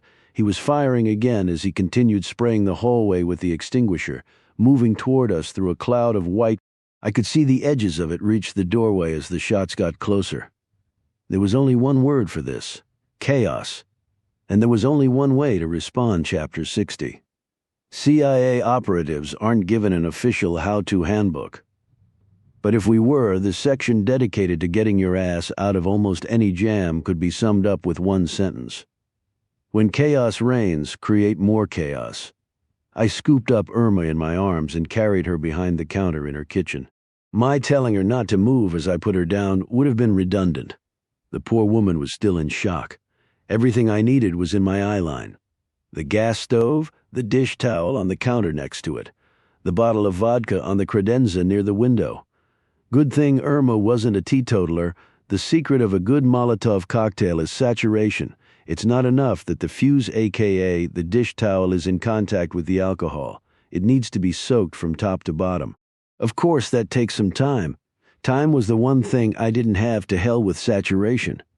I flipped on the front burner of the stove, grabbed the vodka, and jammed the dish towel as far as I could into the bottle before giving it a couple of quick shakes. I was staying low, keeping my head clear of the top of the counter. The shots outside the hallway had stopped. That's because he wasn't in the hallway anymore. The sound of his closing the door behind him was all I needed to hear. He was inside Irma's apartment. Come on, asshole, reach for that lock. It wasn't about keeping me in. It was about keeping my father out. This guy wanted a fair fight, one-on-one. I could practically feel his eyes scanning left and right, waiting for me to make my move, but he still had to lock that door behind him. He had to look away, if only for a split second. I glanced at Irma, my forefinger pressed against my lips. Shh. As my other hand reached for the now red-hot burner, the edge of the dish towel leading the way. Could he already smell the gas? He'd for sure see the flame. I had to time this just right. The blink of a human eye takes between 300 and 400 milliseconds. A normal heartbeat is upward of 900 milliseconds. I figured my window was somewhere between 2 blinks and a murmur. But not until you turn to lock that damn door. What's taking you so long? I lit the dish towel, my ears tuning out everything except the sliding of that dead bolt. The streets below us ceased to exist. The entire city had gone quiet. Dead. Then, snap. I sprang up from behind the counter as he locked the door, launching the bottle where it would do the most damage. Not at him, but at his feet. He never saw it coming. The glass shattered as he turned back around, the flames igniting straight up his legs. He didn't care. At least, not yet. He wildly shot in my direction as I ducked behind the counter. The irony, though. He was holding a fire extinguisher while on fire. I was about to pop up again. I wanted this guy alive, if at all possible. The things he could tell us. Names, locations, who sent him to kill me. And from where. That fire wasn't going to put itself out, and it was only going to spread unless he did something about it. That's when I'd have him. Score another one for more chaos. Before I could even push up off the floor of Irma's kitchen, however, I heard the shots from outside in the hallway. My father was taking a page from that same non-existent handbook. He was breaking down the door with bullets shooting out the locks. It was full-on crazy in every direction. But I still wanted this guy alive. I rose up from behind the counter as my father kicked his way in, the door flying open. He fired off 2 shots, one at each shoulder. That's how you level a guy without killing him. My father knew I'd want this guy alive, too. That made 3 of us. My star informant was on the ground, and in flames his blood sprayed all over Irma's living room carpet. He dropped his gun along with the fire extinguisher, and he was rolling around in agony. Still, my father was taking nothing for granted. Watch him, he told me, tucking away his Glock to pick up the extinguisher. In the blink of an eye, faster than the beat of a heart. That's all it took. The guy now had his own window, literally. Chapter 61. The cops, the two detectives, the EMTs, all kept referring to him as the deceased since there was no ID to be had on his half-burned, fully mangled body which had literally cracked the sidewalk in half outside my apartment building 30 stories below. No surprise the guy would end up being a John Doe. I could have told them as much. Then again, I was too busy having to tell them everything else. "Wait, let me just repeat that back," said the junior of the two detectives, who had introduced himself to my father and me as simply Miller. Not Joe or Bob Miller or even Detective Miller, just Miller. So, after getting shot, the deceased sprang up and proceeded to run at the window glass, shatter it, and then jump to his death. Is that right? "It was actually more of a leap," said my father. "A swan dive, really." My father was now going on 24 straight hours without sleep and was officially beyond punchy. Miller was barely even acknowledging him at this point, content instead to look only at me or down at his notepad. He was taking a lot of notes. "Yes, that's what happened," I told him. As for why it happened, I kept that to myself. The police didn't need to know, at least not yet, that the guy pancaked on the sidewalk with his entrails splattered was part of a terrorist cell. Point being, his getting caught was absolutely, positively not an option. I glanced at my watch. This was taking too long. The news vans were beginning to line up along the curb. My father and I needed to exit stage left in a hurry. "Just a few more questions," said Miller. "Actually, no more questions," he was told instead. We all turned to see Elizabeth flash her badge to Miller, who seemingly could not have cared less. "You can have Dr. Reinhardt when I'm done with him," the detective told her, almost shooing Elizabeth away with the back of his hand. The poor guy. I almost felt sorry for him as Elizabeth blinked in disbelief. She was about to give him a quick refresher about the pecking order among badges, and while she had her subtle moments from time to time, I knew immediately this wasn't going to be one of them. Sure enough, she grabbed the notepad right out of Miller's hand and heaved it to the other side of the street. "Congratulations, you're now done with Dr. Reinhardt," she said. With that, my father and I followed her inside my apartment building, never once looking back. "I like her already," my father said as we walked. He knew of Elizabeth from what I'd told him back when she and I were hunting the serial killer, the dealer. But this was the first time they were meeting face to face. I made the formal introduction in the lobby. "Normally I'd ask what brings you down to Manhattan," she said, shaking my father's hand. "Normally I'd tell you," replied my father. Enough said, at least about my father's former life as an operative. I was prepared to tell Elizabeth all about my morning meeting Eli, the fact that I now had a target on my back courtesy of some very impolite terrorists, but first there was something I needed to know. "What are you even doing here?" I asked her. "You're supposed to be out following—" "Yes, I know," said Elizabeth. "I was supposed to learn her entire routine, everything she does, everywhere she goes." "In other words," I said, "tailing her for days, or maybe just hours," she said. "I found out everything you need to know about Sadira Yavari, but we don't have much time." Chapter 62. Elizabeth was right. Twice over, a beautiful little thing called serendipity had intervened in her reconnaissance mission. I no longer needed to know Professor Sadira Yavari's daily routine, what her regular haunts were, or the particular park bench where she liked to go to read. Engineering my chance meeting with her had already been taken care of courtesy of the United States District Court for the Southern District of New York. In short, Sadira had jury duty right now. There was barely any time for the things I needed to do, let alone wanted to do. I wanted to head back up to the apartment, pack a suitcase, and say goodbye to the place. I'd be back, but I'd never live there again, not as long as the mudir or whoever was posing as Benjamin Al-Kazaz knew the address. Can those two guys be one and the same? It definitely feels like it. I also wanted to visit Irma in the hospital, whichever one the ambulance had taken her to. I think she was more shaken up than actually hurt, but the EMTs had wisely decided to play it safe. A night of observation made even more sense given her apartment was currently a crime scene, not to mention a complete shambles. I had to put a pin in all those plans. Everything that could wait had to wait. Instead, I had to get downtown to the courthouse on Pearl Street and join the jury pool. How do you know Yavari's name hasn't been called yet? I asked. It hasn't, said Elizabeth, and it won't be. I've made sure of it. So you were actually there at the courthouse? Yeah. She's wearing a white blouse with a gray skirt, reading a book. What's the book? I didn't get that close to her, said Elizabeth.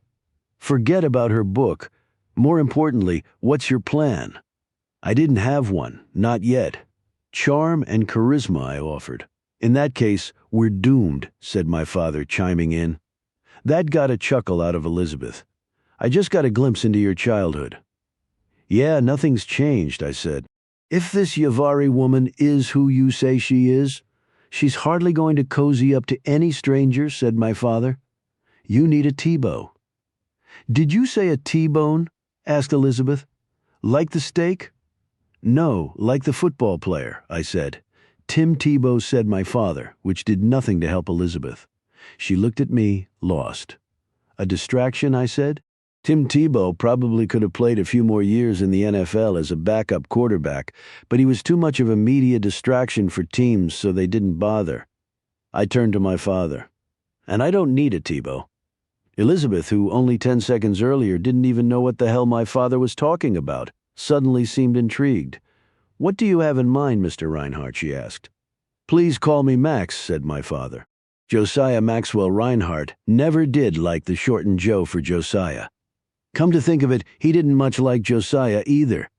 He always thought it made him sound like a character in a Mark Twain novel. Okay, said Elizabeth, obliging him. What did you have in mind, Max? That depends on what? How fast we can get our hands on a flask, a flannel shirt, and a pocket copy of the Constitution, he said. Chapter 63, it was like Ren E. Zellweger to Tom Cruise at the end of Jerry Maguire. You had me at flask, said Elizabeth. Even I had to admit it was all just crazy enough to work. The second I gave my blessing, Elizabeth was on the phone to a staffer at the JTTF named Freddie. She told him he had 45 minutes to hit a Barnes & Noble and an REI store or any other flannel and flask-loving outdoorsy place to gather the necessary props and meet us at the courthouse. JTTF staffers aren't accustomed to questioning their marching orders, but surely Freddie had to be wondering what on earth he was doing and why. I feel you, Freddie. 45 minutes later on the dot, my father was getting into character in an empty conference room at the courthouse. A sweaty and out of breath Freddie had delivered. No sooner had he handed off the goods to Elizabeth than she was scuffing them all up, making them look used. Or, in the case of the flask, abused. Meanwhile, through an open crack of the conference room door, I was watching everyone still remaining in the jury pool return from their lunch break. One after another, they were filing back into the waiting area. Everyone except Sidera. Where the hell is she? I asked. Are you sure she didn't already go in? Asked Elizabeth. You could have missed her. Elizabeth was still busy behind me with my father's wardrobe. I looked back to see her actually ripping off a button from the flannel shirt. She kept glancing up at his old beat-up John Deere cap as if it were the template for his overall look. The cap was probably how he got the idea for this in the first place. I returned to staring through the crack in the door, waiting for a gray skirt and white blouse. The thought that Sidera had decided not to return to the courthouse crossed my mind like a wrecking ball. Come on, where are you? There she was. She was almost hidden among a small group of other potential jurors. They were all returning at the same time. Most were talking to one another, surely commiserating about having to spend a perfectly good day waiting in an overcrowded room, all in the name of a nebulous concept that most New Yorkers tend to put in air quotes or utter with an eye roll, civic duty. Sidera, on the other hand, wasn't talking to anyone. Moreover, her body language was all but screaming, "Keep your distance," not exactly a good sign for what we were about to attempt. Still, all that mattered for now was that it was her. It was definitely her, Sidera Yavari, our mystery woman. Forget the gray skirt and white blouse. I'd know that walk anywhere. I turned back to my father and Elizabeth. It's showtime, I said. Chapter 64 places everyone. Elizabeth went first. She walked out into the courthouse lobby, flashing her badge and prepping 2 security guards who were manning the door. They were nodding like a couple of bobbleheads. So far, so good. I went next, walking straight past them and into the waiting room, where I took a seat with a clear view of Sidira. Not once, though, did I even glance in her direction. A minute later, my father entered as a last straggler from the lunch break. If Simon and Garfunkel had written a song about how he looked, it would have been called The Only Living Hick in New York. Then again, that's the beauty of the city. The diversity is so truly diverse that everyone ends up blending in until for some reason they don't. Exactly what we were banking on. The birthday paradox is seemingly a mathematical improbability based on how many people would have to be in the same room before the odds were 100% that two of them shared the same birthday. The paradox is that the number of people is surprisingly low. Only 23 people are required in the room before the odds are 50-50. At only 75 people, the odds of two sharing the same birthday jump to 99.9%. How can that be right when there are 365 days in a year? But it is. The math proves it. As for the jury pool paradox, there was no math, just instinct. How many people had to be in the room before no one noticed that two extra people had joined them after the lunch break? Sure enough, no one seemed to give my father or me a second glance as we took our seats. Good thing, because as fast as you can say Tim Tebow, the entire room was about to notice us, big time. Whenever you're ready, Pops. Fittingly, it started with a fumble, under the guise of trying to sneak a swig from inside his flannel shirt. My father dropped the flask to the ground. It landed with a metallic thud against the tile flooring, the sound echoing throughout the entire waiting room. Naturally, everyone looked. Their faces said it all. Oh, great. Some drunk guy. Worse, a red state drunk guy given how he was dressed. Mind your own damn business, you liberal looky-loose. My father barked. He wisely didn't go for the full-blown Barney Gumble and tack on a belch, but he did appear to lose his balance as he leaned over to pick up the flask. Right on cue, someone nearby snickered. "What are you laughing at, Baldy?" my father asked, jabbing his finger at a follicularly challenged man who immediately regretted the snicker, as well as not wearing a hat to jury duty.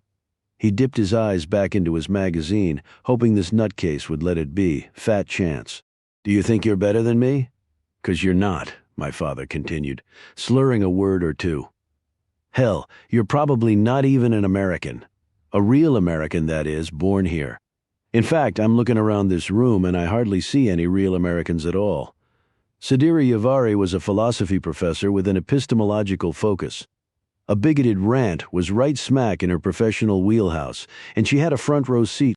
"Come on, Sidira. Look up from your book and stare at the crazy lunatic. How can you resist?" She couldn't. Now, let the real show begin. Chapter 65. "Great! Someone else, who can't mind their own damn business," said my father, his jabbing finger swinging over to the attractive woman in the gray skirt and white blouse. "Oh, and look, she's another foreigner. I bet you're a Muslim, aren't you, lady? It doesn't matter how American you dress. You can't hide it. That was my cue. Muslim." "That's enough," I announced from a few chairs over. "You're out of line." Heads whipped back and forth, now between my father and me. Anyone within earshot waiting to see how he'd respond. But my father was only getting started with Sidira, as was the plan. I was merely setting the table. "What are you reading there, Muslim lady? The Koran. Do you want to see what I read?" He stood and reached into his back pocket, pulling out the copy of the Constitution and all but shoving it in Sidira's face. "See, this is what real Americans read." "Then why don't you sit back down and read it," I said, "and leave the woman alone? In fact, leave us all alone." "I wasn't talking to you," barked my father. "I'm pretty sure I speak for everyone. You shouldn't be talking at all." "This thing here says I have the right to speak my mind," he said, pointing. Elizabeth had wrinkled, rolled, and dog-eared his pocket copy of the Constitution so much there was no doubting he'd been carrying it around with him for years, if not decades. "You have the right to speak, and I have the right to tell you to shut the hell up," I said. "Oh yeah, just try and make me, you commie-loving bastard." Damn, my father was good. Almost too good. Commie-loving bastard? I was ready to spring out of my chair and pop him one. But no, I couldn't be the guy who threw the first punch. Everyone loves a hero. Only this wasn't the movies. This was manipulation, human psychology. Pavlov's dog. We needed a precise reaction from Sadira, which meant there could be no doubt about what she was witnessing. It had to seem real. "Yeah, I didn't think so," said my father, smirking as he watched me now try to ignore him. Most anywhere else in the country I would have been chickening out. But in Manhattan, it was called living to fight another day. 99% of the time, it worked. Hello, 1%. My father neatly placed his flask and pocket constitution on his chair. By the time he turned back around, he was already lunging for me. I had just enough time to stand up so he could knock me down. The secret to a fake fight: real punches. As I rose to my feet, my father landed the first one as required, a haymaker that would have caught my chin were it not for a quick turn of my shoulder. Everyone began to scramble, scream, or gasp. Not Sadira, though. She'd barely budged in her chair. From the corner of my eye, I saw her simply staring at the spectacle, taking it all in. Duly noted. The woman has seen her fair share of violence.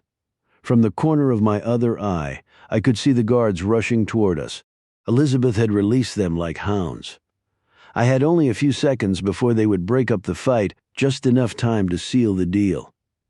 Sympathy is a powerful emotion, but it makes a lousy aphrodisiac. I couldn't merely be the victim in Sadira's eyes, nor was it enough to be the guy who came to her defense. I had to be able to take a punch, and more importantly, be able to land one, a really good one at that. Brace yourself, Pops, it was no haymaker or roundhouse. In the trade, it's called a stunner, a quick, sharp jab to the xiphoid process, otherwise known as the small extension of the sternum. Suddenly, the drunk old man with a lot to say was rendered silent as he bent forward, the wind knocked clean out of him. It was the last thing Sadira saw before the guards swooped in and grabbed us. Before anyone even had a chance to say the old man started it, they were dragging the two of us out of the room. All the while, I didn't risk sneaking a peek at Sadira. I didn't have to. I could feel her gaze. Would it be enough, though, had she bought in? Chapter 66, approximately a half hour later. A court clerk read off a list of 20 names in the jury pool waiting room. The pool was being pared down for the day, the clerk explained. The 20 names having been chosen randomly. Of course, Sadira was one of them. I was pacing outside the courthouse, pretending to be looking at my phone. I had my back to the doors, waiting for the signal from Elizabeth, who was watching from the side about 20 yards away. She was pretending to eat a hot dog. It would have been more convincing if she'd actually taken a bite of the thing. Never mind. She gave me the nod. I turned around, my eyes still glued to my phone. The rest of me, however, was clearly visible to Sadira. I continued pacing, a human lure. She took the bait. I could hear the clicking of her heels heading my way. "Excuse me," she said. I looked up. "I just wanted to thank you for what you did in there earlier, coming to my defense the way you did." "You're welcome," I said. "It was nothing. It certainly wasn't nothing to that old man. He didn't like you very much. He wasn't a big fan of yours either." She smiled. "Please tell me they arrested him."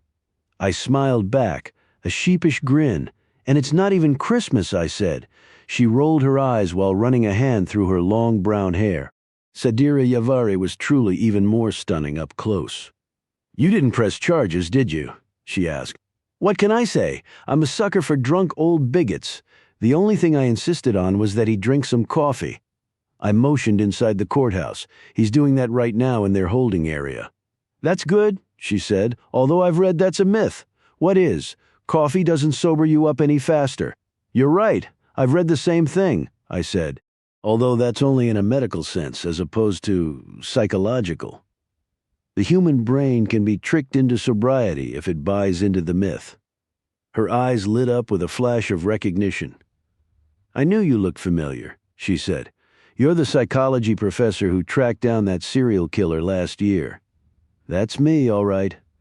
"No wonder you let the old man off the hook," she said. "Compared to a serial killer, everyone else is merely having an off day." "Dylan Reinhardt," I said, extending my hand. "Sadira Yavari." I could tell she was still sizing me up as we shook hands. "I remember reading about you after you saved the mayor's life," she said.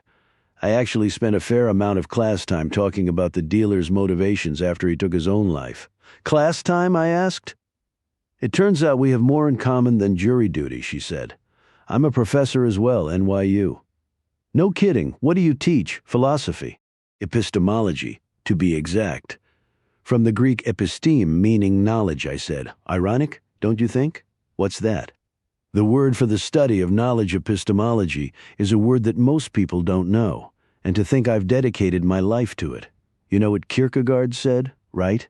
Well, I'm a professor of philosophy, so I probably do. Truth always rests with the minority, she said, finishing the quote. She raised a hand to her chin, giving me a quick up and down. You're an interesting man, Professor Reinhardt. Flattery will get you everywhere. How about dinner tomorrow night? Will it get me that? I don't know, I said. I'll have to ask my wife. Sadira blinked. She literally took a step back. I'm sorry, I didn't see a wedding ring, and the way we were talking, I sort of assumed that. I'm just kidding, there's no wife, I said, and I'd love to have dinner with you. Book 4, The Enemy of My Enemy. Chapter 67. I can think of a dozen foreign governments that would give their collective left nut to blow up this table, said my father. Julian chuckled. Maybe we should move tables? Maybe I should call Fox again, I said. Where is he? He'll be here, said Julian. And don't ask me what you're about to ask me for the 100th time. For the 100th time, I asked him anyway. Julian, why are you here? Because Fox wanted me here, he said. Last I checked, he was still the New York section chief. As usual, Julian had a point. There were only a few people on the planet who could force him to leave his proverbial bat cave against his will. Landon Fox was one of them. Now, if only Fox would show up. No sooner had I booked my dinner date with Sadira than Fox called and asked me to meet him at O'Sullivan's bar on the Lower East Side, the back booth. Word had already gotten to him that my father was in town. Fox wanted him there, too. Tell Eagle I look forward to seeing him, he said. Lo and behold, there was Julian in the booth with a glass of whiskey when my father and I arrived. I'd spoken to him only an hour before to ask a favor. He hadn't mentioned the meeting. Why not, I wondered. Once again, Julian wasn't saying. I let it lie and focused on the favor. So how many pages did you have to scrub? I asked while we waited for Fox. O'Sullivan's had been around since Prohibition and smelled like it too. It was the perfect Irish dive bar where everyone had their own problems. Not as many pages as you might have thought, answered Julian. There was that story in New York Magazine and a piece in the Provincetown Banner that referred to you as being rumored to be gay. All other mentions were in blogs. Are you sure you got them all, I asked. Julian looked at me as if I'd just asked Annie Leibovitz if she was sure there was film in her camera. Yes, I got them all, he said. When Sadira Yavari Googles you, there will be nothing to dispel the notion that you're straight. I glanced across the table at my father, who looked to be holding his tongue on a couple of punchlines to the point of dizziness. Or maybe it was the fatigue catching up to him. He still hadn't slept. If Fox hadn't explicitly asked for him to join us, I would have insisted he crash at Elizabeth's apartment, as she'd offered. For the record, she was less than pleased that she couldn't come along to O'Sullivan's. She'd mumbled something about an all-boys club, but she understood the real reason. She didn't work for Fox. She wasn't CIA. That didn't mean she had to be happy about it. Whatever the purpose of the meeting, she knew it had to be important. I knew it too. For the 101st time, just give me a hint, I said to Julian. Amuse me.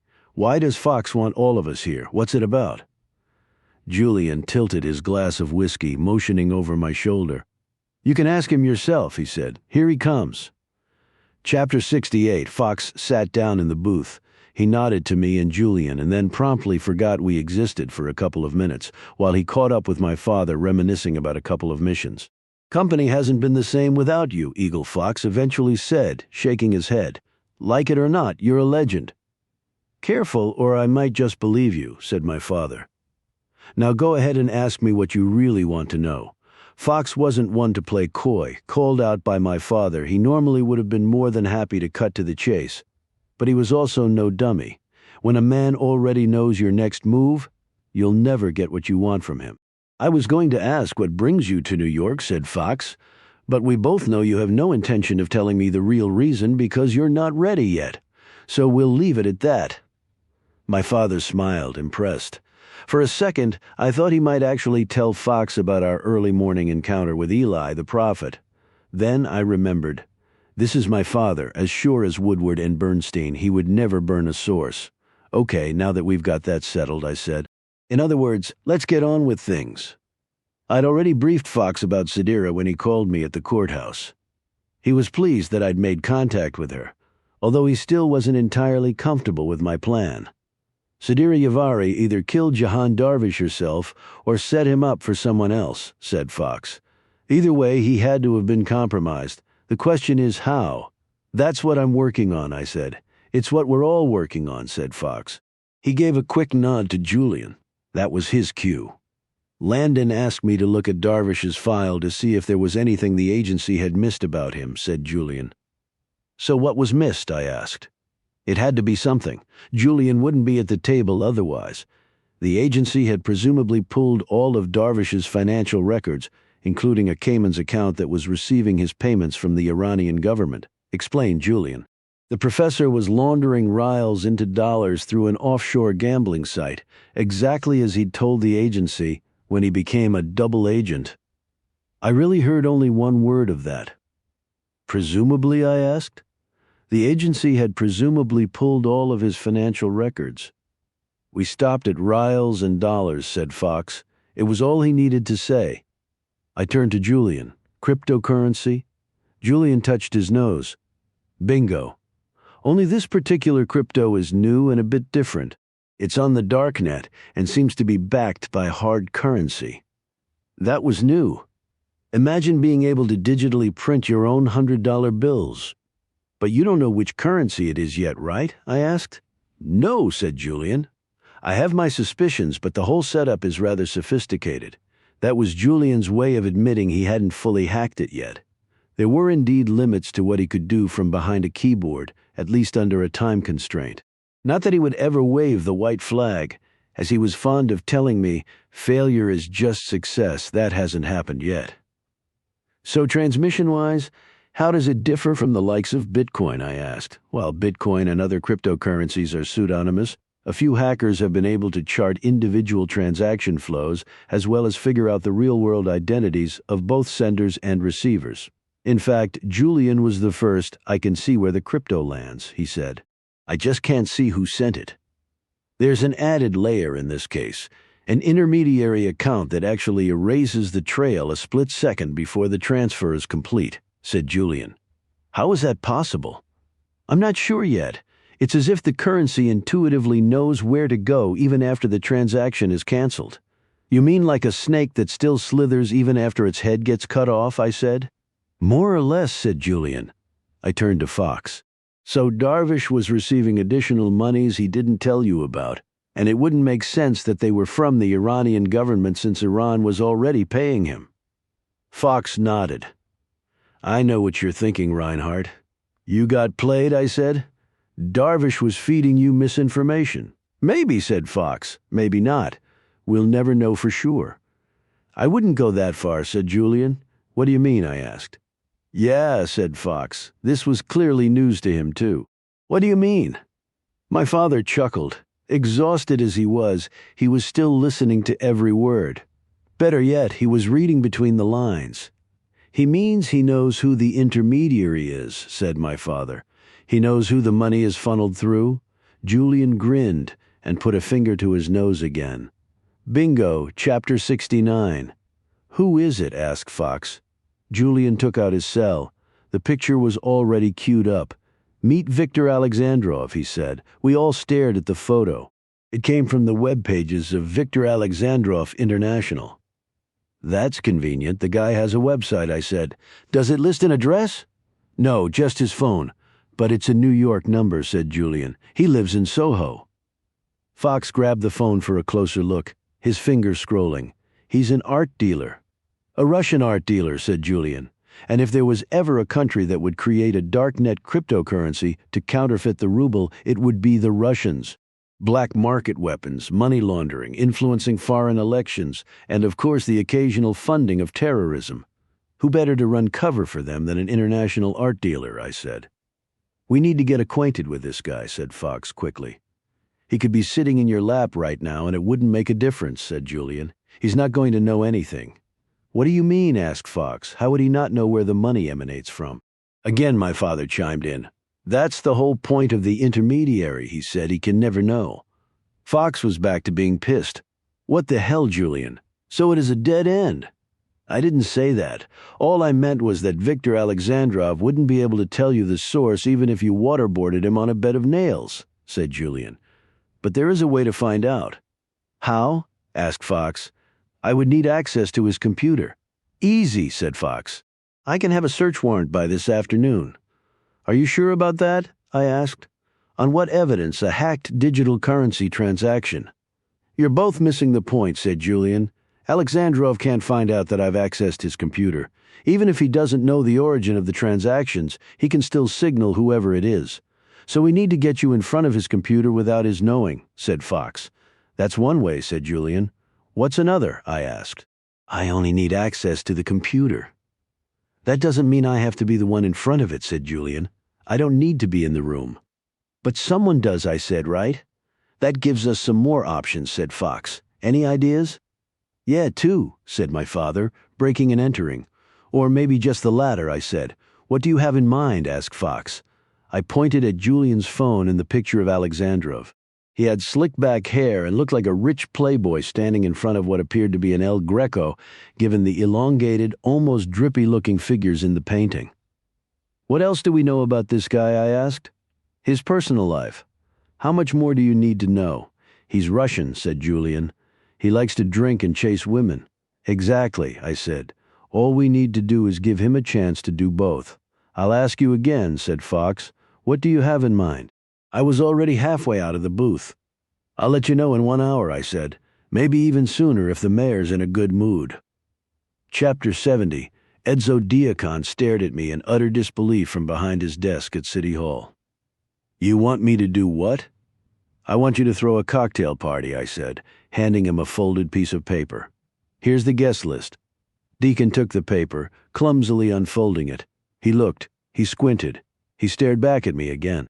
There's only one name on it, he said. That's the only name I care about. The others you invite are entirely up to you, I said. Really?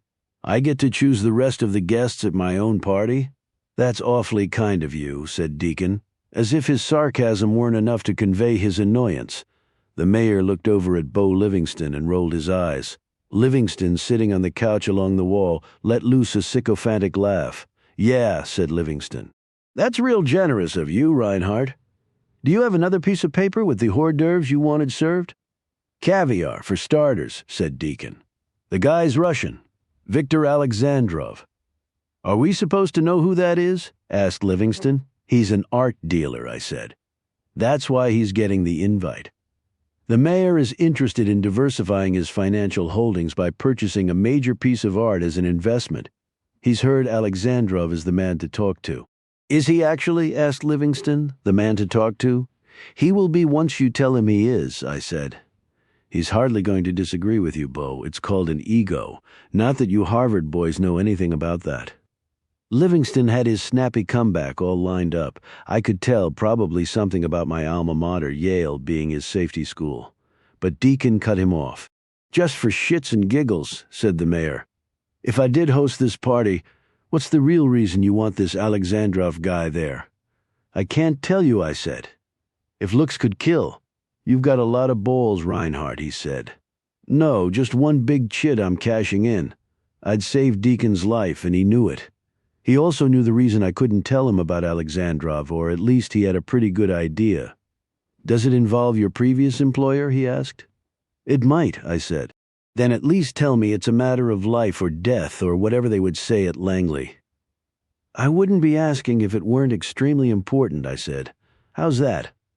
The mayor nodded. He was gradually buying in. Livingston, meanwhile, couldn't believe it. Are you seriously considering this? He asked his boss. Livingston was only doing his job. He got paid to be the devil's advocate. There were only two words ricocheting around in his mind: Russian collusion. The last thing the mayor needed was a subpoena from Bob Mueller. "If I do you this favor, Reinhardt, are we square?" asked Deacon. "Powerful men don't like owing anything to anyone. Square as a checkerboard," I said. "Okay then, when do you want to do it? A couple weeks?" "Actually, it needs to be a little sooner." "How much sooner?" I put my hands over my ears and smiled. "If you think I had balls before, Deacon, it has to happen tonight," I said. 10 minutes later, with the sound of the mayor's screaming still ringing in my ears outside City Hall, I called Elizabeth. "Remember those brand new Louboutins you thought you'd never wear?" "Get ready to strap 'em on," I said. Chapter 71, It's Good to Be the King. It's even better to be the King of New York. Everyone wants to have a drink with you, no matter how last minute the invite. I was banking on it. Livingston called me within the hour to tell me that Alexandrov had said yes, no questions asked. Correction. One question asked. Alexandrov wanted to know if he could bring a date. It figured. He probably wanted to show off to her. "Look at me, babe. I'm buddy-buddy with the billionaire mayor." Livingston made it clear to Alexandrov that there could be no +1. That was key. Little did the Russian know I already had his companion for the evening all lined up. "How do I look?" asked Elizabeth, performing a quick twirl in a little black dress outside the gates of Gracie Mansion. Deacon and his wife, Cassandra, only used the mayor's official residence for entertaining. "You look positively stunning," I said. She truly did. Elizabeth had become so adept at concealing her attractiveness for the sake of her career that I almost hadn't recognized her when she arrived. "I wasn't sure you actually owned makeup." "Ha-ha," she said. "The makeup is mine. The dress I borrowed from my neighbor. Remind me not to spill anything on it." "There are too many other things I need to remind you about," I said. "Don't worry, I've got this. Are you sure?" "Sure, I'm sure," she said. Elizabeth extended a leg through the thigh-high slit of her borrowed dress and smiled. "After all, I'm wearing my lucky new shoes." Say no more. We staggered our entrances. I went first. Earlier, Landon Fox had sent an agent to my apartment to grab one of my suits and a tie, along with a clean shirt and a pair of loafers. The only thing lucky about the shoes he picked was that they matched my suit. Thankfully, the agent knew his way around a wardrobe. Fox was also providing temporary lodging for both me and my father, by way of the safe house in Brooklyn. At that very moment, my father was catching up on some much-needed sleep. His jury duty performance was Oscar-worthy. One orchestrated ruse, however, was enough for him for one day. "Nice to see you, Mr. Mayor," I said, after being led into a parlor off the foyer of Gracie Mansion by a member of the house staff. If there was one thing about this impromptu cocktail party that the mayor actually welcomed, it was the cocktails. Comfortably ensconced in his second term, and with the press nowhere in sight, he was happy to throw back a few. Not as much as the man of the hour, though. Deacon shook my hand and immediately walked me over to Alexandrov, who seemingly had the mayor's wife cornered by the bar. Or maybe it was the bar he had cornered. "Victor? I want you to meet a friend of mine, Dr. Dylan Reinhardt," said Deacon. "Pleasure to meet you, Dr. Reinhardt," said Alexandrov, sloppily moving a martini glass from his right hand to his left so we could shake. He already reeked of vodka and was about to slurp some more when he stopped and cocked his head. "Wait, you're that professor, aren't you? The Dr. Death guy?" "Yes, he is," said Deacon. "This is the man who tackled me on the first base line of Citi Field and saved my life last year." "A real American hero," said Alexandrov. "In that case, it's even more of a pleasure to meet you. An honor, actually. The guy was a charmer. I could give him that now." With one step to my left, I was about to give him a perfect view of the entrance to the parlor. Take it away, Elizabeth. Chapter 72. Elizabeth tapped the toe of her left Louboutin on the sidewalk outside Gracie Mansion as if keeping time. There was a window to staggered entrances, a sweet spot between too short and too long, and she'd know it when she felt it. Here we go, she told herself. She'd felt it. Beginning her walk up to the front door, she couldn't ignore the irony. Her job tonight was the one thing she'd promised herself she'd never do in her career: exploit her looks. But if there was ever a night to make an exception, this was it. Forget about all the research, the cramming she'd done only hours before, as if she were back in college at Maryland during finals week. It simply didn't matter how fluently she now could speak about the ins and outs of the art world. None of that jibber-jabber would matter to a guy like Alexandrov unless she herself was a work of art. She needed to be something he absolutely, positively had to have. Elizabeth stopped for a second and glanced down at the plunging neckline of her dress, checking her cleavage. Geez, did I really just look to see if my boobs are straight? It would be a night of firsts, all right. Part one of the plan went straight out the window when she was shown into the parlor. Playing it coy at the start and keeping her distance from Alexandrov was replaced by Dylan immediately coming over to her. "Someone wants to meet you," he said, cracking a smile, and he wasn't terribly subtle about it. "Does he recognize me?" asked Elizabeth. "That's the even better news," said Dylan. There was a chance Alexandrov had seen the video of Elizabeth in Times Square on the news. Even if he had, the odds were slim that he'd make the connection. The Elizabeth in the video looked nothing like the dolled-up Elizabeth he'd seen walking into the parlor. Still, Dylan had made sure. "I told him you were an interior designer," he said. "I thought we agreed on lawyer," said Elizabeth. "We did, but I called an audible. That dress doesn't say attorney. Besides, think of the money you saved on law school loans." "Very funny," she said. "Now shut up and take me over to him."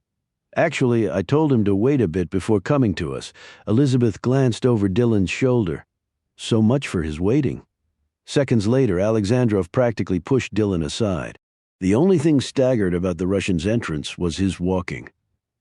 "Are you going to introduce me to this beautiful woman, Dr. Reinhardt? Or do I have to do the honors myself?" he asked. "Please allow me," said Dylan. "Victor Alexandrov. I'd like you to meet Elizabeth Johnson. The first rule of fake names when working a mark is to keep your first name the same. The second rule, in the age of Google, make your second name as common as possible." Not that Victor was listening all that intently. He was too busy staring at Elizabeth's cleavage. Subtle, he wasn't. Even less so when he told Dylan to get lost. "The mayor said he wants to speak to you, Dr. Reinhardt. Right away, I believe." "Of course," said Dylan. He gave Victor a pat on the back and shot a wink to Elizabeth. "I'll leave you two to get acquainted." Chapter 73. "Where have you been all my life?" asked Victor. One cheesy line deserved another, thought Elizabeth. "I bet you say that to all the girls," she replied. "Yes," he said, "but this time I actually mean it." He was tall and handsome, although his Russian accent was straight out of a James Bond movie. And if that was cologne he was wearing, it was Eau de Stolichnaya. Is he already drunk? "So how do you know the mayor?" asked Elizabeth. "He's looking to make a significant art purchase. That's what he and I were talking about. I'm an art dealer." "Really?" said Elizabeth, feigning amazement, eyes fluttering. She tried to look as if she were meeting a rock star. "You're an art dealer? Does that turn you on? Did he really just ask me that?" "Yeah, he's drunk, all right. Drunk and horny." "Well, art does excite me," said Elizabeth, playing along, "especially modern." Victor grinned. "Modern is my specialty." What a coincidence. Elizabeth proceeded to showcase the rest of her research, discussing trips she'd taken to various museums around the world. The way she talked about the time she got lost in the Louvre, she was almost starting to believe it herself. "There's one museum still on my bucket list, though," she said. "I imagine you've been. I've been to them all. Given your accent, I mean?" "There were a lot of museums in Russia, sort of like there were a lot of guys named LeBron who play basketball." "Ah, the Hermitage," said Victor. "I was actually raised in St. Petersburg. I know the museum like." His voice trailed off as he showed her the back of his hand. He then lightly stroked Elizabeth's arm with it. "That's awfully presumptuous of you," she said playfully. "I'm only just getting started. What are you doing after this?" "That depends. What do you have in mind? Whatever you want, dinner, dancing?"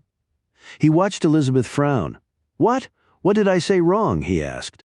"I already told you what excited me," she said. "You want to see some art?" Elizabeth bit her lower lip and nodded as if the word art were code for the craziest, kinkiest sex act a man like Victor could ever imagine. He glanced at the gold Rolex on his wrist. "I can think of only one place that's still open at this hour," he said. "A museum? Actually, it's more of a gallery. At least it doubles as a gallery." "What is it when it's not a gallery?" "My apartment. We just met, and already you're inviting me back to your place. Like I said, I'm only getting started. Victor leaned forward, whispering in her ear. Do you want to see my Picasso? Chapter 74. Elizabeth craned her neck as she stood outside the door of Victor's penthouse apartment in Soho while he fumbled with his keys. There was no hallway. It was more like an oversized foyer, which made little sense given there was only one other apartment on the floor. The rich really know how to waste space. Quickly, she clocked the exits, the elevator bank, how she and Victor arrived along with the stairwell to the right of it. They were at 6 and 9. Back at midnight, Victor was turning off his alarm, tapping a keypad on the wall just inside his door. All clear, he said. Welcome. Elizabeth had faked everything with him up until that point. Walking in, though, her reaction was as real as it gets. Wow, she said. It clearly paid to be an art dealer and whatever else Victor Alexandrov was involved in. Never mind the floor-to-ceiling windows and the designer furniture. It was all about the walls in the living room straight ahead. The only things missing were the velvet museum ropes in front of all the paintings. Victor wasn't kidding about his apartment doubling as a gallery. Would you like a drink, he asked. Yes, but not before the tour, said Elizabeth. Of course. Victor took a step toward the living room. No, I want to see the whole apartment. Where you eat, where you work. She paused. Where you sleep. Victor liked that. He liked that a lot. Maybe he didn't need to get her drunk first after all. Follow me, he said. He began showing her every room of his massive apartment, the kitchen, the dining room, the den that served as his office. Next came his bedroom. What are you doing? Asked Elizabeth. Changing into something more comfortable, said Victor, standing in front of his king-size bed and removing his suit jacket. Would you like to do the same? You could borrow a robe. Maybe in a little bit, she said. When we're done with the tour? Ah, yes, my artwork, he said. I'll be sure to show you that after. After what? Victor stepped toward Elizabeth, reaching for her shoulder and the strap of her dress. After this? Not so fast, she said, putting a hand over his. If you want to see what's underneath, you're going to have to earn it. Earn it? Yes? You heard me? She cocked her hip, teasing him. Do you think you're up for it? It was the daily double of male button pushing the prospect of sex combined with challenging his masculinity. Victor was suddenly putty in her hands. Darling, he said, Julian inside my head, courtesy of the earpiece he'd given me. It had GPS and cellular built in, too, and it was still no bigger than a raisin. Eat your heart out, Q. Should I do something? Like what? Asked Julian. I don't know. Knock on the door, maybe. You mean ruin the whole plan? You got a better idea. Yes, and you're already doing it, he said. Be patient. Elizabeth knows how to take care of herself. I know she does. It's not weird, in case you're wondering. Caring about her the way you do. Who said it was weird? I asked. Exactly. You're just being human. Jesus, Julian really was inside my head. I was about to tell him to cut it out when I saw Victor's door open. Elizabeth appeared alone, right according to plan. I quickly slipped off my loafers on the stairwell landing and made a beeline to her. You've got to be quick, she whispered. I know. No. I mean, you need to be really, really quick. I don't know how much longer I can hold him off. I'm only wearing so much. What does that mean? I told Victor I'd take something off for every shot of vodka he does. He's now chilling shot glasses while I'm supposedly in the bathroom.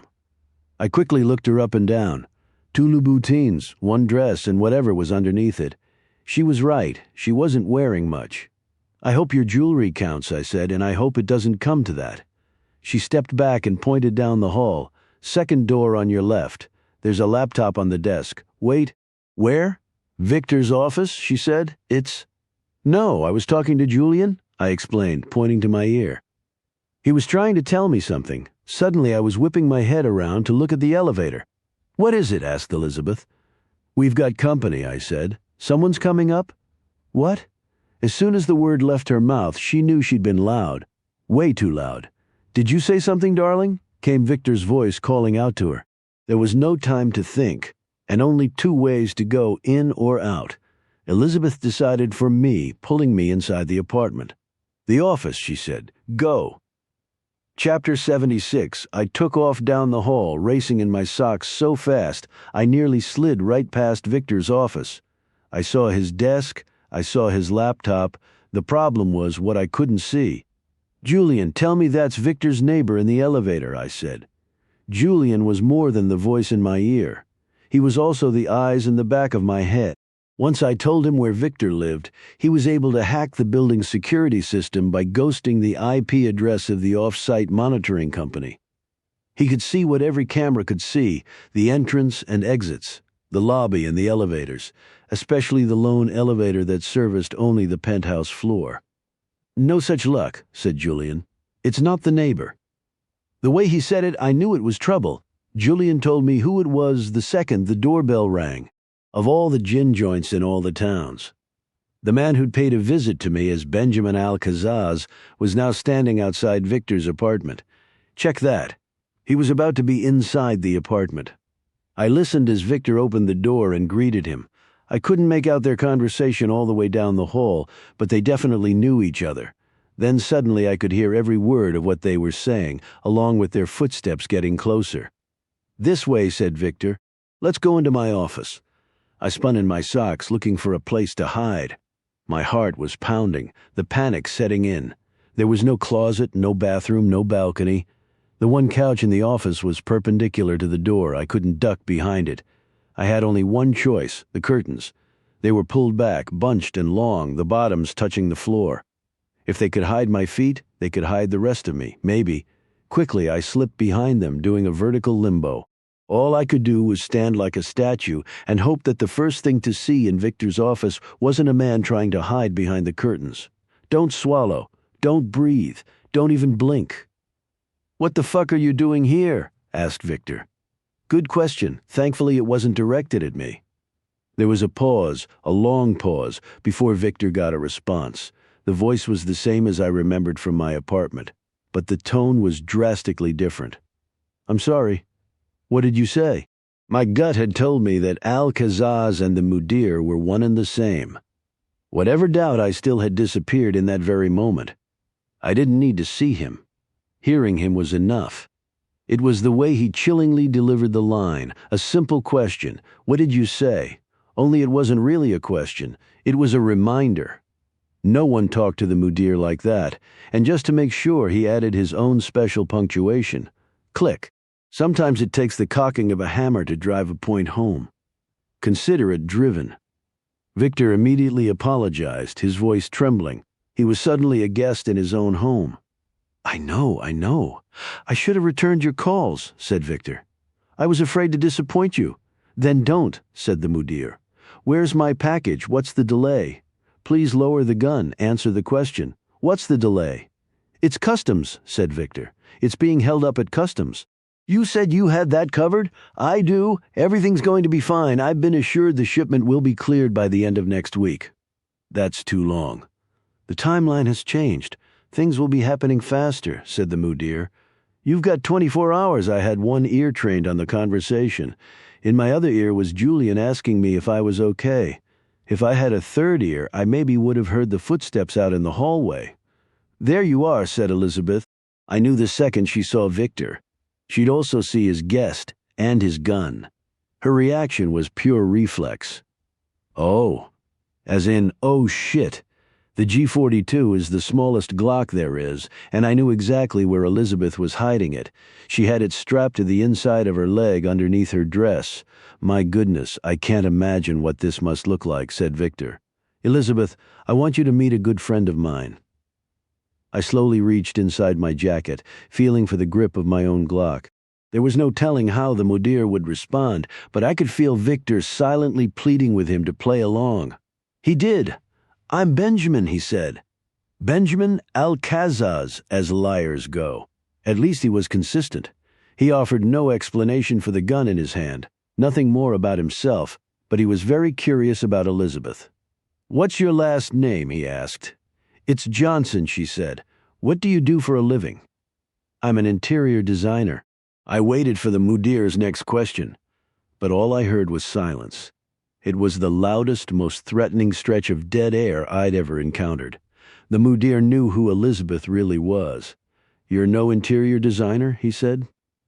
Chapter 77. All hell broke loose. All at once, I sprang from behind the curtains. As the mudir raised his arm to shoot Elizabeth, Victor was screaming at him, "No!" From the corner of his eye, the mudir spotted me. A sudden distraction enough to shift his aim a couple of clicks to the left of Elizabeth as she dove clear of the doorway. I closed the gap fast, bull-rushing him before he could swing his gun my way. I wanted him down but not dead. He knew too much, too many secrets. The mudir was more than a terrorist. He was the terrorist, the one behind the Times Square bombings and whatever else he was planning. Had we hit the floor clean, I would have owned all the leverage, but my momentum carried us onto the back of the couch. As we careened into a bookcase, he was able to break free. "Freeze!" yelled Elizabeth. As fast as she was with her G42, the mudir was even faster. By the time she was back in the doorway with him dead in her sights, he'd grabbed Victor. "Think again," said the mudir, his gun pressed hard against the side of Victor's head. I didn't know if I was more relieved or impressed. The mudir could have killed me instead of going after Victor, but he knew Elizabeth was surely packing as well. If he pulled the trigger on me, he would have been a dead man too. The mudir was smart, all right. But how smart? Go ahead, I told him, pointing at Victor. Kill him. The look on Victor's face, as if he weren't scared shitless enough. The look from Elizabeth, too. She knew what I was doing. It was one thing she couldn't do because of her badge. But the only look that really mattered was the mudir's. I needed that grin on his face to go away. I needed to see a flash of fear, the sudden realization that maybe he hadn't thought this all the way through. Instead, he simply smiled wider. Nice try, he was telling me. It didn't matter whether I gave a shit about Viktor Alexandrov or not.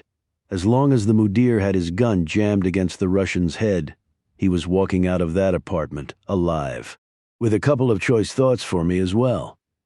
"You're out of your depth, Dr. Reinhardt," said the mudir. "What brought you here tonight will only get you killed." "I'll consider myself warned," I said.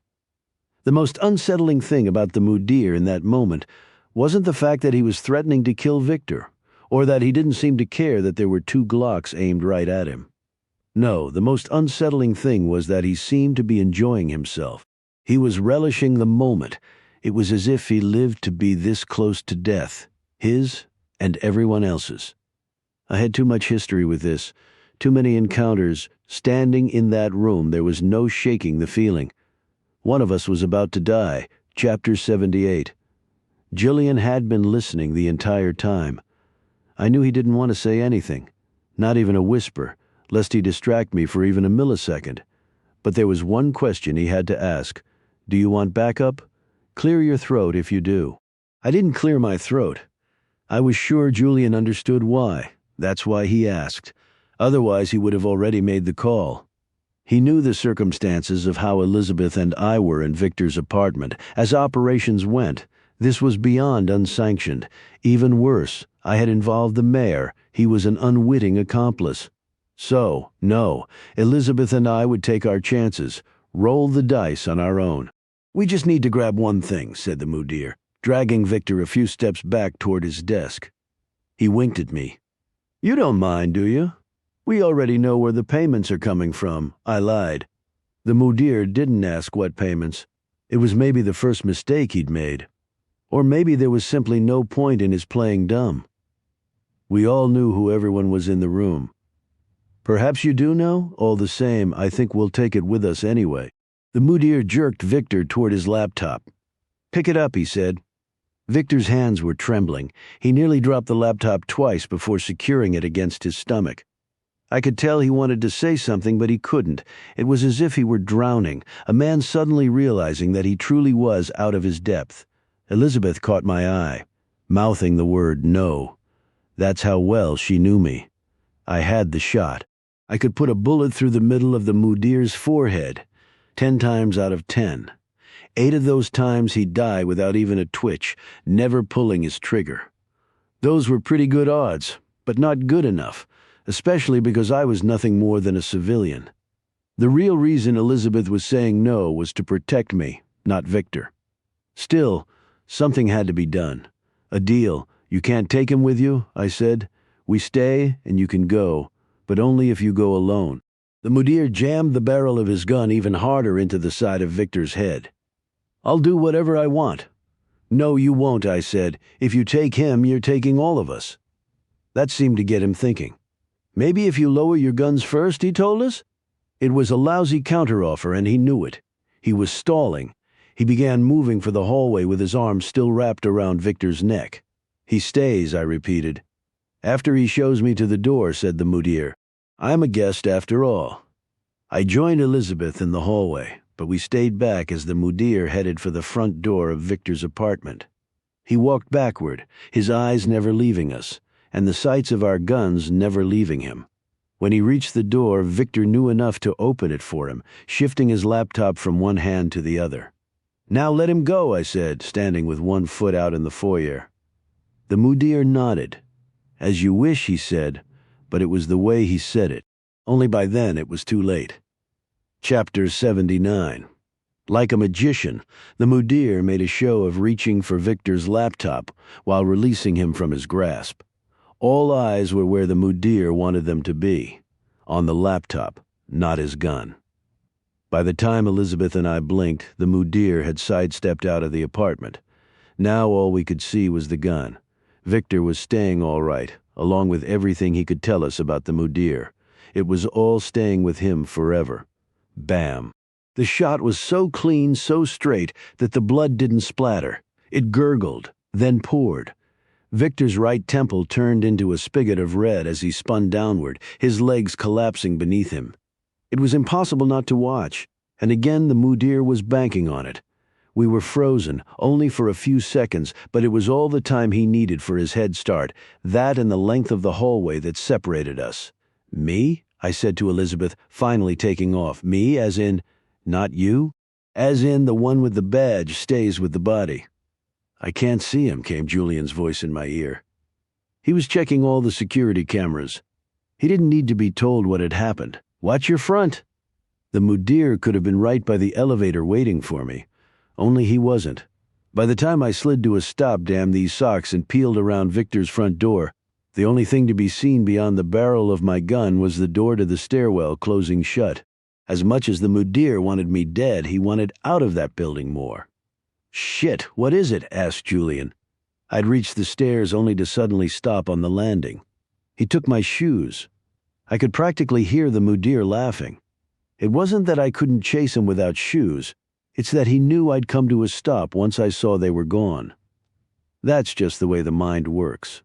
The mudir's racing footsteps floors below were echoing all around me now. There was still a slim chance I could catch him. But I didn't budge. Instead, I sat down and simply exhaled. Shoes or no shoes, I realized that ultimately catching the mudir would have nothing to do with my feet. It was all between the ears. I'd have to outthink him. "He just hit the lobby," said Julian. "Elvis has left the building." I didn't say anything. "You still there, Julian?" finally asked. "Yeah. Still here. You okay?" "I will be."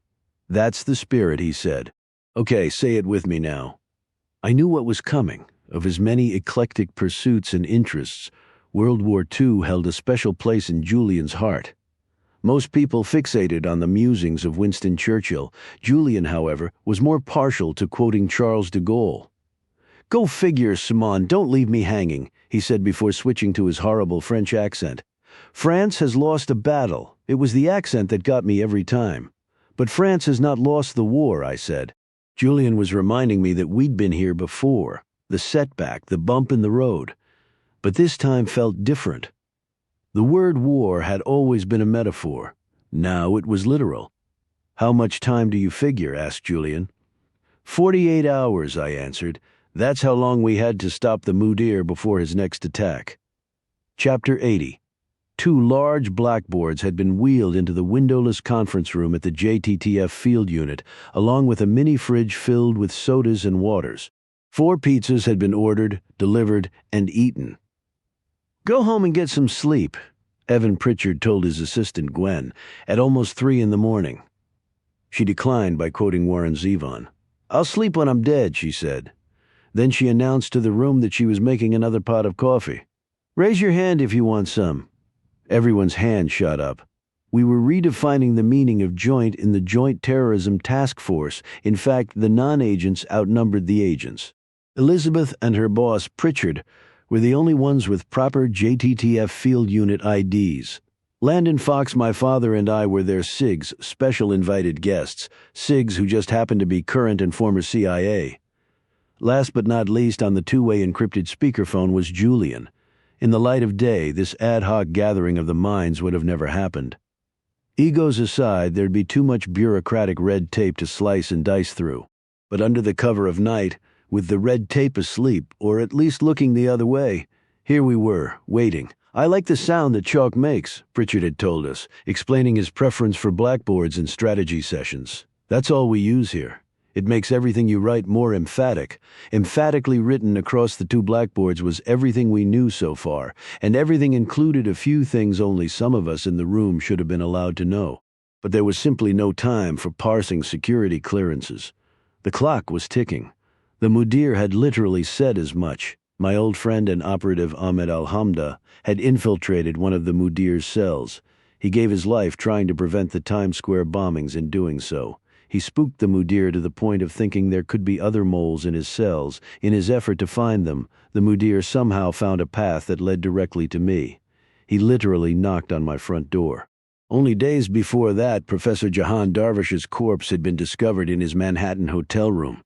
His toxicology report filed by a city coroner was initially viewed under the pretense of an accidental death. A second and secret report issued by the CIA had no such pretense, but still couldn't prove foul play. While the combination of drugs in Darvish's system may have precipitated his cardiac arrest, 2 of the 3 had been prescribed for him. Now, in re-examining the report, what appeared to be an inadvertent overdose was most likely anything but. As for the mini bottle of Jim Beam in his actual butt, well, that was just clever to the point of genius. Classic misdirection of the mind. Professor Darvish just had to be the only person in the room given something like that, right? Wrong. Sadira Yavari either killed him herself or paved the way for someone else. Because she'd used Halo to conceal her identity. My initial thought was that she was CIA Fox, as the agency's New York section chief would almost certainly know if she was an operative. But he swore up and down that she wasn't. And while the first rule of being with the agency is trust no one, I had no reason not to believe him, especially when he revealed that Darvish had been a CIA informant. There you have it. A terrorist attack and a murder in a hotel room. 2 seemingly unrelated events that would have stayed unrelated were it not for a certain Russian art dealer, Viktor Alexandrov. Professor Darvish had been receiving additional money beyond what the Iranian government was paying him, and Alexandrov had been the cryptocurrency point man. Turned out, he also had been a point man for the Mudir on some type of shipment that had yet to clear customs, which over the span of 2 rectangular blackboards brought everything full circle. The Mudir and Darvish were somehow connected, courtesy of Alexandrov. Unfortunately, out of those 3, 2 of them were dead. So was a young man named Gorgon, as well as the guy with a pointed beard who killed him when it became clear that Gorgon was going to help Elizabeth. Gorgon, whoever he was, saved Elizabeth's life. Now, with a little luck, he would end up saving the lives of countless others. That was why at 3 in the morning we were all still up and waiting. The speakerphone on the conference room table suddenly crackled with the sound of Julian's voice. "Found it," he said. The waiting was over. Chapter 81. Hours earlier, Chase Bank had provided us with the security footage from its branch at Penn Station. Matching up the timestamp from the ATM withdrawal slip Elizabeth had taken from the shirt pocket of the guy in Gorgon's house with the pointed beard, we were able to see him enter and leave the branch. What we weren't able to see or learn was his name. According to Chase, the account he withdrew money from belonged to a Priscilla H. McManus. Miss McManus had reported her card stolen one day after making an ATM withdrawal from a branch in Jersey City.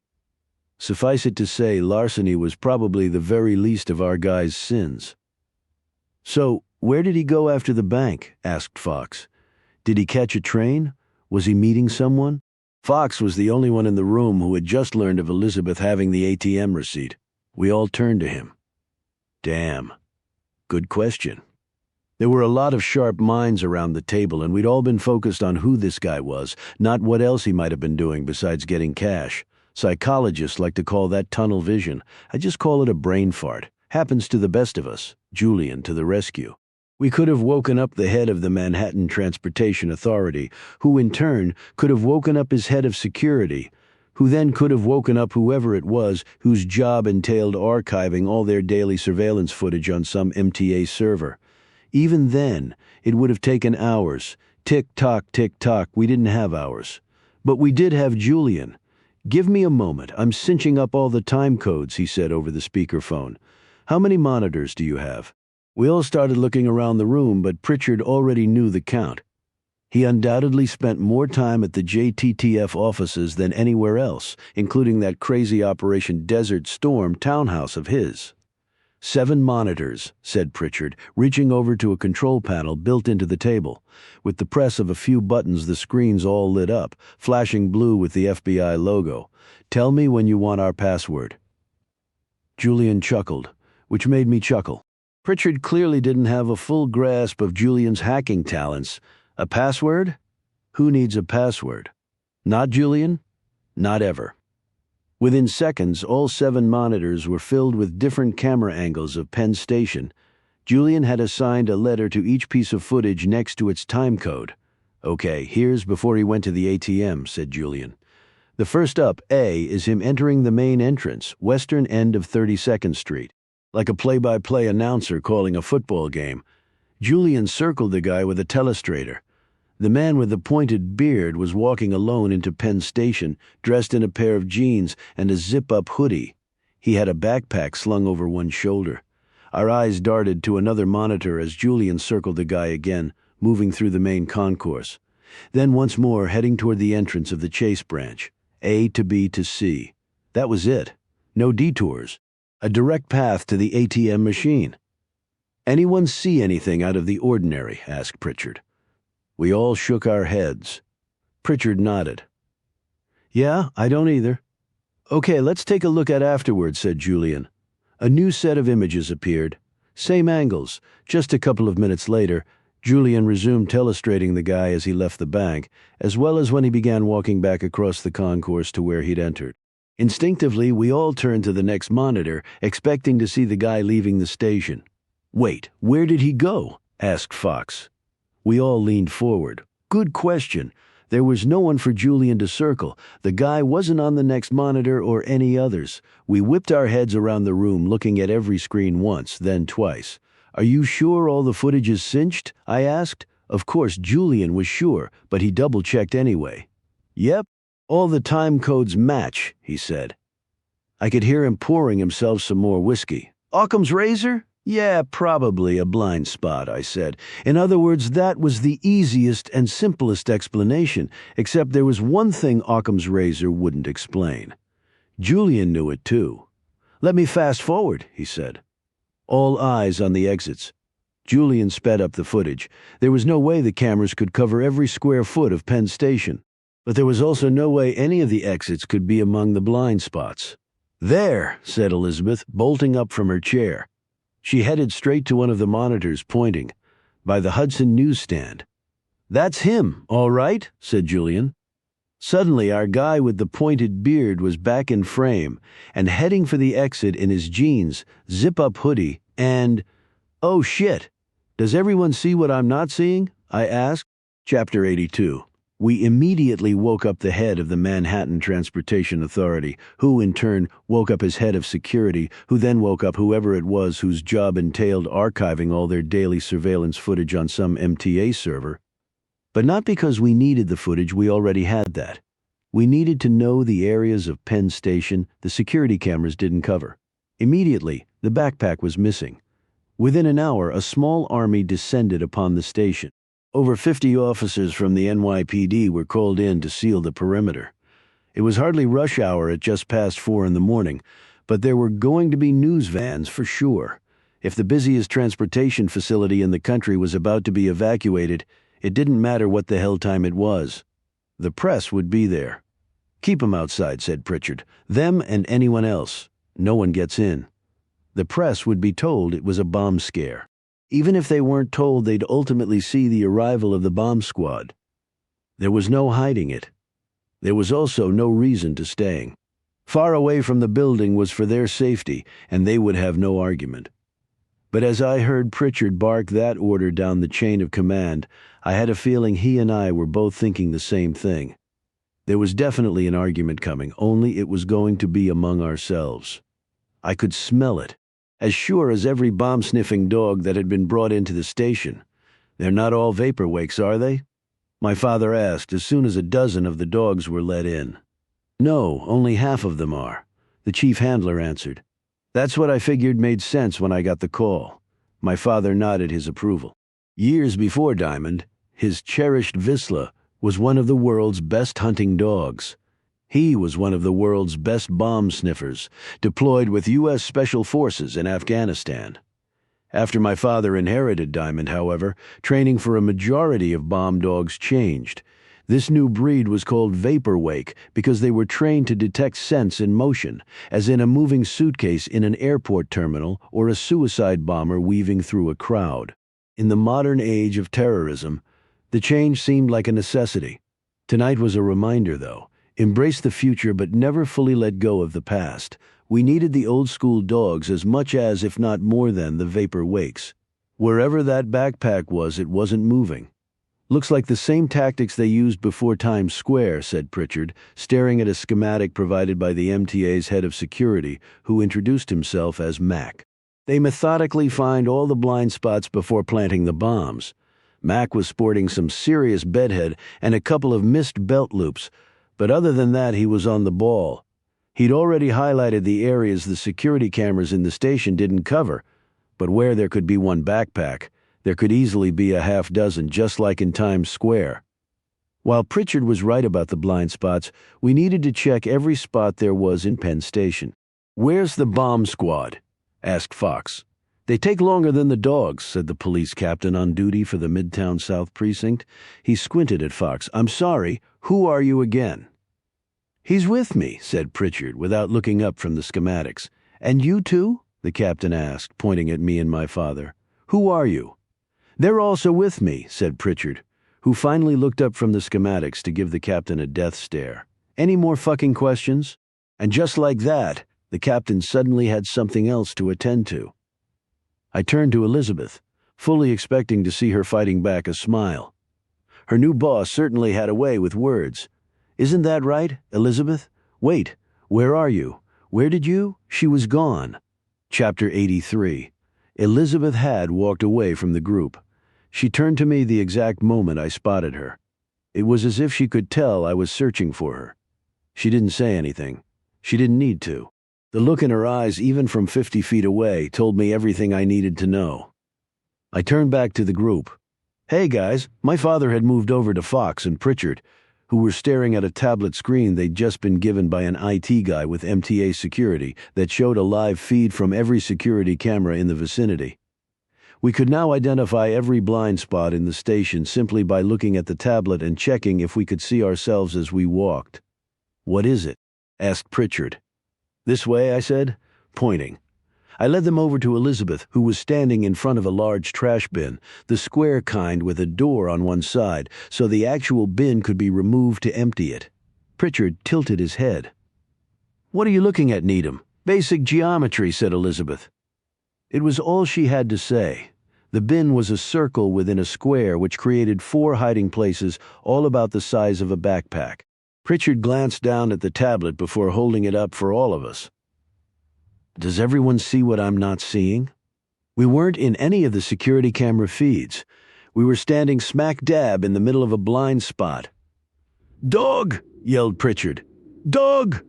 His voice echoed throughout the concourse as the nearest handler came over with his German shepherd. Elizabeth pointed. We all pointed at the garbage bin. The handler never broke stride.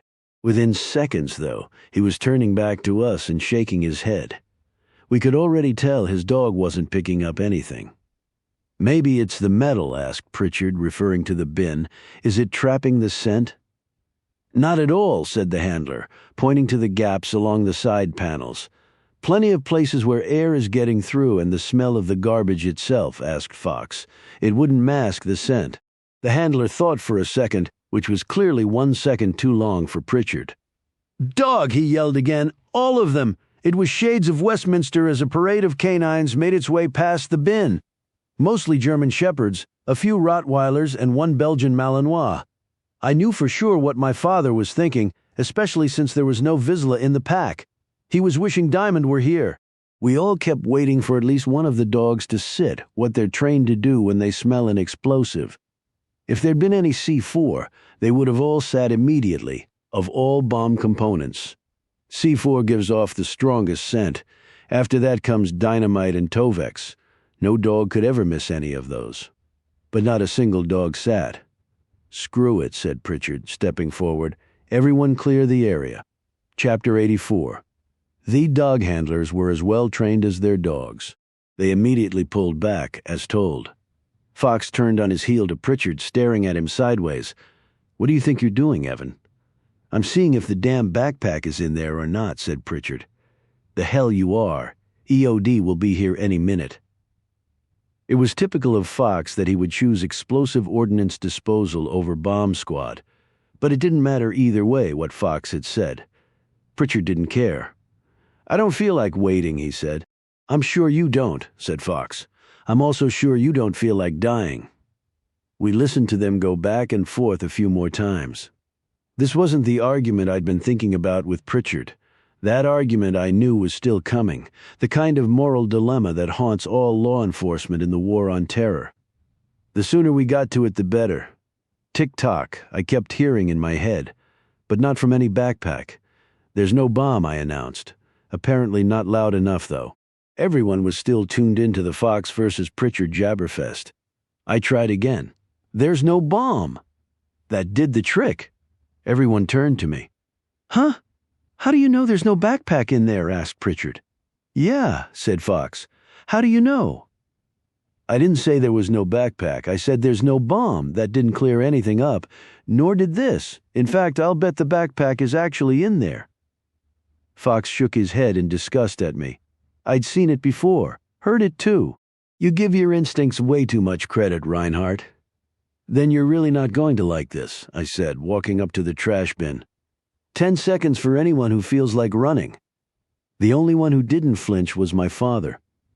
I was sure he'd already worked it out in his head, probably a split second before I did. It wasn't just that the dogs didn't smell anything, or that the guy originally carrying the backpack would somehow think to hit up an ATM before depositing a bomb. It was that he allowed himself to be in front of the station's security cameras without making any attempt to conceal the backpack.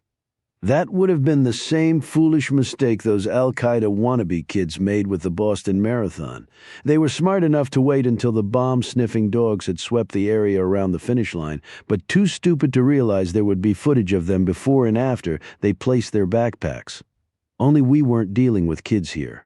As sure as Sadiri Avari did reconnaissance at the hotel without using Halo, this guy with the pointed beard never thought anyone would be watching him after the fact.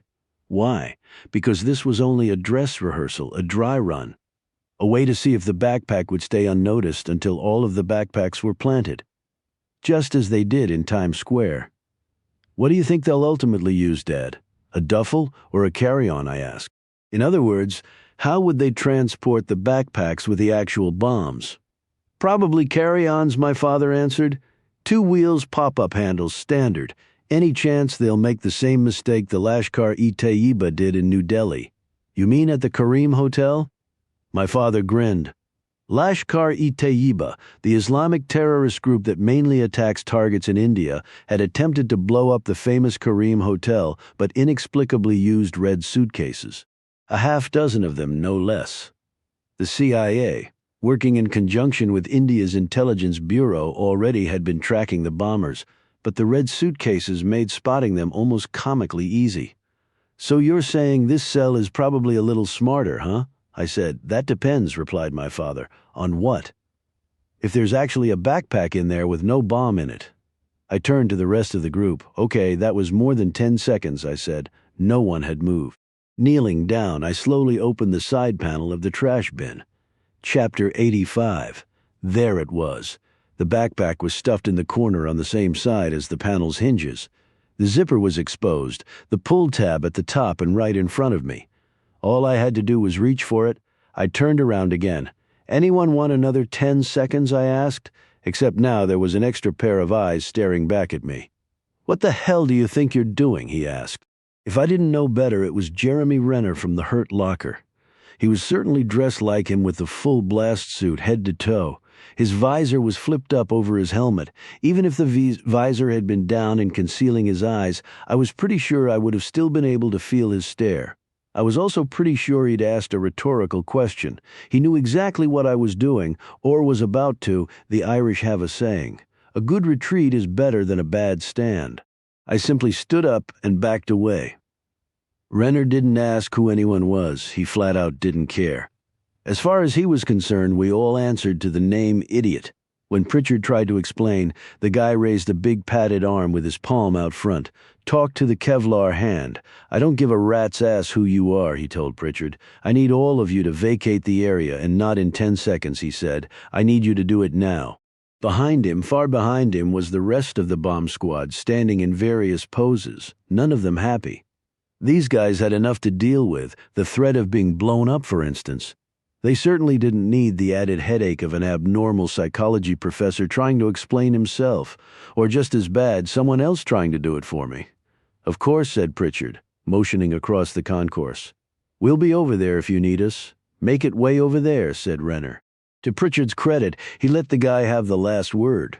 Or maybe he was just saving up his ammo. The argument I knew was coming had arrived. We'd barely reached the middle of the concourse when Pritchard turned to my father Fox and me, as if we were some three-headed CIA monster. "I know what you boys are thinking, and it ain't going to happen," he said, "so get it out of your heads." I couldn't speak for my father or Fox, nor did I need to. I had plenty of my own thoughts on what Pritchard was talking about. I cut right to the chase. "If you close down this station, you'll kill our best chance of catching them," I said. I stopped walking, thinking Pritchard would do the same. "Keep moving," he said instead. "We're not far enough away in case you're wrong about that backpack." "I'm not wrong about it. I'm also not wrong about why you have to keep the station open as if nothing had happened here tonight." "Oh, yeah. And what if we do keep it open and something does happen? Should we gather all the grieving families together at once so you can explain the CIA's ethical theory of utilitarianism? Or would you prefer simply going funeral to funeral?" With that, Pritchard stopped. We all stopped. We were in front of a Zaro's breadbasket. "When was the last time I ate?" "If we close down the station, it's game over," I said. "They'll know we're on to them, and they'll just choose another target." "Then we catch them before they do," said Pritchard. "Yeah," I shot back. "Just like you caught them before Times Square." Me and my big mouth. Chapter 86. I knew the moment I said it I'd gone too far. So did Fox and my father before Pritchard had even raised his arm to clock me. They'd stepped in between us. They had to hold him back, and it was definitely a two-man job. "I apologize," I said. "That was the wrong thing to say." "You're damn right it was," said Pritchard. "He has a point, though," said Fox. "You know this is our best chance. You don't have to like it, but you can't deny it." "You're the ones in denial," said Pritchard. "You're trying to rationalize the risk. How do you know this station doesn't already have a half-dozen other backpacks planted?" "The same way I know there isn't a bomb in the one in that trash bin," I said. "We'll see about that," said Pritchard. "You're right, we will. In the meantime, do you see a sitting dog anywhere?" I asked. The handlers were working the far side of the concourse, where we were now standing. They'd yet to find anything. "Even if you're right about the backpack and the station is clean, you're forgetting one thing," said Pritchard. "What's that outside?" he said. "The press, all they'll be talking about later today is the bomb scare at Penn Station." "No, they won't," I said. "Of course they will. And as soon as that happens, this station will be the safest place in the city. They'll be choosing another target, just as you said." "Only they won't? Because they're not going to know about the bomb scare," I said. "Oh, that's right, I forgot," said Pritchard, rolling his eyes. "Terrorists don't watch the news. I told you, it won't be on the news or in the papers or anywhere else." I turned to Elizabeth. "Isn't that right?" It took her a moment. At first she was clearly wondering why the hell I was dragging her into the argument. She looked mortified. She was on thin ice with Pritchard as it was. Then, as if logging into my brain, her eyes suddenly lit up. She and I weren't partners for nothing. "That's right," said Elizabeth. "Who knows what really happened in here tonight?" Chapter 87. Pritchard was listening. He wasn't sold on anything yet, not by a long shot, but he was listening. All the more so when I was interrupted, even before I could fully pitch the plan. Renner from the bomb squad had called out to us from across the concourse. He was standing in front of the trash bin, holding up the backpack. They were done X-raying it. "You got lucky," he yelled out. "Some cans of soda and a few magazines, nothing more." "Yep, that's what it was, dumb luck," I muttered under my breath, albeit loud enough for Pritchard to hear me. He gave me a slight nod. It was as close to an acknowledgement as I was going to get from him. "As you were saying, Reinhardt?" It suddenly occurred to me to let Elizabeth tell him the idea. She'd be the one making the phone call, after all. This was originally her connection, not mine. "Actually, go ahead," I told her. "You tell him?" Pritchard still wasn't sold on anything when she was done, but he was still listening. "You want to change someone's mind? Start with their ears." "Are you sure he'd even go along with it?" he asked. "Go along with it? Hell, he'll thank us for it," said Elizabeth. Pritchard thought for a moment. There was still time to decide on whether to close the station, perhaps as much as an hour, and he knew there was no harm in seeing if we could pull this off. "All right," he said. "Wake the guy up and sneak him in here as fast as you can."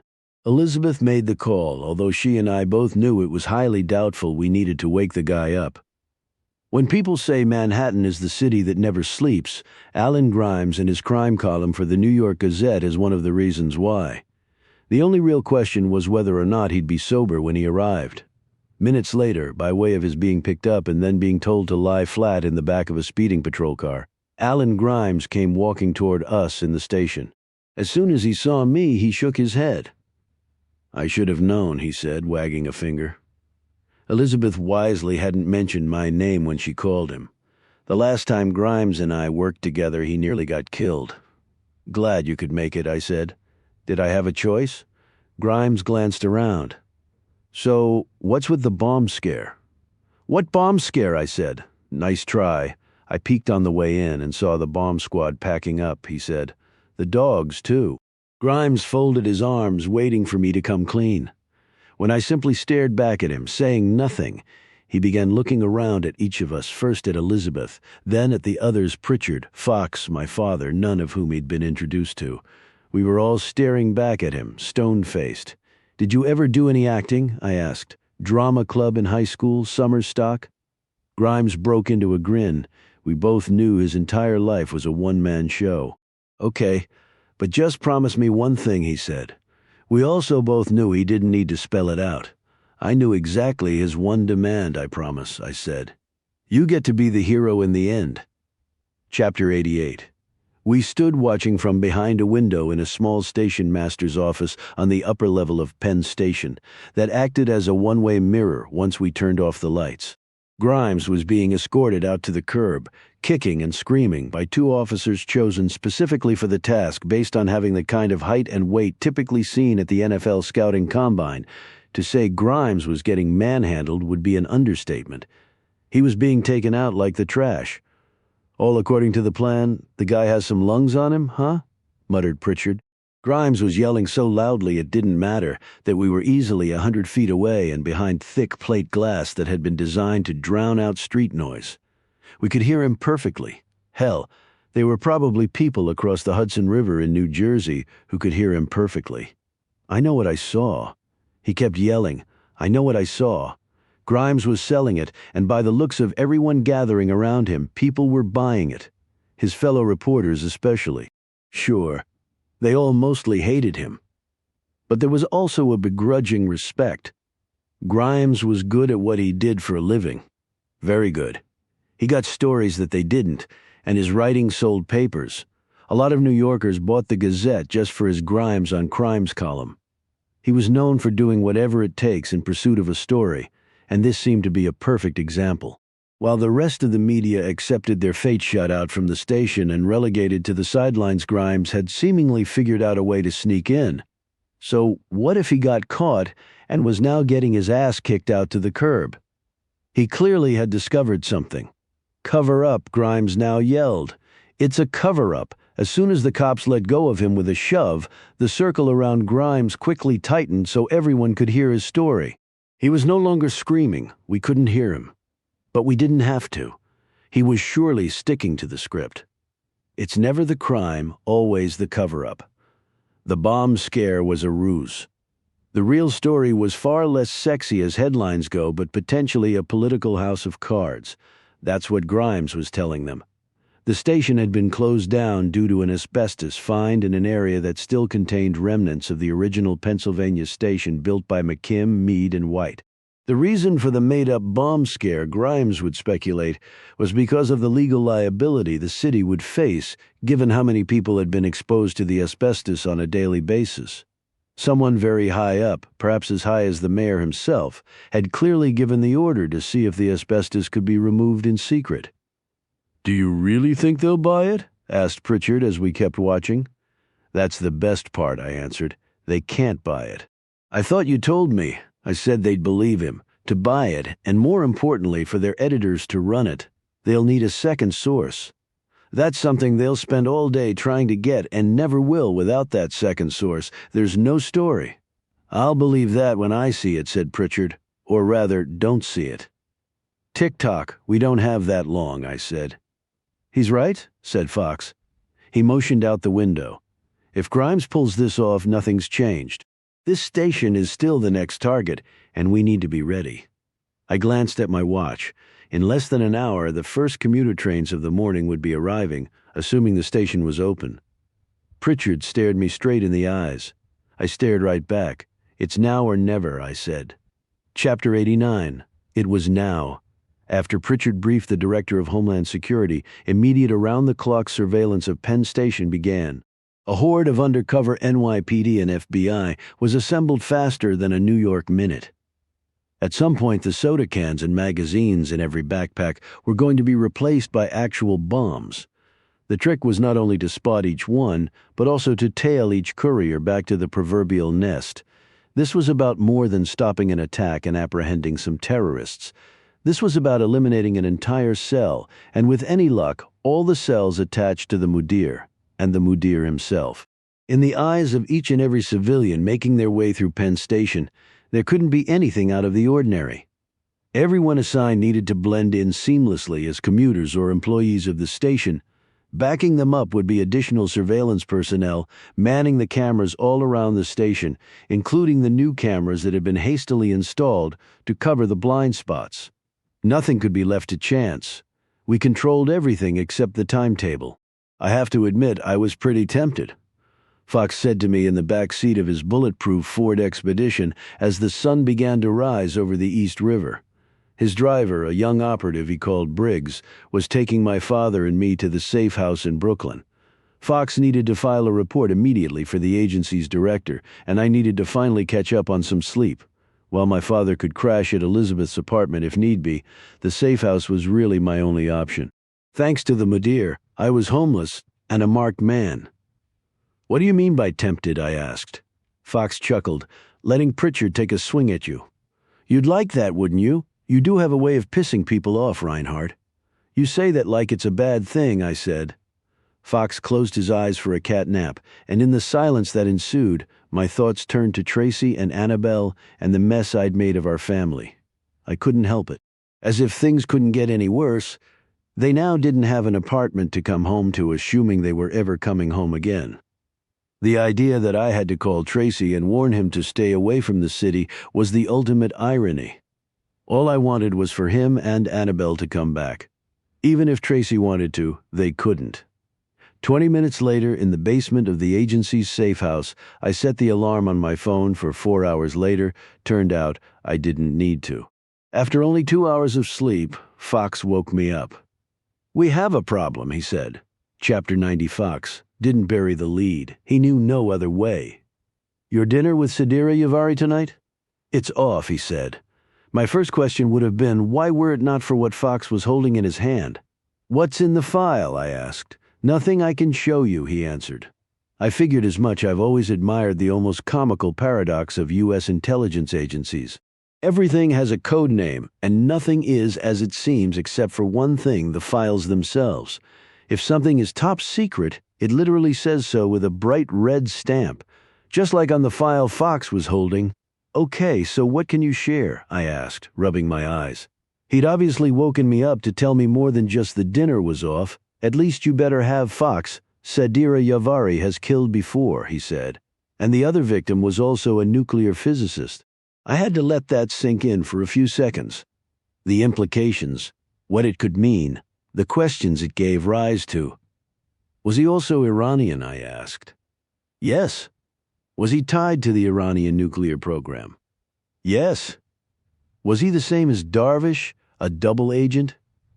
Fox suddenly got hard of hearing. I didn't ask him where the hit on this other nuclear physicist had taken place, but that's the question he answered. "The guy was on holiday in London 3 years ago," he said. "Holiday? Just go with it." Fox was more than walking the line on what he could and couldn't tell me. He was tap dancing. "How about you just nod at the appropriate moment?" I said. "Any agency can get burned once with a double agent, the CIA included. Getting burned twice takes a special set of circumstances, if not an extraordinary level of incompetence, unless, of course, it was a separate intelligence agency getting burned." Fox had made a point of mentioning London. "This other nuclear physicist," I said, "he was doubling for MI6, wasn't he?" Fox hesitated for a moment until deciding that, yes, this was the appropriate moment for him to do as I'd asked. He nodded. "Just like Darvish dead in a hotel room," he said. "A little different twist, though.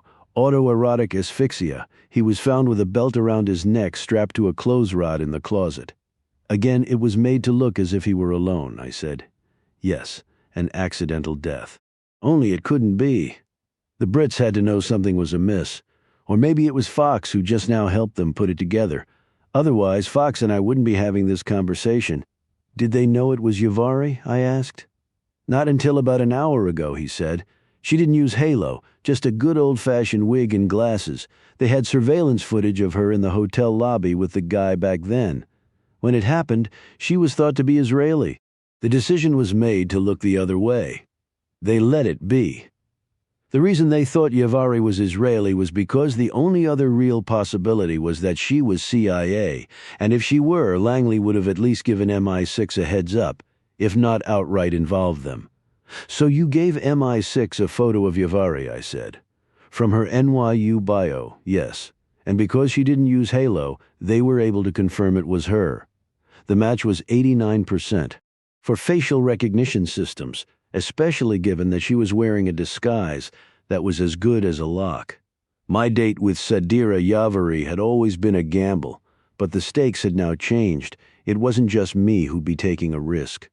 There was now interagency intel involved, documentation, a file stamped top secret no less. In other words, Fox now had a lot on the line as well. Namely, his job. That was for one reason, and one reason only. "Go ahead and say it," I told him. He said it.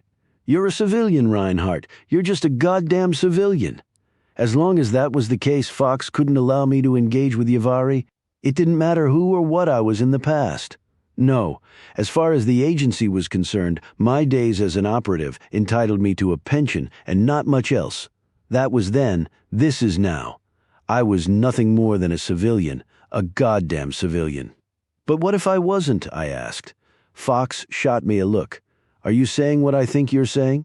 Book 5, starring Down the Devil, Chapter 91. Are you ready to kill?" asked the Mudir. He'd assembled his team again in the basement of the mosque in Lower Manhattan. He had news for them. The timetable had changed. The attack would now be sooner. There would be more attacks to come as well. As always, the Mudir had chosen his words very carefully. The idea that there were more missions was essential to preparing his men. Generals fought wars, soldiers fought battles. The Mudir had read that in a book about Patton while studying at Princeton. Battles and ultimately wars are won by those soldiers who believe they are invincible. The Mudir was a voracious reader. He'd read Darwin and understood the nature of survival, adapt or die. He'd read Adam Smith, too. He knew that one of the great ironies about Islamic terrorism aimed against the West was how beholden it was to the tenets of capitalism. When the demand for suicide bombers exceeds the supply, changes have to be made. And no matter how much ISIS recruited, no matter how vigilant its efforts, the demand was always destined to exceed the supply, especially in America. Martyrs were truly a dying breed. Once more, the mudir took the men through their positions in the train station, emphasizing their exit strategy as much as everything else they needed to remember. The only other change beyond the timing was that he himself would be joining them in the massacre. The mudir wanted even more casualties, even more suffering. For this final meeting before the attack, he had arrived early. Before any of the 12, he had placed burner phones on each of their chairs assembled around his table. He'd also turned off the air conditioning. Heat and sweat forced the mind to focus. The mudir hadn't read that anywhere. He had lived it, especially during his years in Islamabad. In the capital of Pakistan was where the mudir had learned to focus. It was there that he had tried to get a message to bin Laden. Bin Laden's trusted courier had been compromised. His pseudonym surrendered to an interrogator at Guantanamo Bay. But the mudir's message was never received. 2 weeks later, bin Laden was dead. "Does everyone understand what their job is?" he asked. The 12, their faces shiny and dripping. The basement now felt like a sauna, but the men knew better than to wipe the sweat from their brows. Their only focus was the mudir. Above them were imams who had no idea what the mudir was planning. They were so busy preaching peace and assimilation. They didn't see the West as a threat. They were fools, thought the mudir. He dismissed the 12 with a final reminder to keep their burner phones close at hand. The call would come within the next day or two, but no later. They needed to be ready. Weapons and ammunition packed. There can be no mistakes. There can be no loose ends, he warned them. Again, the mudir had chosen his words very carefully. The difference this time was the audience. It now included himself. There was something he needed to do, a piece of unfinished business. This was his own reminder. There can be no mistakes. There can be no loose ends. The mudir had a very important appointment to keep. Chapter 92. The crowded restaurant was intentional. She wouldn't feel threatened, not at first. He arrived early and asked for a table in the corner, but still with a view of the door. The mudir wanted to see her when she arrived. He was sure he'd know in an instant, the first moment their eyes met, whether or not she could do what he needed her to do. Only he was wrong. When she arrived, that first instant he saw her, he still didn't know. All Sadira Yavari gave the mudir was a look of recognition. Nothing more. She held his gaze the entire time she walked toward him and sat down. But again, her eyes revealed nothing. On second thought, it occurred to the mudir. Maybe this was exactly what he wanted. Could she be even more like him than he'd realized? Capable of giving nothing away, no signal or tip of the hand, until it was too late. Sun Tzu. The element of surprise will always be your greatest weapon. The mudir kept a copy of The Art of War by his bedside. He'd read it more times than he had the Quran. "Do you know why you're here?" he asked. She shook her head. "Should I?" The mudir waited a few seconds, continuing to stare. "No, you shouldn't know, otherwise I've been careless, and that's one thing I never am." He folded his arms on the table, leaning forward. "How do you know Dr. Dylan Reinhardt?" Sadira's eyes collapsed to a squint as she put it together. Her Reinhardt. Outside the courthouse. "You've been following me. For good reason, apparently." "We both had jury duty," she said. "No, you had jury duty. What he had was the need to meet you." "Why? You tell me," he said. "He's CIA, or at least he used to be." The mudir studied Sadira in that moment more intensely than he'd ever studied anyone. It would have been near impossible for her to fake not knowing that Reinhardt had been CIA. There were simply too many muscles around the eyes and mouth to control all at once. No, this was pure reflex, her expression, the way her head jolted back. He was convinced she didn't know. "Are you sure?" she asked. "Positive. Is that why you were following me? Because you knew Reinhardt would try to make contact?" "I was following you because I still don't completely trust you. There isn't a person on this planet that I trust completely," said Sadira. "I suspect you're no different." She was right, and the mudir let her know it with a smile. Let's just say I don't trust you enough for what you need to do, he said. Which is what? You need to kill Dylan Reinhardt, said the Mudir. I'm only a courier, said Sadira.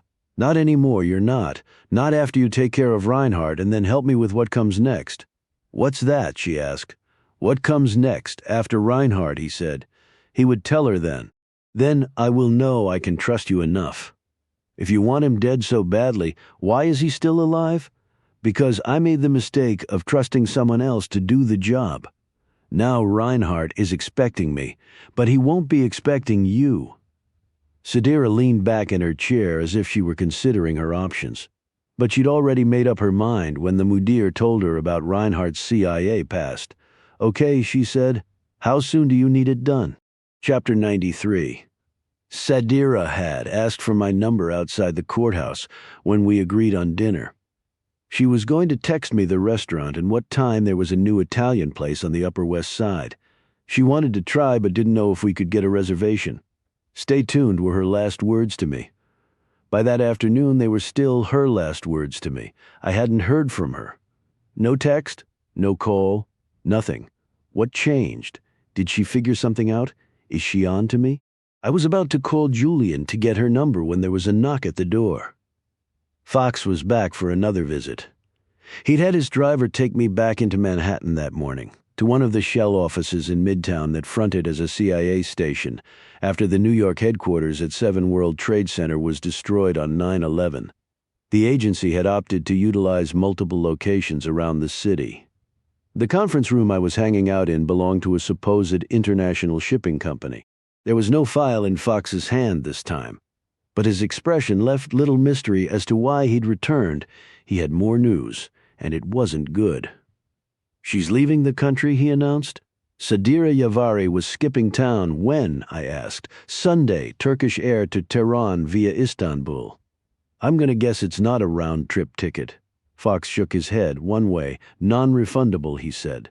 The kicker, she only just booked it today. What about her recent calls, I asked. Nothing to Iran and no one we haven't already checked out, he said. Fox hadn't told me, but I'd assumed the agency had been monitoring Sadira's phone records, both landline and cell, if not listening to the calls themselves. Of course, by law, the CIA is prohibited from collecting foreign intelligence based on the domestic activities of U.S. citizens. Then again, the CIA has never stood for compliance. I had one more question. Did you put a body on her? There was a chance Fox had tailed her without telling me, and there was also a chance that he still didn't want to. But he didn't hesitate. I was sort of counting on you for that, he said. Starting with your dinner tonight? He glanced at his watch. He knew Sadira hadn't been in touch with me. But so much for that, I grabbed my phone, checking for any new texts or voicemails, even though I had my ringer on. Still nothing from her. It was time to face reality. Okay, I'm on board, I said. Let's bring her in. This time, Fox hesitated. We're not going to do that, he said finally. I thought that's what you originally wanted. I would have said if I didn't already know what he meant. Sometimes it's all in the tone. The agency wasn't going to bring her in. No, they were going to take her down permanently. Chapter 94. Was it your call, I asked? It was my recommendation. Ultimately, it was the director's call, he said. Same difference. Fox shrugged. Maybe. More like definitely the director of the CIA is like the owner of an NFL football team. He might have final say on operations, but if he's smart, he defers to the coach, the one closest to the action when it comes to play calling, especially with a guy like Fox. Fox was basically the Bill Belichick of section chiefs. If he recommended having Sadira Yavari meet with an unfortunate accident, then that's what was going to happen. Why, though, I asked. You know why? Said Fox. She's a case that can't go to trial. What about what she knows? Who she knows? That's why I okayed your dinner with her. You can still bring her in, I said. Not after she stood you up. That was Fox's way of saying she would be less than cooperative under questioning.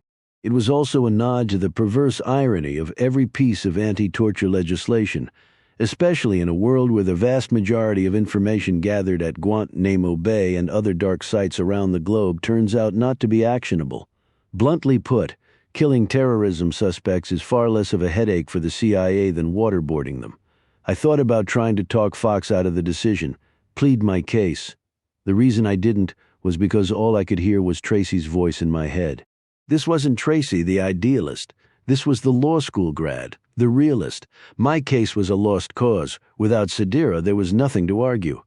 My lead witness had gone missing. Ping Fox, and I turned to my phone, sitting on the conference room table. It could have been anyone texting me, but there was something about the way the sound broke the silence of the room, the timing of it, that had us both thinking one thing: it was her. So sorry, been crazy busy. Hope we're still on for tonight. Gramercy Tavern, 8-8. I read it once, then twice. Fox did the same.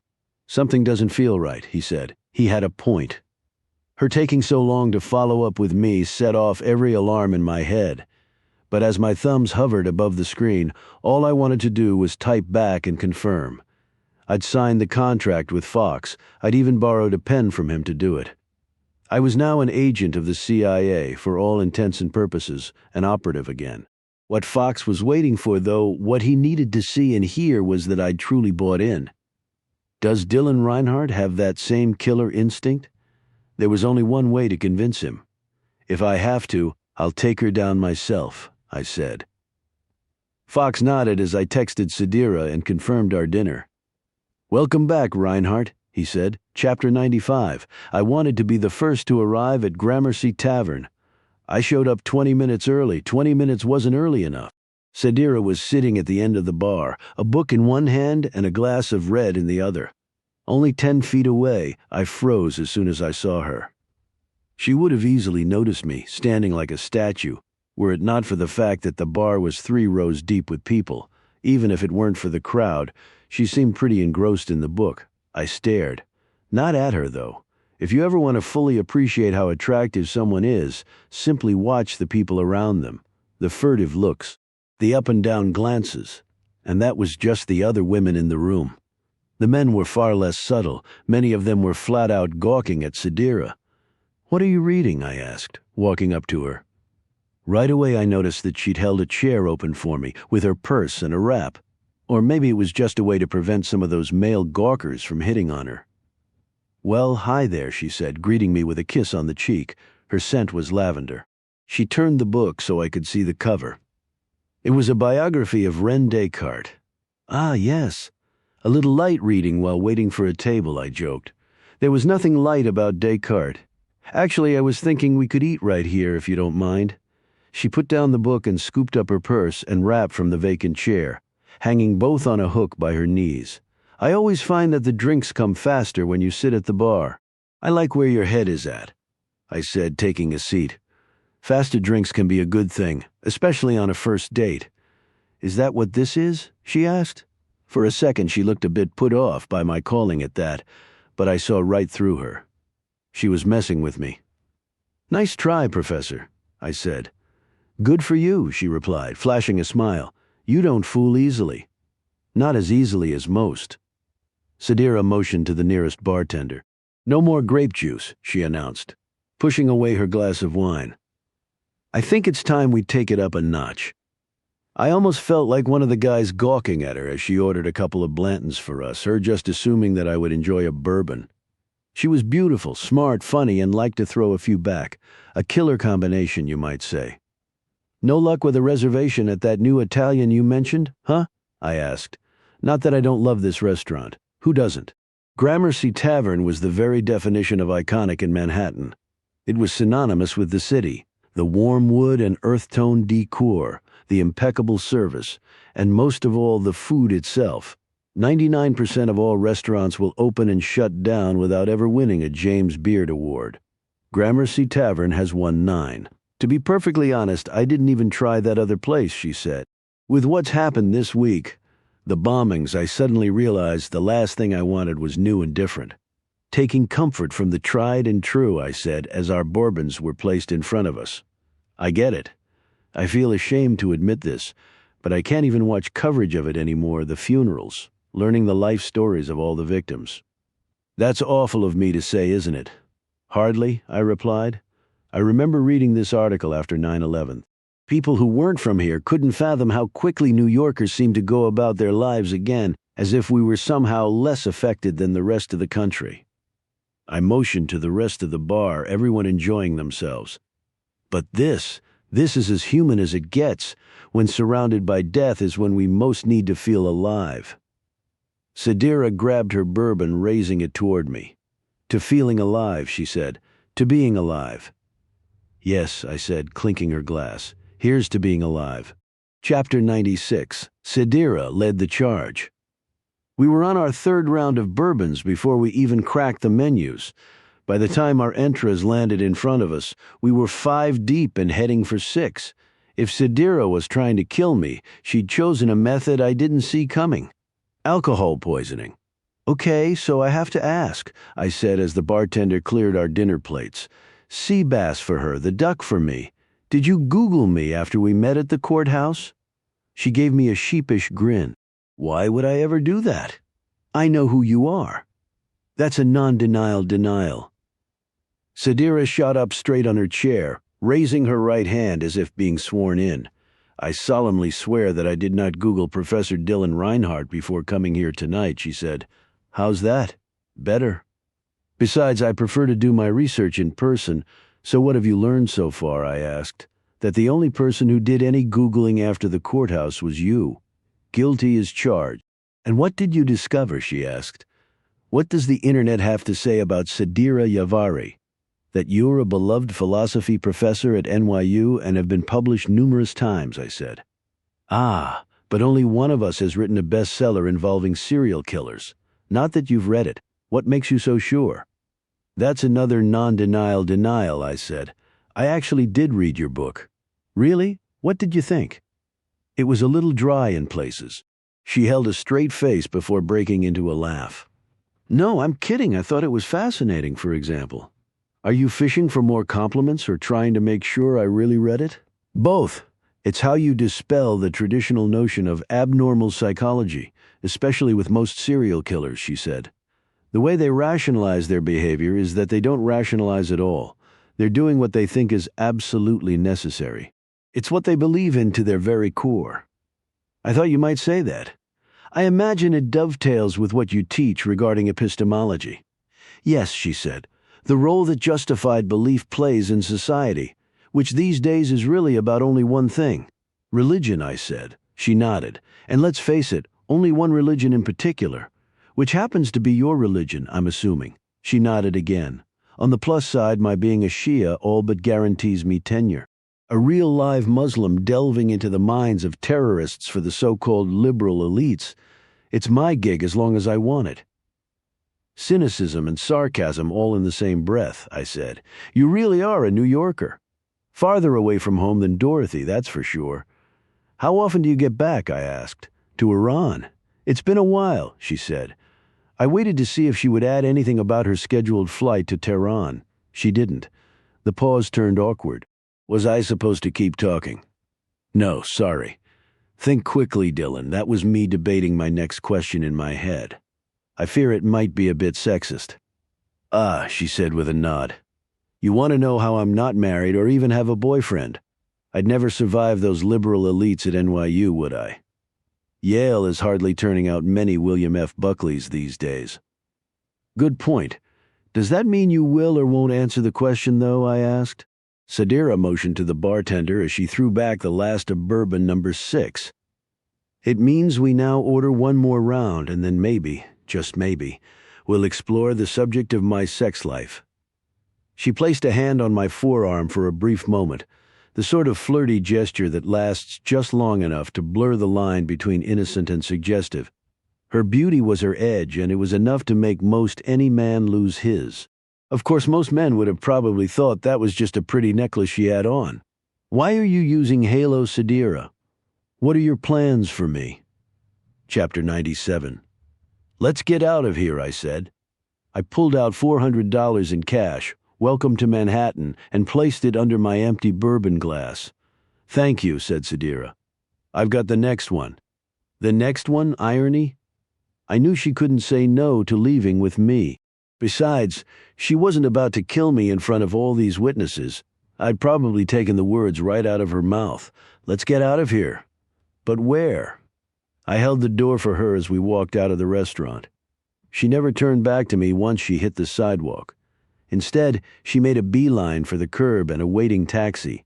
"You can always bank on one outside Gramercy Tavern, Jane Street, corner of Hudson," she told the driver. We were going to her place in the West Village. Only I couldn't let on that I knew where she lived. "Is that your—" "Yes, my place?" she said. She turned to me, holding my stare. "I don't usually do this." "Neither do I." "That's good. Perfect," she said. "We can both not usually do this together." I would have laughed at that line were it not for her suddenly leaning in to kiss me. She pressed her lips softly against mine, keeping them there for only a second, as if to tease me for what was to come. There was barely any time for me to kiss her back, and that was the point. I might have been the one to suggest getting out of here, but I was hardly in charge. She was. That's good. Perfect. You keep thinking that, Sadira? We rode in silence the rest of the way. After we passed Union Square, she reached over and held my hand. Only when we arrived at her place did she let go. "At least let me pay for the cab," she said, taking out her wallet.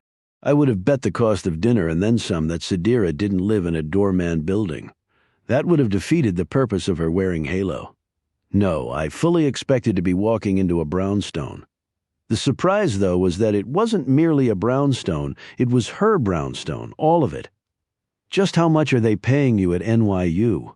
I joked as she led me into the foyer. It opened into a massive living room, beyond which was a kitchen that would have made Martha Stewart jealous. And this was only the first floor. "Family money?" she said, without any hesitation. It was possible, or maybe it was just a straight-up lie. The point was, I couldn't tell. Not with anything about her. Was any of this real? I didn't think so, but damn, she was convincing in every way. From the get-go, I'd felt there was more to Sadira than met the eye, and nothing about that had changed until now. Now it was more than a feeling. I was sure of it. One way or another, I was about to learn the truth. As Sadira put down her purse and wrap, there was no doubt that she had me exactly where she wanted me. This was home field advantage. "Let's go upstairs," she said. Chapter 98. Some things you simply don't need to be taught. For example, if someone wants to kill you, the last thing you should do is turn your back on her. I extended my arm toward her staircase. "After you," I said. We walked up to the second floor and down a short hallway to what was clearly her bedroom. The sheer size of it for starters. Also the books piled up on her nightstand, most with dog-eared pages. This was definitely where she slept, among other things. Sadira slipped out of her heels and dimmed the lights. What exactly are we about to do? It was hard enough playing it straight, so to speak, back in the cab when she kissed me. This was shaping up to be a little more than kissing. Or was that simply what she wanted me to think? In poker, sometimes you wait for the bluff. Other times, you have to draw it out. "Come here," I whispered to her. Never mind that the last time I'd been with a woman was my freshman year in college. It was a "let's just make sure I'm gay" encounter, and as I barely recall, it involved about the same amount of alcohol as the bourbon merry-go-round back at Gramercy Tavern. "Who, me?" Sadira playfully whispered back. "Yes, you," I said. "All of you." She slowly walked toward me, her eyes trained on mine. I could swear she never blinked. Then, only inches away, she spun around. "Can you unzip me?" she asked, pushing her long brown hair to the side. I reached for the zipper, pulling it halfway down her back. "How about the necklace?" I asked. "Do you need help with that?" "No, that's okay. I've got it," she said. "It's a little tricky. You're telling me." I waited for her to turn around to face me again. Instead, she headed for her walk-in closet. "I'll be right back," she said over her shoulder.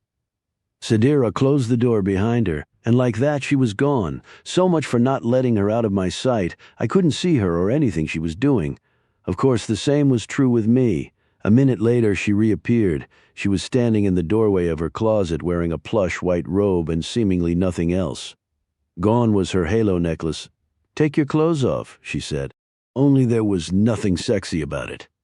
There wasn't even a smile. At least I'm pretty sure there wasn't. I was too busy staring at the gun pointed at me. Chapter 99. "I'm dead serious," she said, tightening the grip on a Russian-made Makarov with a suppressor-attached strip. She'd hidden the gun in her closet. Now she wanted to make sure I wasn't hiding one as well. "What the hell's going on?" I asked. Nothing more, apparently, until I started undressing. Sadira just stood there with the gun aimed at my chest. "Okay, we'll do it your way for now." I removed my sport coat, tossing it on the bed behind me before motioning to my ribs. "Look, see? No holster." Next came my dress shirt. I intentionally fumbled with the buttons. "Faster," she said. I ignored her. "I know who you are. I know who you've killed," I said, "and I'm not the only one who knows. You think you have me all figured out, huh? What more is there to tell?" "Maybe nothing," she said. "You're right. I've killed before. I'll kill again if I have to." She jabbed the gun toward my shirt. "Faster!" I stopped fumbling with the buttons. The shirt was off within seconds. "Look, see? I'm not wearing a wire." My belt came next, followed by my pants, or so it appeared.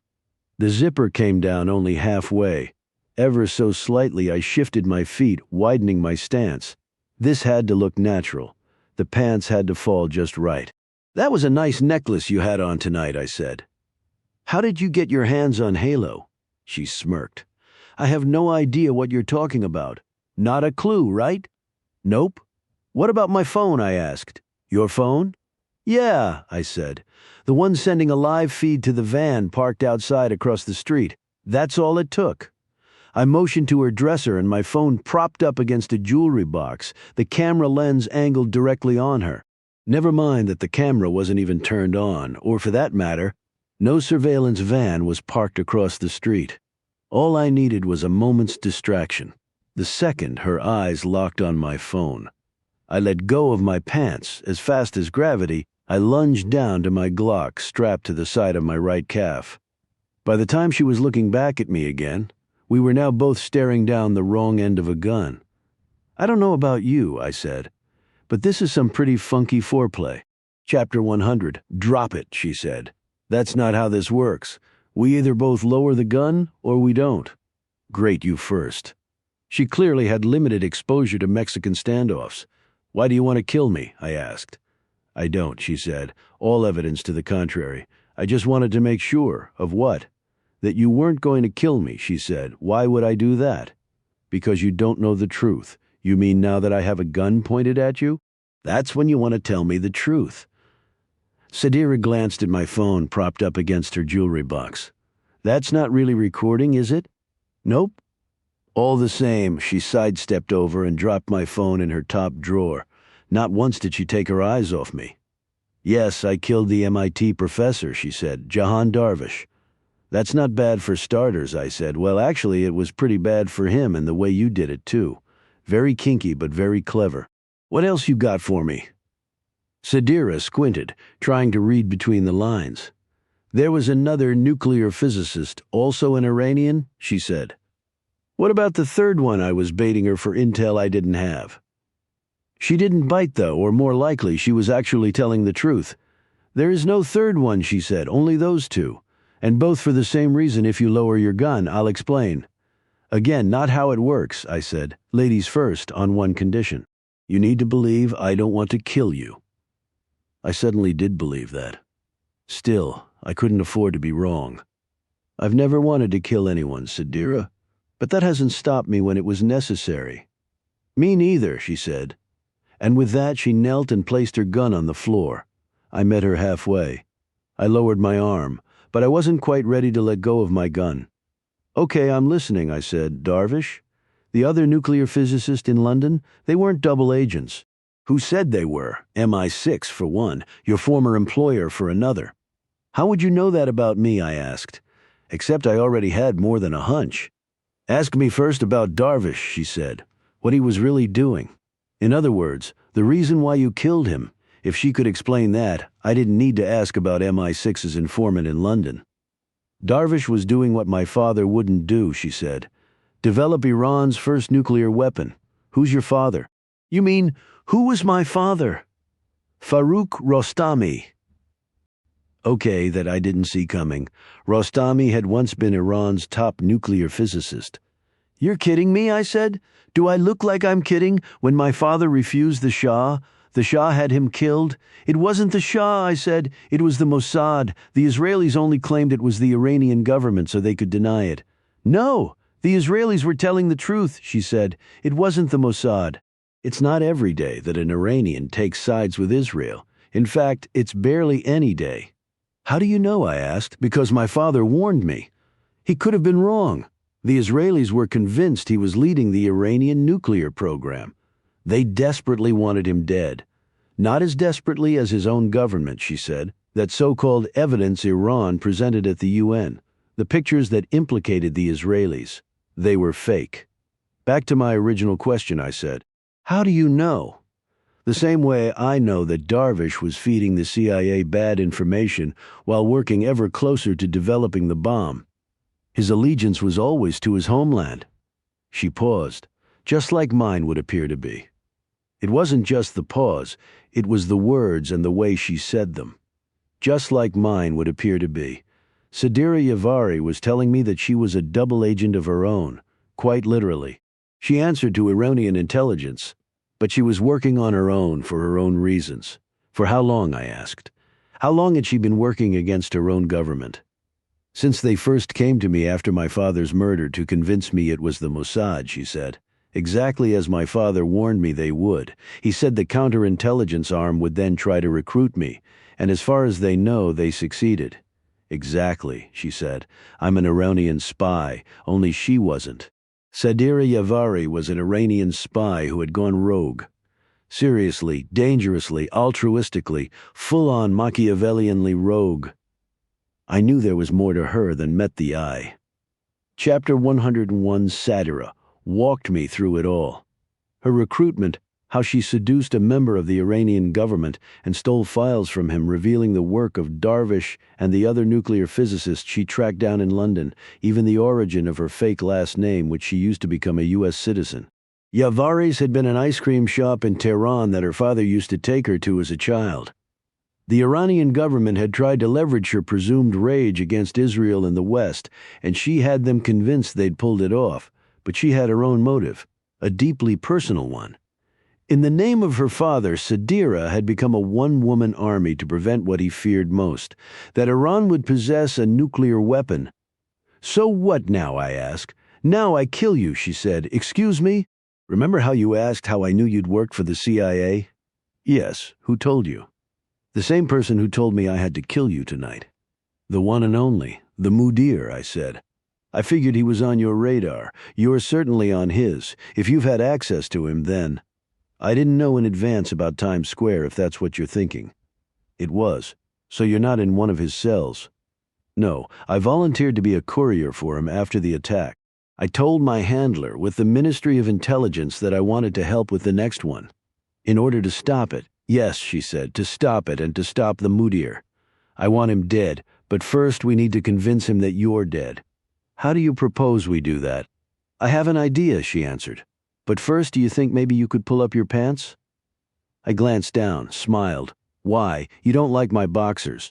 After pulling up my pants, I walked over to Sadira and picked up her gun. She and I had come a long way in a very short period of time. But believing her was one thing. Trusting her was another. We weren't there yet. The way she described it, neither was the Mudir. She'd been a courier delivering fake passports to him that had been generated back in Iran. Now he wanted her help with an impending attack. But he needed to know first if he could trust her, especially when he discovered that I'd orchestrated my jury duty introduction to her at the courthouse. It was obviously a major red flag for him. It was also, though, an opportunity. He wanted me dead, but there was a risk in coming after me. He knew I'd be waiting for him. But I wouldn't necessarily suspect Sadira if she could eliminate me. She could be trusted. 2 birds with one stone-cold killer in heels.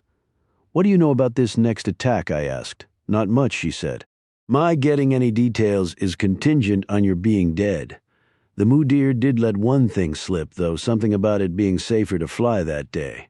It's Penn Station, I said. That's the target.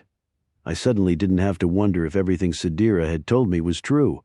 Her reaction, the look of horror that crossed her face, could never have been faked. The fact that you know, she said, it means you're already prepared to stop it before it happens, right? That's the plan, I said. Now tell me about yours. How do we convince the mudir that I'm dead? He's waiting on the proof tonight, and he won't trust a photo. In other words, we need to record something. Exactly. He needs to actually see you die. She walked over to her chest of drawers. As soon as she pulled it out, I was shaking my head. You're joking, right? Sadira tossed me the bulletproof vest. It's Kevlar with titanium plates, she said. The best money can buy. Yeah, and 100% worthless if you miss. I won't miss, she assured me. Just try not to move around too much for the second shot. The second shot? You want it to be convincing, don't you? Chapter 102. Dead Man Talking. Hours later, I was telling Fox everything. He listened to me without saying a word as he ate an egg-white omelet between sips of coffee. Even if his mouth hadn't been otherwise occupied, I suspected he still wouldn't have interrupted. He wanted to digest every last detail of my date with Sadira before asking any questions. The floor was mine, or, more specifically, the end booth of a 24-hour Greek diner a few blocks away from the safe house. At 5 a.m., the place was nearly empty. There were more photos of Anthony Quinn on the wall than there were people. Fox and only Fox could hear what I was saying. Tell me that last part again, he said when I finally finished. You mean my waiting with Sadira after we made the recording? No, I got that. You wanted to be on hand if the mudir contacted her right away. Only the mudir hadn't. I waited with Sadira most of the night, but he never responded to the video of her killing me. Was he buying it? We still didn't know, but there was no reason he shouldn't have. Sadira was right. The second shot sold it almost as much as I did. If there was an Oscar for faking one's death, I was a shoo-in. All done in one take, no less. For what we did, there were definitely no reshoots. Meanwhile, I still didn't know what Fox wanted to hear again. You mean the hotel part, I asked? Nope. Got that too, he said. If she killed you in her house, the mudir would have to ask how she disposed of your body. The hotel meant she could walk. The Do Not Disturb sign would buy her at least 2 days before your body was even discovered. Fox had heard everything I'd told him, even filling in some of the things I hadn't. Okay, I give up, I said. What are you not hearing? He pushed away what remained of his omelet and crossed his forearms on the table, leaning in. Apparently what he had the hardest time believing wasn't that I allowed Sadira Yavari to shoot me at point-blank range, twice no less. I was waiting for your explanation, he said, through a clenched jaw. How the hell is Sadira not in our custody right now? Our custody? She killed 2 informants, one of them being ours. They were hardly informants, I pointed out, according to her. Yes, just like the fact that she's Farouk Rostami's daughter. That was according to her too, I said, and it checked out. I had Julian confirm it before I met up with Fox. No hacking required, just a good old-fashioned LexisNexis search. An Iranian magazine had done a profile of Rostami when Sadira was in her late teens. The piece mentioned her and her sister. So one thing true about her makes everything true, he asked. I think you're losing the forest for the trees here, I said, and I think maybe you've lost your mind or maybe just your edge after you left the agency. You volunteered that we know about Penn Station. Only after she shared what the mudir had said, his remark about it being safer to fly. She could have been feeling you out for what we might know. She could be playing you, or again, she could be telling the truth. And for the record, you're the one who got played by Jahan Darvish. All the more reason why you should have brought her in. She wasn't about to do that. That was your instinct, huh? That wasn't a question. It was a jab. But I hardly minded it. I understood where Fox was coming from. Knowing in my gut that Sadira was telling the truth provided only so much comfort to a guy like him or his boss. After he and I were done, he'd have to brief the CIA director. He would have his own questions. Topping the list? Why the hell don't we have Sadira Yavari in custody? Since you still have your doubts, I said, let's go talk to her together. If we spot anyone still watching her, I'll keep out of sight. Fox immediately signaled for the check. His driver, Briggs, took us into Manhattan and over to the West Village, pulling up to Sadira's townhouse near the corner of Hudson and Jane. Before we even reached the first brick of her front steps, though, I knew something was wrong. Chapter 103. She's got company, I said, pointing. There was no daylight between the door and the latch jamb, but I could tell the door was propped open ever so slightly. It wasn't by accident. Whoever was inside with her wasn't invited. Fox drew his Glock even faster than I did mine. I knew what he was thinking. It was the mudir. The mudir wouldn't have been invited, let alone welcome given the circumstances. Only this didn't feel like him. Fox raised 3 fingers, then 2, then 1 now. He went high and I went low as we peeled around, moving inside. Scan left, scan right, scan back again. There was no movement, but the place had been turned upside down. Closets had been riffled through, coats and jackets strewn all over the floor, cabinets and credenzas, their drawers yanked out and emptied. As we made our way around the first floor, there were all the telltale signs of a burglary, except the more it looked like one, the more I was convinced it wasn't. Whoever did this was looking for something of value. All right. Just not anything having to do with money. Fox pointed to the stairs. Up we go. The only thing we could hear was our own footsteps as we reached the second floor. Room after room looked the same. It was as if Millie had spent the night. Even the mattresses had been flipped. I took the lead at the end of the hall as we approached Sadira's bedroom. I knew the layout all too well. Step and listen, step and listen. There still wasn't a sound to be heard. It was dead quiet. Then suddenly it wasn't. The noise came from behind us, downstairs. Panicked running, heading toward the front door. We'd missed a room, a closet, a basement something on the first floor. Damn, how? Never mind. Go. We sprinted down the hallway, the next sounds coming at us from out on the street. We couldn't see it unfold, but we could piece it together as we flew down the stairs. Fox's driver, Briggs, had blasted his horn before jumping out from behind the wheel. He yelled, "Freeze!" but got fired on instead. One shot immediately followed by one of his own. Just one. Maybe that's all he needed. Or maybe we were too late. Fox and I bolted out of Sadira's townhouse. Briggs was lying in the street and grabbing his right shoulder, blood seeping through his fingers. Fox went to him while I spun around, trying to catch a glimpse of the gunman. "There," said Briggs, his hand dripping red as he pointed down the street. There were 2 of them about 30 yards away. One had just swung open the large back door of a van. The other was loading their cargo.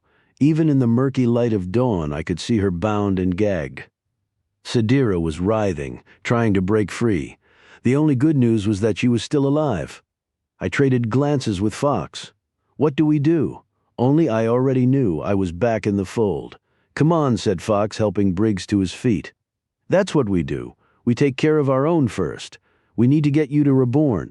Reborn was the underground emergency medical center run by the Agency for Operatives or others who fit the bill due to special circumstances, namely the need to avoid police reports or the press. "Hell no," said Briggs. He glanced at his shoulder and shrugged the other one. "I'll call an Uber." An Uber? He was serious. Kids these days. He grabbed his cell, wincing as he reached into his pocket. He was in pain, but he was going to live. Sadira was an entirely different story. Up ahead, the van pulled away from the curb. We watched as it sped off down Hudson Street, tires screaming. Sadira was literally disappearing before our eyes. Fox and I turned to each other again. Say no more. Chapter 104. Fox took the wheel. I grabbed shotgun. The van had a big head start, but it was still in our sights. On an open road, we'd close the gap in no time. Except this was lower Manhattan with its narrow streets and cross traffic. We might as well have been miles apart. "Not for long," said Fox's right foot. He jammed on the gas, throwing the expedition into drive so fast. I was nearly knocked out by the headrest. "Who are they?" I asked. Nothing about this fit the mudir. "Hell if I know," said Fox as he swerved around a taxi, nearly clipping a parked Jeep.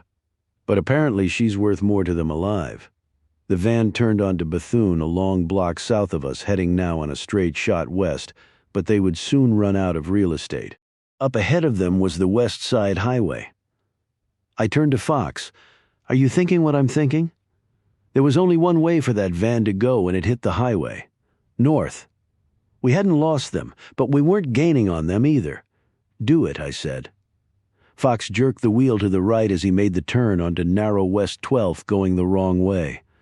We hurtled over the uneven pavers and squeezed at full speed past the few oncoming cars, their horns blaring at us. "Hold on," he said calmly. He was dialed in, yanking the wheel as he pumped the brakes. Fox threw us into the next turn. We were somewhere between drifting and fishtailing around the corner onto the West Side Highway, now heading north with 3 lanes to choose from. Fox gunned it. I leaned over, glancing at the speedometer. Even while weaving through the morning traffic, we were soon pushing 80, 85, 90 there, I said, pointing. There they are. The van was on the highway almost right in front of us. We'd narrowed the gap. Now we had to close it. Shit, we had company. A cruiser parked up ahead hit its siren. We blew by them, Fox not even giving them so much as a glance. He was fixed on the van, nothing else. "We need them to take the bridge exit," he said. The highway would soon become my familiar Henry Hudson Parkway well before the bridge. Why? Fox didn't answer. The entrance to the George Washington Bridge was a few miles north, a peel-off to the right. Why? I asked again. We were going 110 and closing fast on the van. Behind us, the cruiser was chasing us both. Fox leaned forward, as if squeezing every last horsepower from the engine. He still hadn't answered me. "Wake up, Julian," he said instead, handing me his sat phone. When I hesitated, it knocked the calm right out of him, he yelled. Now! Another time, another car chase. I maybe would have held my ground. But there had to be a reason. Fox was keeping me in the dark, and only when he was good and ready would he let me in on it. I called Julian, putting him on speaker. The guy never slept. There were no hellos, no setup beyond Fox stating that I was with him. He cut straight to what he wanted. "I need you to hack someone," he said, "and you've got only 2 minutes. "Who is it?" asked Julian. "Me," said Fox. Chapter 105, as he slashed back and forth between lanes, staying right on the tail of the van. Fox told Julian his password, of course, if it were only that easy. He wasn't exactly asking Julian to hack his Book of the Month Club account. Even without Fox saying it, I knew the server he was referring to. So did Julian. As the CIA's New York section chief, Fox had access to the agency's tactics and operations protocol, including standing counterterrorism measures, most of them having been created and implemented after 9/11. But the agency took extraordinary measures to ensure that Fox was actually Fox. In addition to a password, he needed a simultaneous fingerprint and voice match. With Fox on the phone, the voice wouldn't be a problem for Julian. The challenge was the fingerprint. "Your iPhone, Dylan?" "Give me the serial number. It's listed in the settings," said Julian. I quickly found it, reading it off to him.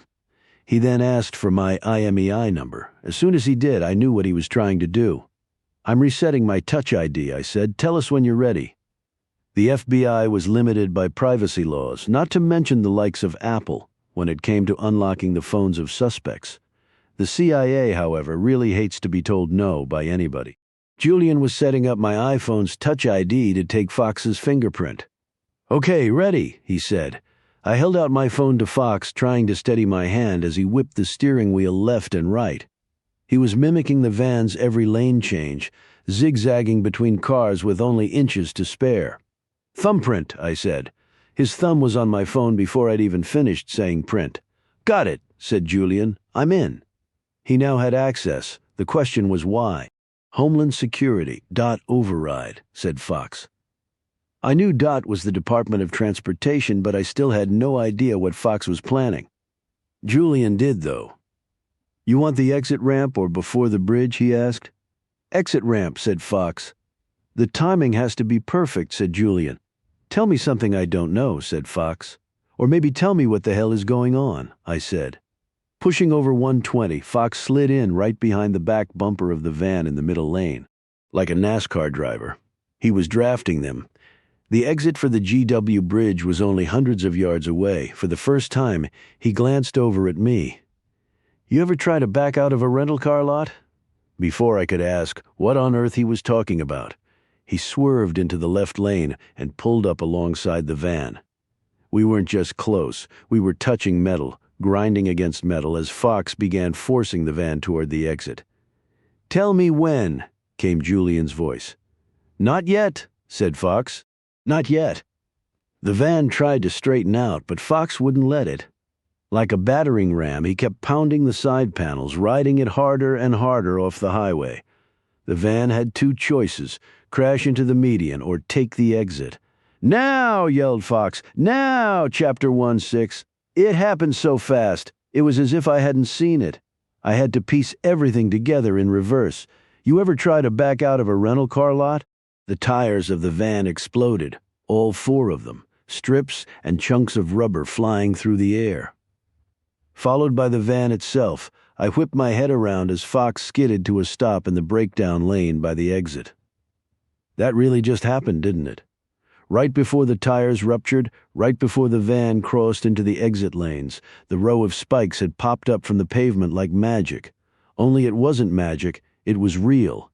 And it was why Fox didn't want to tell me until it was done. The van landed with a horrific thud on its side, crashing into the far guardrail before flipping over on its roof. What remained of all four tires were still spinning amid a cloud of smoke and dust as we started running toward it. Guns drawn, the cruiser, bringing up the distant rear the whole way, nearly hit us as it slammed on its brakes. The two cops had barely opened their doors when Fox tossed one of them his ID. "2 ambulances," he said. "Call it in." I was pissed at Fox. Not because he might have just gotten Sedira killed, or that he'd kept me in the dark leading up to it. No, I was pissed because I knew he was right, and there was nothing I could do about it. He did what had to be done. Whoever wanted Sedira wasn't one of us, and if she wasn't in our hands, she couldn't be in anyone else's. It was as simple and cutthroat as that. "I've got the driver," I told Fox. He nodded, sidestepping to the passenger side of the van as I hung by the taillight for a moment in case he needed backup. "Unconscious pulse, though," he called out. I edged up to the driver's side door, what remained of it. The van had landed so hard upside down, the door was half collapsed against the road, bending down. I could still see behind the wheel, only there was nothing to see. Over here came a voice behind me. It was one of the cops from the cruiser. Before I even turned around, I knew what he'd found. The driver, Fox, stayed with the van as I went over to look. The driver had been thrown, more like launched. He was on his back, no pulse, no face either. The impact and his sliding across the asphalt rendered the front of him a bloody mess of ripped flesh and exposed bone. "Jesus," muttered the second cop joining us. He quickly looked away while gagging. "I need your cuffs," I told the first cop. I hustled over to Fox. He just pulled out the guy from the passenger seat and was giving him a quick frisk as he lay on the ground. He was now conscious, moaning. I could barely hear him, though, over the backdrop of honking horns. We'd turned the Henry Hudson Parkway into a parking lot right in time for rush hour. "You recognize him?" asked Fox, taking the cuffs. "Not a clue," I said. "What about his partner? His own mother couldn't recognize him now. Any ID on him?" But by then I was already on the move again. There had been no thinking when Fox and I first approached the van. Only training. First things first, eliminate any threat. With one guy wearing cuffs and the other about to be fitted with a toe tag, I could think of only one thing now: the back of the van, Sedira. What would I find when I opened the door? Chapter 107. If I could open the door. It was jammed shut, the hinges buckled and wedged against the frame. I tucked my gun and pulled as hard as I could on the handle, but nothing was budging. Sedira had been bound and gagged when they loaded her into the van. All I wanted was some sort of signal from her. Any sound would do. I pounded my fist against the door. "Sedira, can you hear me?" Only I couldn't even hear myself. The car horns had been joined by a chorus of sirens off in the distance. "What?" I said to Fox.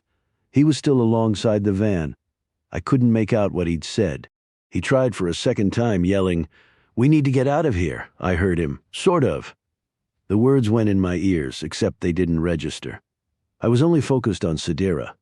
Again, I pounded while calling her name. Was she conscious? Was she even alive?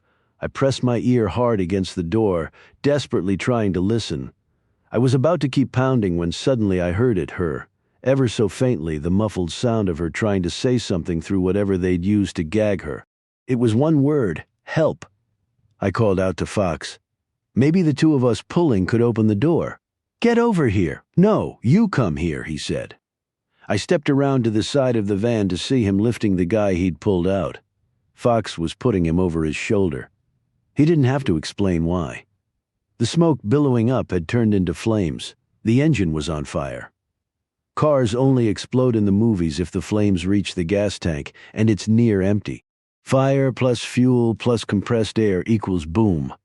"Go ahead, get him out of here," I said. "Get yourself out of here. Where's Sadira?" he asked. "Still inside." Fox looked at me. It was all in his eyes. "Your call, Reinhardt. Only we both knew what I was going to do." "I'll come back to help," he said. "Don't you dare." I ducked down and climbed through the passenger side window, the flames now shooting through the air vents. I didn't know what I had, seconds or minutes. The fire could rocket into the fuel line at any moment. I called out Sadira's name yet again, the back of the van so thick with smoke I could barely see. But I heard her. Even with her mouth gagged, she was able to make enough noise. Everything was upside down. I was climbing on my knees along the ceiling of the van when I found her lying against the far side, one leg clearly broken, the other was bleeding from a huge gash above the thigh. She could barely move, her hands still tied behind her back. I pulled the gag off her mouth. They'd used a ripped bed sheet. She was about to say something, only there was no time for conversation. I cut her off. "We've got to get you out of here," I said. There was no going back the way I came. The front of the van was now completely engulfed in flames. The blaze was coming right for us. I turned to the back door, the same door I couldn't open. It was the only escape.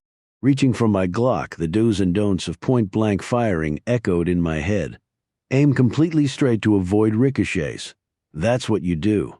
But don't shoot what can't be shot. That meant the hinges, too much metal, too thick. No, the best chance was targeting the latch where the door locked. If I could knock that out, my feet could do the rest. Shielding Sadira, I emptied my clip in a half circle on the edge of the door. All I could do now was kick as hard as I could. The fire was scorching my back as I angled myself as if doing the leg press at the gym.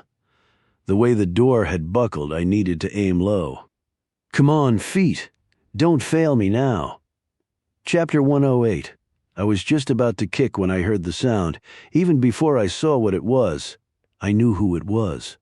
Fox was back with a crowbar. He jammed it in below one of the hinges, prying open the door with one massive pull.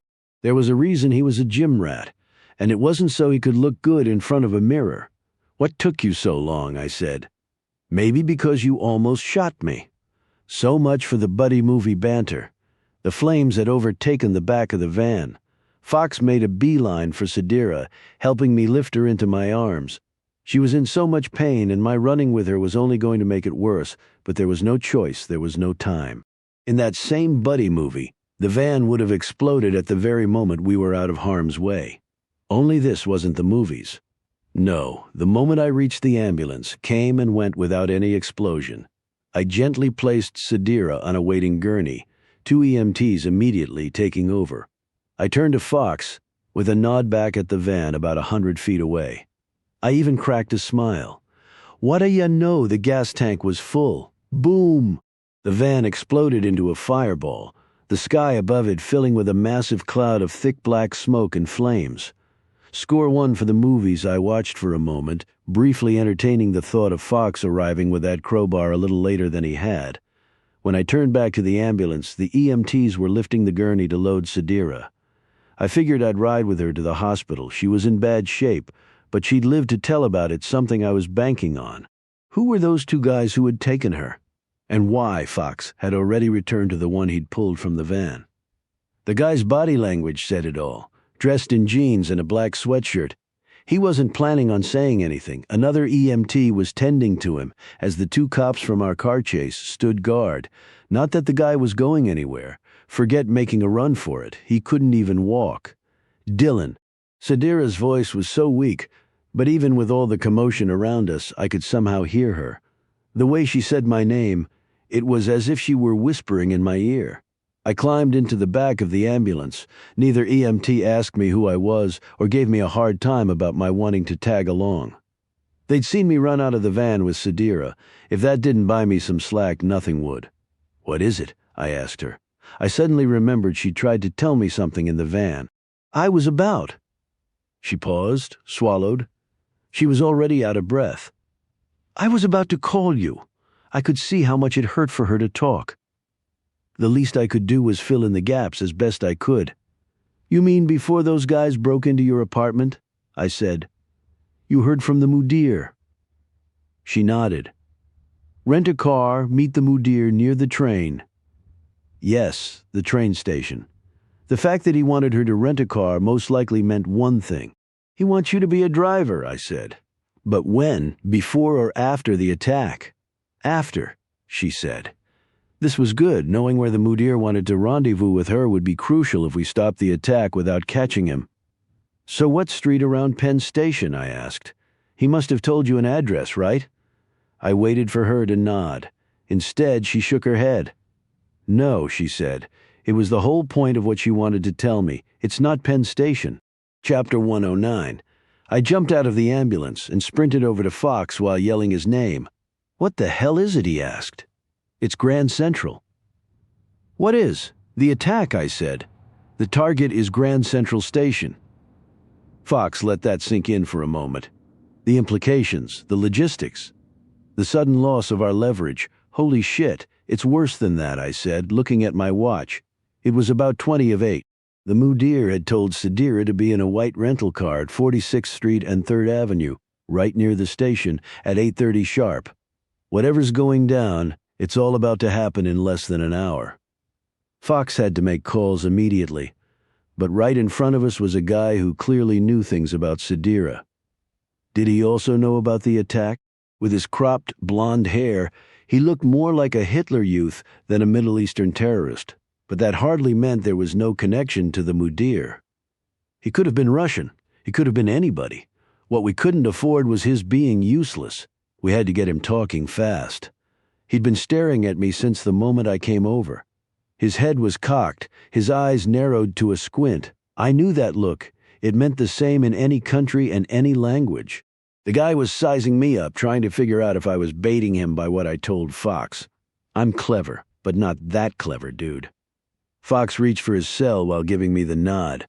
The plan was to divide and conquer. He'd get the word to Evan Pritchard, who was camped at Penn Station, and I'd go to work on our mystery man here. As soon as Fox stepped away, I stared at the EMT, who thankfully was fluent in subtext and knew enough to step away as well. The 2 cops standing guard would still do their jobs, but their stares made it clear they would neither remember nor repeat anything they were about to hear. All right, du verdammtes Arschloch. Let's you and I have a chat. I knelt down, getting eye to eye with him. The key was letting him think he was in control. I'd ask the questions he'd never answer. He'd get into a rhythm. He'd get comfortable. Then maybe he'd get sloppy. I asked him who he was, who he worked for, what he wanted with Sadira, everything he expected. Then out of nowhere, something he didn't. Where'd you get the tattoo? The beautiful, crazy, unpredictable thing about the human mind is that, well, it has a mind of its own. No matter how much you try to control your own thoughts and actions, there's simply no accounting for the occasional impulse or reflex. It was the quickest of glances, a flinch of the eyeballs toward his right forearm. After his body got banged up in the van, his mind had no problem believing there was a tear in his black sweatshirt, exposing his skin. Only there wasn't a tear. The sweatshirt was still intact. I yanked back the sleeve. He went to stop me, but both cops stopped him even faster. On the inside of his forearm, just above the wrist, was a Jerusalem cross. It wasn't exactly a R-sum, but it gave me something to work with. I suddenly had a hunch. You a fan of military history? Of course you are, I said, sounding as if I were back in my classroom. You probably know that the Prince of Wales got that same tattoo while visiting the Holy Land in the early 1860s. It was right after your great British Field Marshal Earl Roberts reportedly said that every officer in the British Army should be tattooed with his regimental crest. I paused to make sure I had his undivided attention. But you're more than British Army these days, so for the last time, who are you? And for the first time he spoke. Who are you, he asked. But it wasn't a question. It was the answer to mine. My hunch had made no sense, and all the sense in the world all at once. Fox had only just shared the intel on Sadira with his counterparts at Vauxhall Cross, but our strongest of allies had already succumbed to their distrust. Rank nationalism may play well on our own soil, but it's a shit show overseas. Fox's driver, Briggs, was still alive because the men who took Sadira had no intention of killing him. They were skilled enough to stop him in his tracks without putting him in his grave. It may be a new world with new rules, but MI6 would never be in the business of killing CIA operatives, no matter who was in the White House. Fox returned. He doesn't know anything, does he? I shook my head. Nope. He's MI6, isn't he?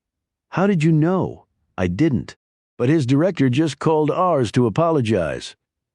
Fox turned to the agent and promptly made a very special relationship between his fist and the guy's jaw. Apology not accepted, said Fox before walking away. I followed him back to the expedition for the drive to Grand Central. On the way, I had a call of my own to make. Elizabeth picked up immediately. She'd been waiting on me. Chapter 110. Buckle up. Reinhardt. It was another car chase. Only now against time. Siren blaring, lights flashing, Fox gunned it back toward Midtown. He was driving the wrong way in the breakdown lane, aiming for the next exit south, while sideswiping any cars edging out to get a peek at what was making them late to work. At over 100 miles an hour, we were easily the most effective PSA on record for stay in your lane. Along the way to Grand Central, we got the next best thing to direct updates from Pritchard. Fox had a dedicated scanner with the live command channel that Pritchard was using to coordinate FBI SWAT, NYPD, and his own JTTF field unit. If we were lucky, they'd arrive before the attack. Unlucky, any other scenario, we were lucky. At least so far. Grand Central was quiet. Well, as quiet as can be for a place that had thousands of rush-hour commuters funneling through it at that very moment. Pritchard now had everyone in place. Within 20 minutes of getting the call from Fox, and after a mad scramble from Penn Station to Grand Central, it was now a waiting game. Those in uniform, mainly snipers, were in the ceiling and other hidden positions. Everyone under cover blended in throughout both concourses. "Where the hell do you think you're going?" asked Fox after he pulled up next to a hydrant at 42nd and Madison, a block west of Grand Central. I was halfway out to the curb before he'd even cut the engine. "What do you mean?" I asked. Only I knew exactly what he meant. The Mudir knew what I looked like. At this point, my image was probably seared into his brain. We couldn't risk having him see me. It could blow everything. "Unless you've got a fake mustache and a wig stuffed in your pocket, you're staying right here," said Fox. "I can at least get closer." "To do what?" "Good point. Even more so after he pointed to his scanner. At least I'd be able to hear everything by staying in the car." "You win," I said, though I probably shouldn't have, at least not so quickly. Since when did I ever acquiesce to Fox? "I'm serious, Reinhardt," he said, swinging his legs out to the street. He turned back to look me square in the eyes before shutting the door behind him. "Stay in the damn car," I pointed to the scanner. "I've got the play-by-play right here," I said. "No reason to go anywhere." Fox took off down 42nd Street, heading over to Grand Central. For the next 10 minutes I sat twiddling my thumbs. It felt like an eternity. Pritchard had called for radio silence as everyone waited to see what the Mudir had planned. There was nothing to listen to. Everything was quiet. Too quiet. Chapter 111. Shots fired. It wasn't Pritchard's voice, and by the sound of the actual shots, they weren't anywhere near him either. But they were definitely coming from somewhere inside the terminal. I could hear the echo. "Move." That was Pritchard's voice for sure, and the second he said it, the echo gave way to a firestorm of shooting and screaming. People were literally running for their lives. There was no way I was staying put. I bolted out of my seat and sprinted toward the station without any game plan except getting there. Easier said than done. Before I could even spot the doors to the station along 42nd Street, I could feel the rumbling beneath my feet. It was like an earthquake. The sidewalk shifting and sliding from the mass exodus. Faster, I told myself. Run faster, reaching the corner across from the station. I saw the pandemonium spilling out into the street. Every face had the same look. The wide eyes, the open mouths, sheer terror. There was still gunfire behind them. Nothing was over. Like a salmon with a death wish. I made my way against the current. There was no clear path. People were coming at me in droves. Finally, I reached the doors to the station, immediately cutting sideways to hug the wall. I was still 50 yards from the main concourse, but I could move quicker, free of the stampede. Amid the pounding of feet and continued screams, I didn't realize right away that the shooting had actually stopped. The main concourse was up ahead and to the right, along with the ramp to the lower level. I hadn't seen any casualties, no lifeless bodies among the crowd, but I couldn't help the awful thought that everything was about to change when I made the turn. It was all I could see in my mind. Maybe that's why I didn't spot him at first, even as he walked right past me only 20 feet away. That should have been the first red flag. Everyone around him was running. He was walking, and his face. There was no terror. Instead, an almost eerie calmness. Still, to anyone else who might have noticed, he was surely just another commuter. He was wearing a suit and tie, wingtips. He'd been on his way to work like everyone else, when suddenly all hell broke loose. But he was no commuter. He was the mastermind behind all this. "Freeze!" I yelled at the top of my lungs. The mudir stopped. Everyone around him stopped. All heads turned. Then, just as fast, they all saw my gun and ran again, scrambling for cover. Everyone except the mudir. He simply stared at me and smiled. "Back from the dead. I should have known," he said. "Never trust a woman." I came off the wall, my Glock leading the way. He began to reach inside his suit jacket, his hand sliding across his chest and dipping beneath the lapel. "Don't even think about it," I barked. His hand stopped, his fingers still tucked inside the jacket. He remained smiling, and all I wanted to do was wipe that grin off his face by slamming him headfirst to the ground. "Take your hand off the gun and let me see both hands in the air," I said. But there was something he wanted me to see first. Something I didn't see coming. Chapter 112. The mudir shifted his dark eyes, his gaze moving behind me. He knew I wouldn't turn to look, so he did the next best thing to let me know what I was missing. What he was missing. I was fixated on that hand still tucked in his jacket, but it was the other hand by his side that caught my eye for a split second, or about as long as it took for him to tuck his fingers into his palm as if he were holding something. He was dressed as a commuter. I now turned to look. I looked because I knew he wasn't reaching for his gun. That hand inside his suit jacket was on a different kind of trigger. He'd been carrying a briefcase. It was sitting in the middle of the corridor, just where he'd placed it before seeing me. I whipped my head back around to the mudir, his smile now even wider. There was no time for me to get off a shot. No time to yell bomb. The explosion knocked me off my feet, the force of the blast throwing me through the air, until I landed with a smack on the ground. I was burned and bloodied, but I was still alive. I'd even managed to hold on to my gun. Staggering to my feet, I immediately turned to look for him. It was as if he knew the exact range of the blast, and he'd been standing on the edge of it. Now he wasn't standing anywhere. He was gone. I ran back toward the doors, back outside. The sidewalk had cleared. Explosions have a way of doing that. I turned left, nothing. I turned right, nothing. What do they teach children to do before crossing the street? I turned to my left again. He seemed to appear out of nowhere. The mudir was standing 10 yards away from me. He was no longer smiling. He was aiming. His suit jacket was pulled back, the empty holster hanging off his shoulder, and his MP-443 was aimed directly at my chest. I raised my gun, but I knew I was outdrawn. He had me. All I could see was him squeezing the trigger. It was as if the entire world had collapsed around me. My world, and it was coming crashing down. I felt the piercing, sharp pain in my ribs, the air leaving my lungs in an instant. I fell to the pavement, unable to brace my fall. It hurt like hell. My head was spinning, but even more so from the confusion. What just happened? The answer quickly peeled off me, rolling onto his side to squeeze off 2 rounds at the mudir. I hadn't been shot. I'd been tackled. The prophet Eli, he'd hit my body like a linebacker, flying through the air and knocking me down in the nick of time. I remembered, "You'll see me again," the prophet had said. We both looked down the street at the mudir running away. He was turning a corner. "I think I clipped him," said Eli. "Don't know how bad, but—" He stopped and shook his head. Ah, shit. I looked back at him, following his eye line down to his side. The hole in his shirt was an inch above the belt, the blood oozing out and spreading across his stomach. He'd taken the bullet for me. If I didn't stop the bleeding, he was going to die. But I also had to warn Elizabeth. If I didn't, she was going to die too.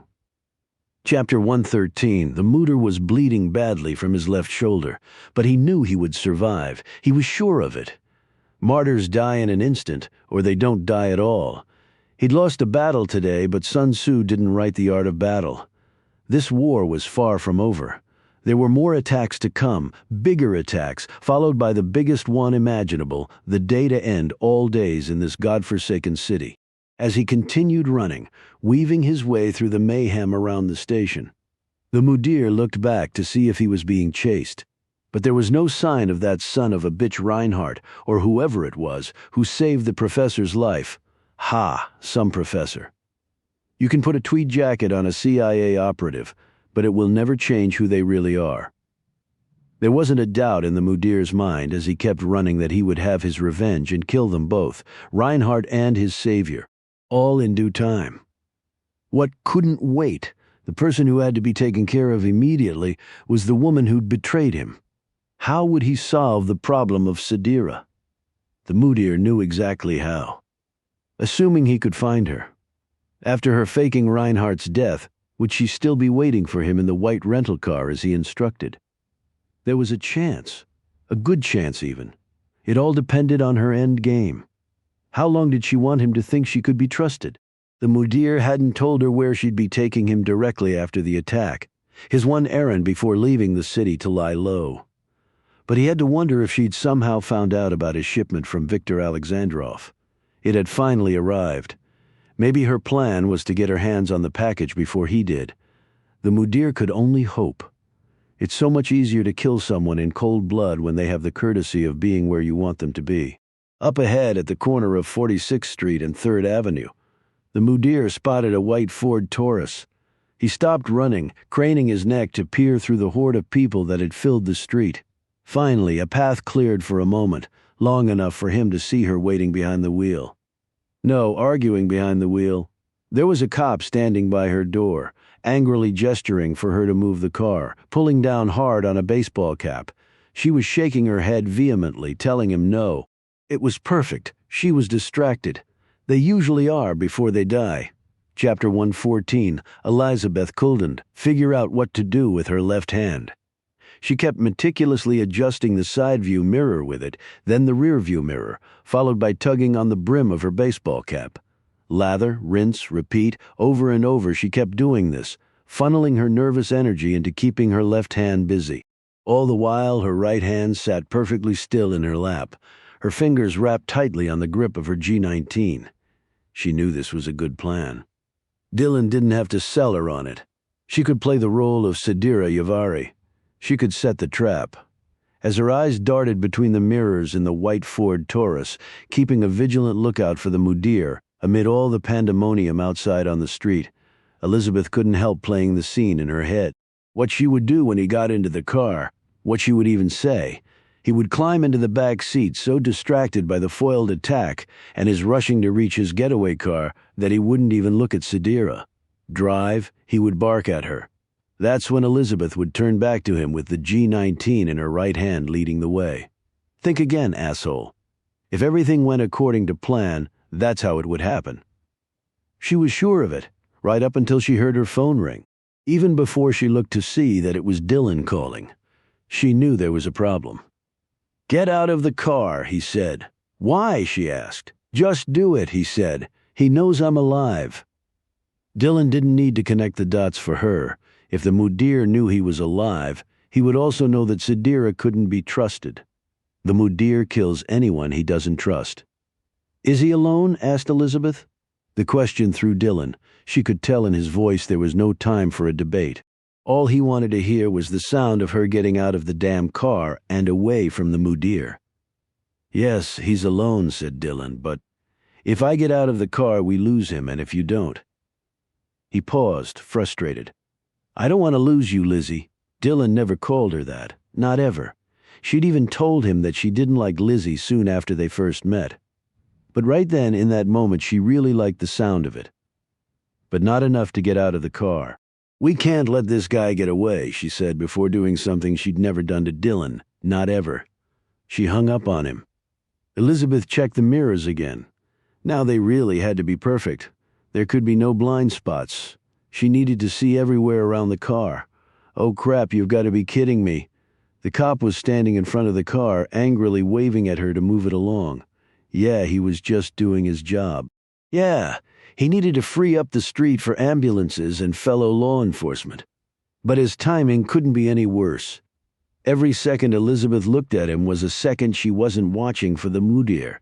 Quickly, she flashed the cop her badge. Maybe it was the glare of the morning sun against the windshield. He kept waving at her. Now he was coming over to her window. Again, she flashed her badge again. It was as if he couldn't see it. He was motioning for her to roll down her window. But she couldn't risk it. Not if he wanted to look more closely at the badge.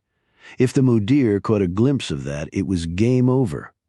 Elizabeth tugged even tighter on the brim of her cap, shaking her head no while holding her badge in her lap, hoping that he would finally see it. Maybe he did. But by then it was too late. She saw him in the rearview mirror.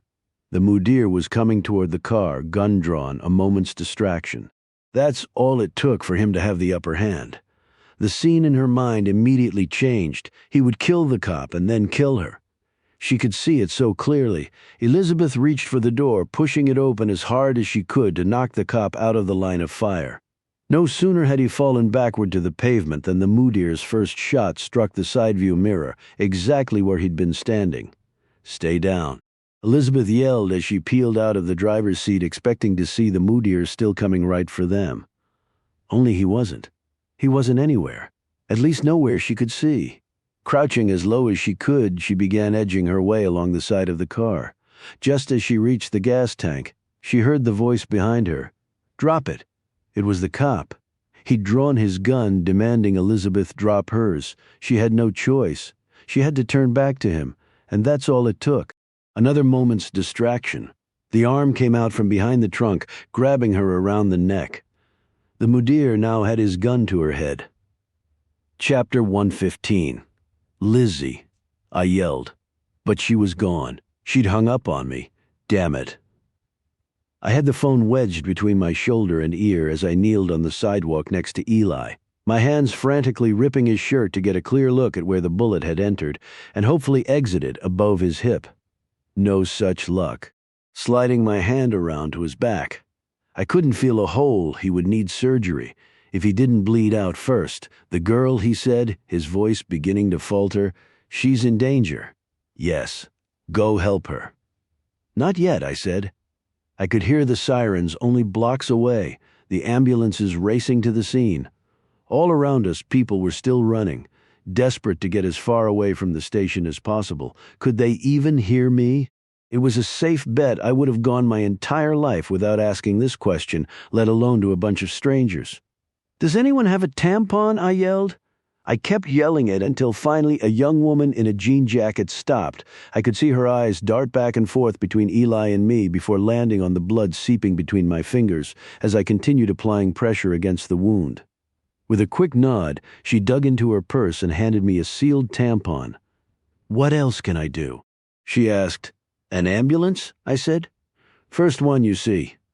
She took off as I tore open the wrapper and lodged the tampon into the bullet hole as tightly as I could. Eli winced from the pain but still managed a slight smile. "Smart," he said. "Now go help the girl." "Not yet," I said. Elizabeth was being so stubborn, so reckless. If the mudir didn't kill her, I was going to. "There," I heard across the street. "They're over there." The young woman in the jean jacket was screaming and pointing with a couple of EMTs in tow. As soon as they saw Eli, they began to sprint. I wanted to get the woman's name, get her number, and get the mayor to give her a key to the city and a ticker tape parade.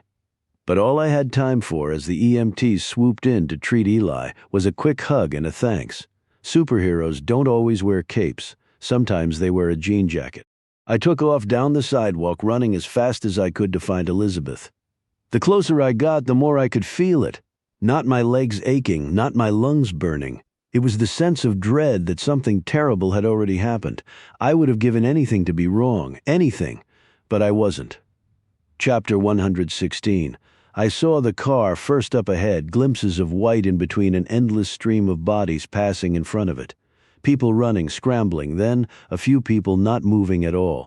A cop had his gun drawn by the driver's side door. He was young. Even from a distance, he looked nervous. He kept shifting his feet. I followed his aim, my eyes darting to the back of the car. Suddenly, I had a clear view. The Mudir. He had her. One arm wrapped around Elizabeth's neck in a chokehold, the other arm raised up to her head, the barrel jammed against her temple. "Let her go," I yelled. The Mudir yanked Elizabeth like a rag doll as he turned to see me walking toward him with my Glock leveled right between his eyes. He smiled. He'd known I was coming. "What took you so long?" he asked. "You don't want her?" I said. "You want me?" I glanced over to see the cop's head on a swivel, back and forth from the Mudir to me. His forehead was scrunched. He couldn't stop blinking. It was bad enough he was nervous. Now throw in heavily confused. "Who the hell are you?" he asked me. "Yes," said the Mudir. "Tell him who you really are, Professor." Only I didn't have to. The cop heard Professor, and it suddenly clicked for him. "You're that guy with the book," he said. "The one the serial killer used." "Yeah, that's me," I said. "Now I need you to lower your gun." "Why?" "Because we don't want any accidents," I said. The cop shook his head. "I hear you, but I can't do that." "Sure you can," said the Mudir. "Tell him Agent Needham. We don't want any accidents." Elizabeth winced in pain as the Mudir pressed his gun even harder against her head. "Please," she told the cop, "just do it." I kept watching the cop from the corner of my eye, his feet continuing to shift back and forth. It was a dance of indecision. Finally, he lowered his gun, moving to the front of the car for cover. Perfect. The Mudir and I now had each other's undivided attention. "What's your plan, Professor?" he asked. "That depends," I said. "What's yours?" "I'm getting in that car with Agent Needham, and no one's going to follow us," he said. I shook him off like a pitcher on the mound. "Not quite. You're getting in the car with me, not her." Elizabeth wasn't buying either plan. She was scared. But she was also angry. "Take the shot, Dylan," she said. "Take it." She was serious. The Mudir knew it too. He altered his stance a bit, tucking his head a little more behind hers. But I wasn't taking the shot. I was doing the opposite. I was laying down my weapon. "I told you," I said, kneeling. "You don't want her? You want me." Slowly, I placed my gun on the pavement. Elizabeth screamed, "No, don't do it." "It's okay," I said. "Trust me. Hatred is a human flaw unlike any other. It will make you do the unthinkable. Even worse, it will make you not think at all. My plan had been to outsmart the Mudir. But sometimes the only way to outsmart someone is to convince him that you're a fool." I stood up and spread my arms wide. There was no way I could hurt him. "Now let her go and take me instead," I said. The Mudir smiled again. I'd just committed suicide. He was sure of it. So sure that as he pulled his gun away from Elizabeth's head in order to kill me, it never even occurred to him. He'd just made the biggest mistake of his soon-to-be-over life. "Take the shot, Dad." My father fired from his perch in the scaffolding above the Duane Reade drugstore, 20 yards away. As the blast echoed up and down the street, the Mudir's lifeless body collapsed to the ground. Elizabeth had no idea she had backup. No one else would either. The .44 caliber bullet that exploded through the Mudir's brain would be as untraceable as the triggerman himself. This was old school, off the books. The stuff that only ends up in one of those files stamped top secret. "Are you okay?" I asked. Elizabeth stood frozen for a few seconds with the Mudir at her feet, his blood fanning out across the asphalt. She didn't answer. Instead, she walked over and hugged me tighter than anyone ever has. I took that as a yes. Epilogue. It goes on chapter 117. I've never been a big fan of the expression "it could have been a lot worse," but I understand why people say it. It's one of the ways we deal with grief, a coping mechanism. We can better process a tragedy if we allow ourselves to think, to believe that, yes, it could have been a lot worse. Had it played out as planned, hundreds would have died in Grand Central Station that morning. Instead, the attack was thwarted and the 13 terrorists, including the mudir, were killed, but not before they took the lives of 8 innocent people while firing back at agents. So, yeah, it could have been a lot worse. But I highly doubt the families of those 8 who perished will ever see much of a silver lining. For them, that day was as bad as it gets. I made a point of mentioning those thoughts in the email I ultimately wrote to the students in my abnormal behavioral analysis class. They hadn't heard from their professors since their final exam was abruptly cut short. I owed them closure, as well as some perspective. They thought it was unfair that they couldn't prepare for their exam. Then the real world interceded and taught them a lesson better than I ever could. No matter how prepared we strive to be, life is always there to remind us that we're all sort of just winging it. On that note, I announced what I'd always intended, that they were each getting an A on the final exam. Even if that hadn't been my intention, I still would have done it. They had enough to worry about. We all did. "How are you feeling?" I asked. Sadira smiled from her hospital bed. "I feel like I was tied up, thrown in the back of a van, and then the van flipped over 3 times at 100 miles an hour. "I think it was actually 4 times, I said. "But who's counting, right?" "So was it your idea?" she asked. "This so-called deal?" "That depends. Did you accept it?" "I told him I wanted to talk to you first," she said. Yes, the deal was my idea.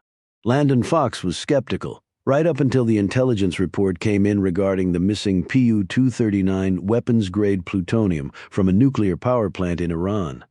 Viktor Alexandrov's apartment had been turned upside down twice over in an effort to find out what package the mudir had been expecting, but nothing had been found. Might it have been the plutonium?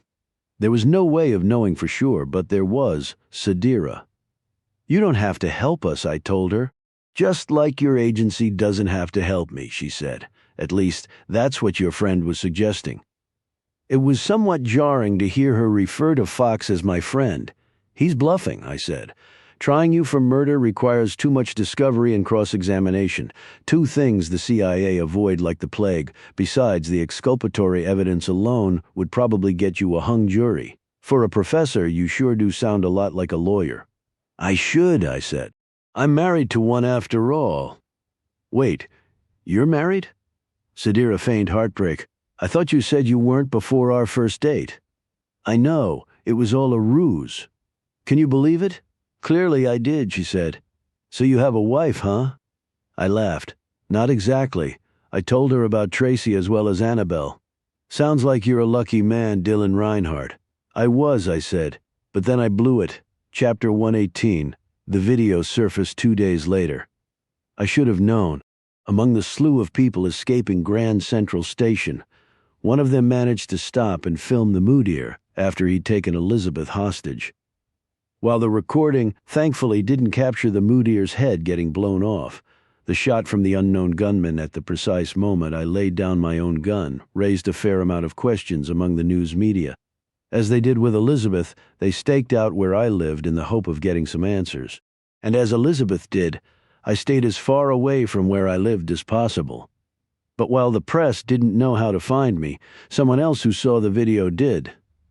The call came right after another hospital visit, this one to Eli, after 2 hours of surgery and 1 slug of lead removed from his abdomen.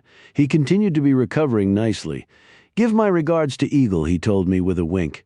He never asked if it was my father who delivered the kill shot to the mudir. Nor did he have to. "Is that really you?" I asked, answering the phone. It was Tracy calling. "Meet me in the park in an hour," he said. "You know where?" I did. I knew exactly where. An hour later, I arrived at Cleopatra's Needle in Central Park, Tracy's favorite place to think. He hugged me, but there was no smile. "Where's Annabelle?" I asked. "I dropped her off at Lucinda's," he said. As much as I missed our little girl and was desperate to see her, I understood why Tracy had asked our babysitter to watch her while we talked. "So you saw the video, huh?" "Yes, and I read the Grimes article too," he said. "If you're not careful, you're going to win that guy a Pulitzer." I'd promised Alan Grimes that he'd look like a hero. Not only did he get to break the story of the bomb scare at Penn Station, he was able to detail his patriotic role in originally keeping the story under wraps. Forget the Pulitzer, though. If I knew Grimes, he was angling for his own cable show. Grimes on Crimes, only now on TV. When did you get back? I asked Tracy. I assumed he'd left the city with Annabelle, and I was right. He'd gone to visit his sister in Providence. I assumed as well that what brought him back was the video. But I was wrong. Before I left, I checked the mail. There was a letter from Moza, he said. I took it with me, but I only just opened it yesterday. The adoption agency had originally advised us not to be in contact with Annabelle's mother in South Africa, but Tracy and I thought otherwise. Moza should know that her daughter was well taken care of and loved, and that her decision to give Annabelle up for adoption so she might have a better life should never be regretted. Exchanging letters every few months was our way of doing that. What did she write? I asked. Tracy stared up for a moment at the large obelisk towering over us. It's what she didn't write, he said. It's what she never writes. Moza never complains or even mentions how hard she has it. She's always just thankful that Annabelle is with us in America. Tracy looked at me. I knew what he was trying to say. You had every right to be mad as hell at me, I said. Maybe at first. But without sounding too corny, I didn't stop to think about the danger you were obviously in and how you weren't doing it for yourself. For that alone, I'm a fool if I can't forgive you. I hugged Tracy. He was smiling now. Thank you, I said. Shall we go get our daughter? Absolutely. We walked away from Cleopatra's Needle. The sun high over a beautiful June day, our city had been rocked, once again the target of terrorism. People were on edge, fearful that there were more attacks to come, but no one was hiding. The park was bustling. There were joggers, bikers, sunbathers, couples on benches, parents and kids, anyone and everyone. They were all enjoying themselves. They were all busy living, because that's what we do. In 3 words, I can sum up everything I've learned about life. It goes on. Well put, Robert Frost. It's pretty cool in a way, said Tracy as we continued to walk. What is? That I'm married to someone who once worked for the CIA. I mean, it sounds so wild. My husband, the ex-CIA guy. Oh boy, here we go again about that ex part. Funny you should mention that, I said. Read on for a sneak preview of the next thrilling installment in the Women's Murder Club series. Coming October 2019, Julian Lambert was an ex-con in his mid-30s, sweet-faced, with thinning, light-colored hair, wearing a red-down jacket. As he sat on a bench in Union Square waiting for his phone call, he took in the view of the Christmas tree at the center of the square. The tree was really something, an 83-foot-old cone of green lights with a star on top, ringed by pots of pointy red flowers, surrounded by a red-painted picket fence. That tree was secure. It wasn't going anywhere. It was lunchtime, and all around him consumers hurried out of stores weighed down with shopping bags, evidence of money pissed away in an orgy of spending. Julian wondered idly how these dummies were going to pay for their commercially fabricated gifting spree. Almost catching him by surprise, Julian's phone vibrated. He fished it out of his pocket, connected and said his name, and Mr. Lohman, the boss, said, "Hello." Julian knew that he was meant only to listen, and that was fine with him. He felt both excited and soothed as Lohman explained just enough of the plan to allow Julian to salivate at the possibilities. A heist, a huge one. The plan had many moving parts, Lohman said. But if it went off as designed, by this time next year, Julian would be living in the Caribbean, or Medellin, or Saint-Tropez. He was picturing a life of blue skies and sunshine, with a side of leggy young things in string bikinis, when Lohman asked if he had any questions. "I'm good to go, boss." "Then get moving. No slip-ups." "You can bank on me," said Julian, glad that Lohman barked back, 22 fake dive, slot right long on one. Julian cracked up. He had played ball in college a very long time ago, but he still had moves. He clicked off the call, sized up the vehicular and foot traffic, and chose his route. It was go time. Julian saw his run as a punt return. He charged into an elderly man in a shearling coat, sending the man sprawling. He snatched up the old guy's shopping bag, saying, "Thanks very much, knucklehead." What counted was that he had the ball. With the bag tucked under his arm, Julian ran across Geary, dodging and weaving through the crowd heading toward the intersection at Stockton. He waited for a break in traffic at the red light, and when it came, he sprinted across the street and charged along the broad, windowed side of Neiman Marcus. Revolving glass doors split a crowd of shoppers into long lines of colorful dots filing out onto the sidewalk, accompanied by Christmas music. I played my drum for him. Pa-rum-pum-pum-pum. It was all so crazy. Julian was still running, he yelled. Coming through! No brakes! He wove around the merry shoppers, sideswiped the UPS man loading his truck, and with knees and elbows pumping, bags secured under his arm, dashed up the Geary Street straightaway and veered left to cross again.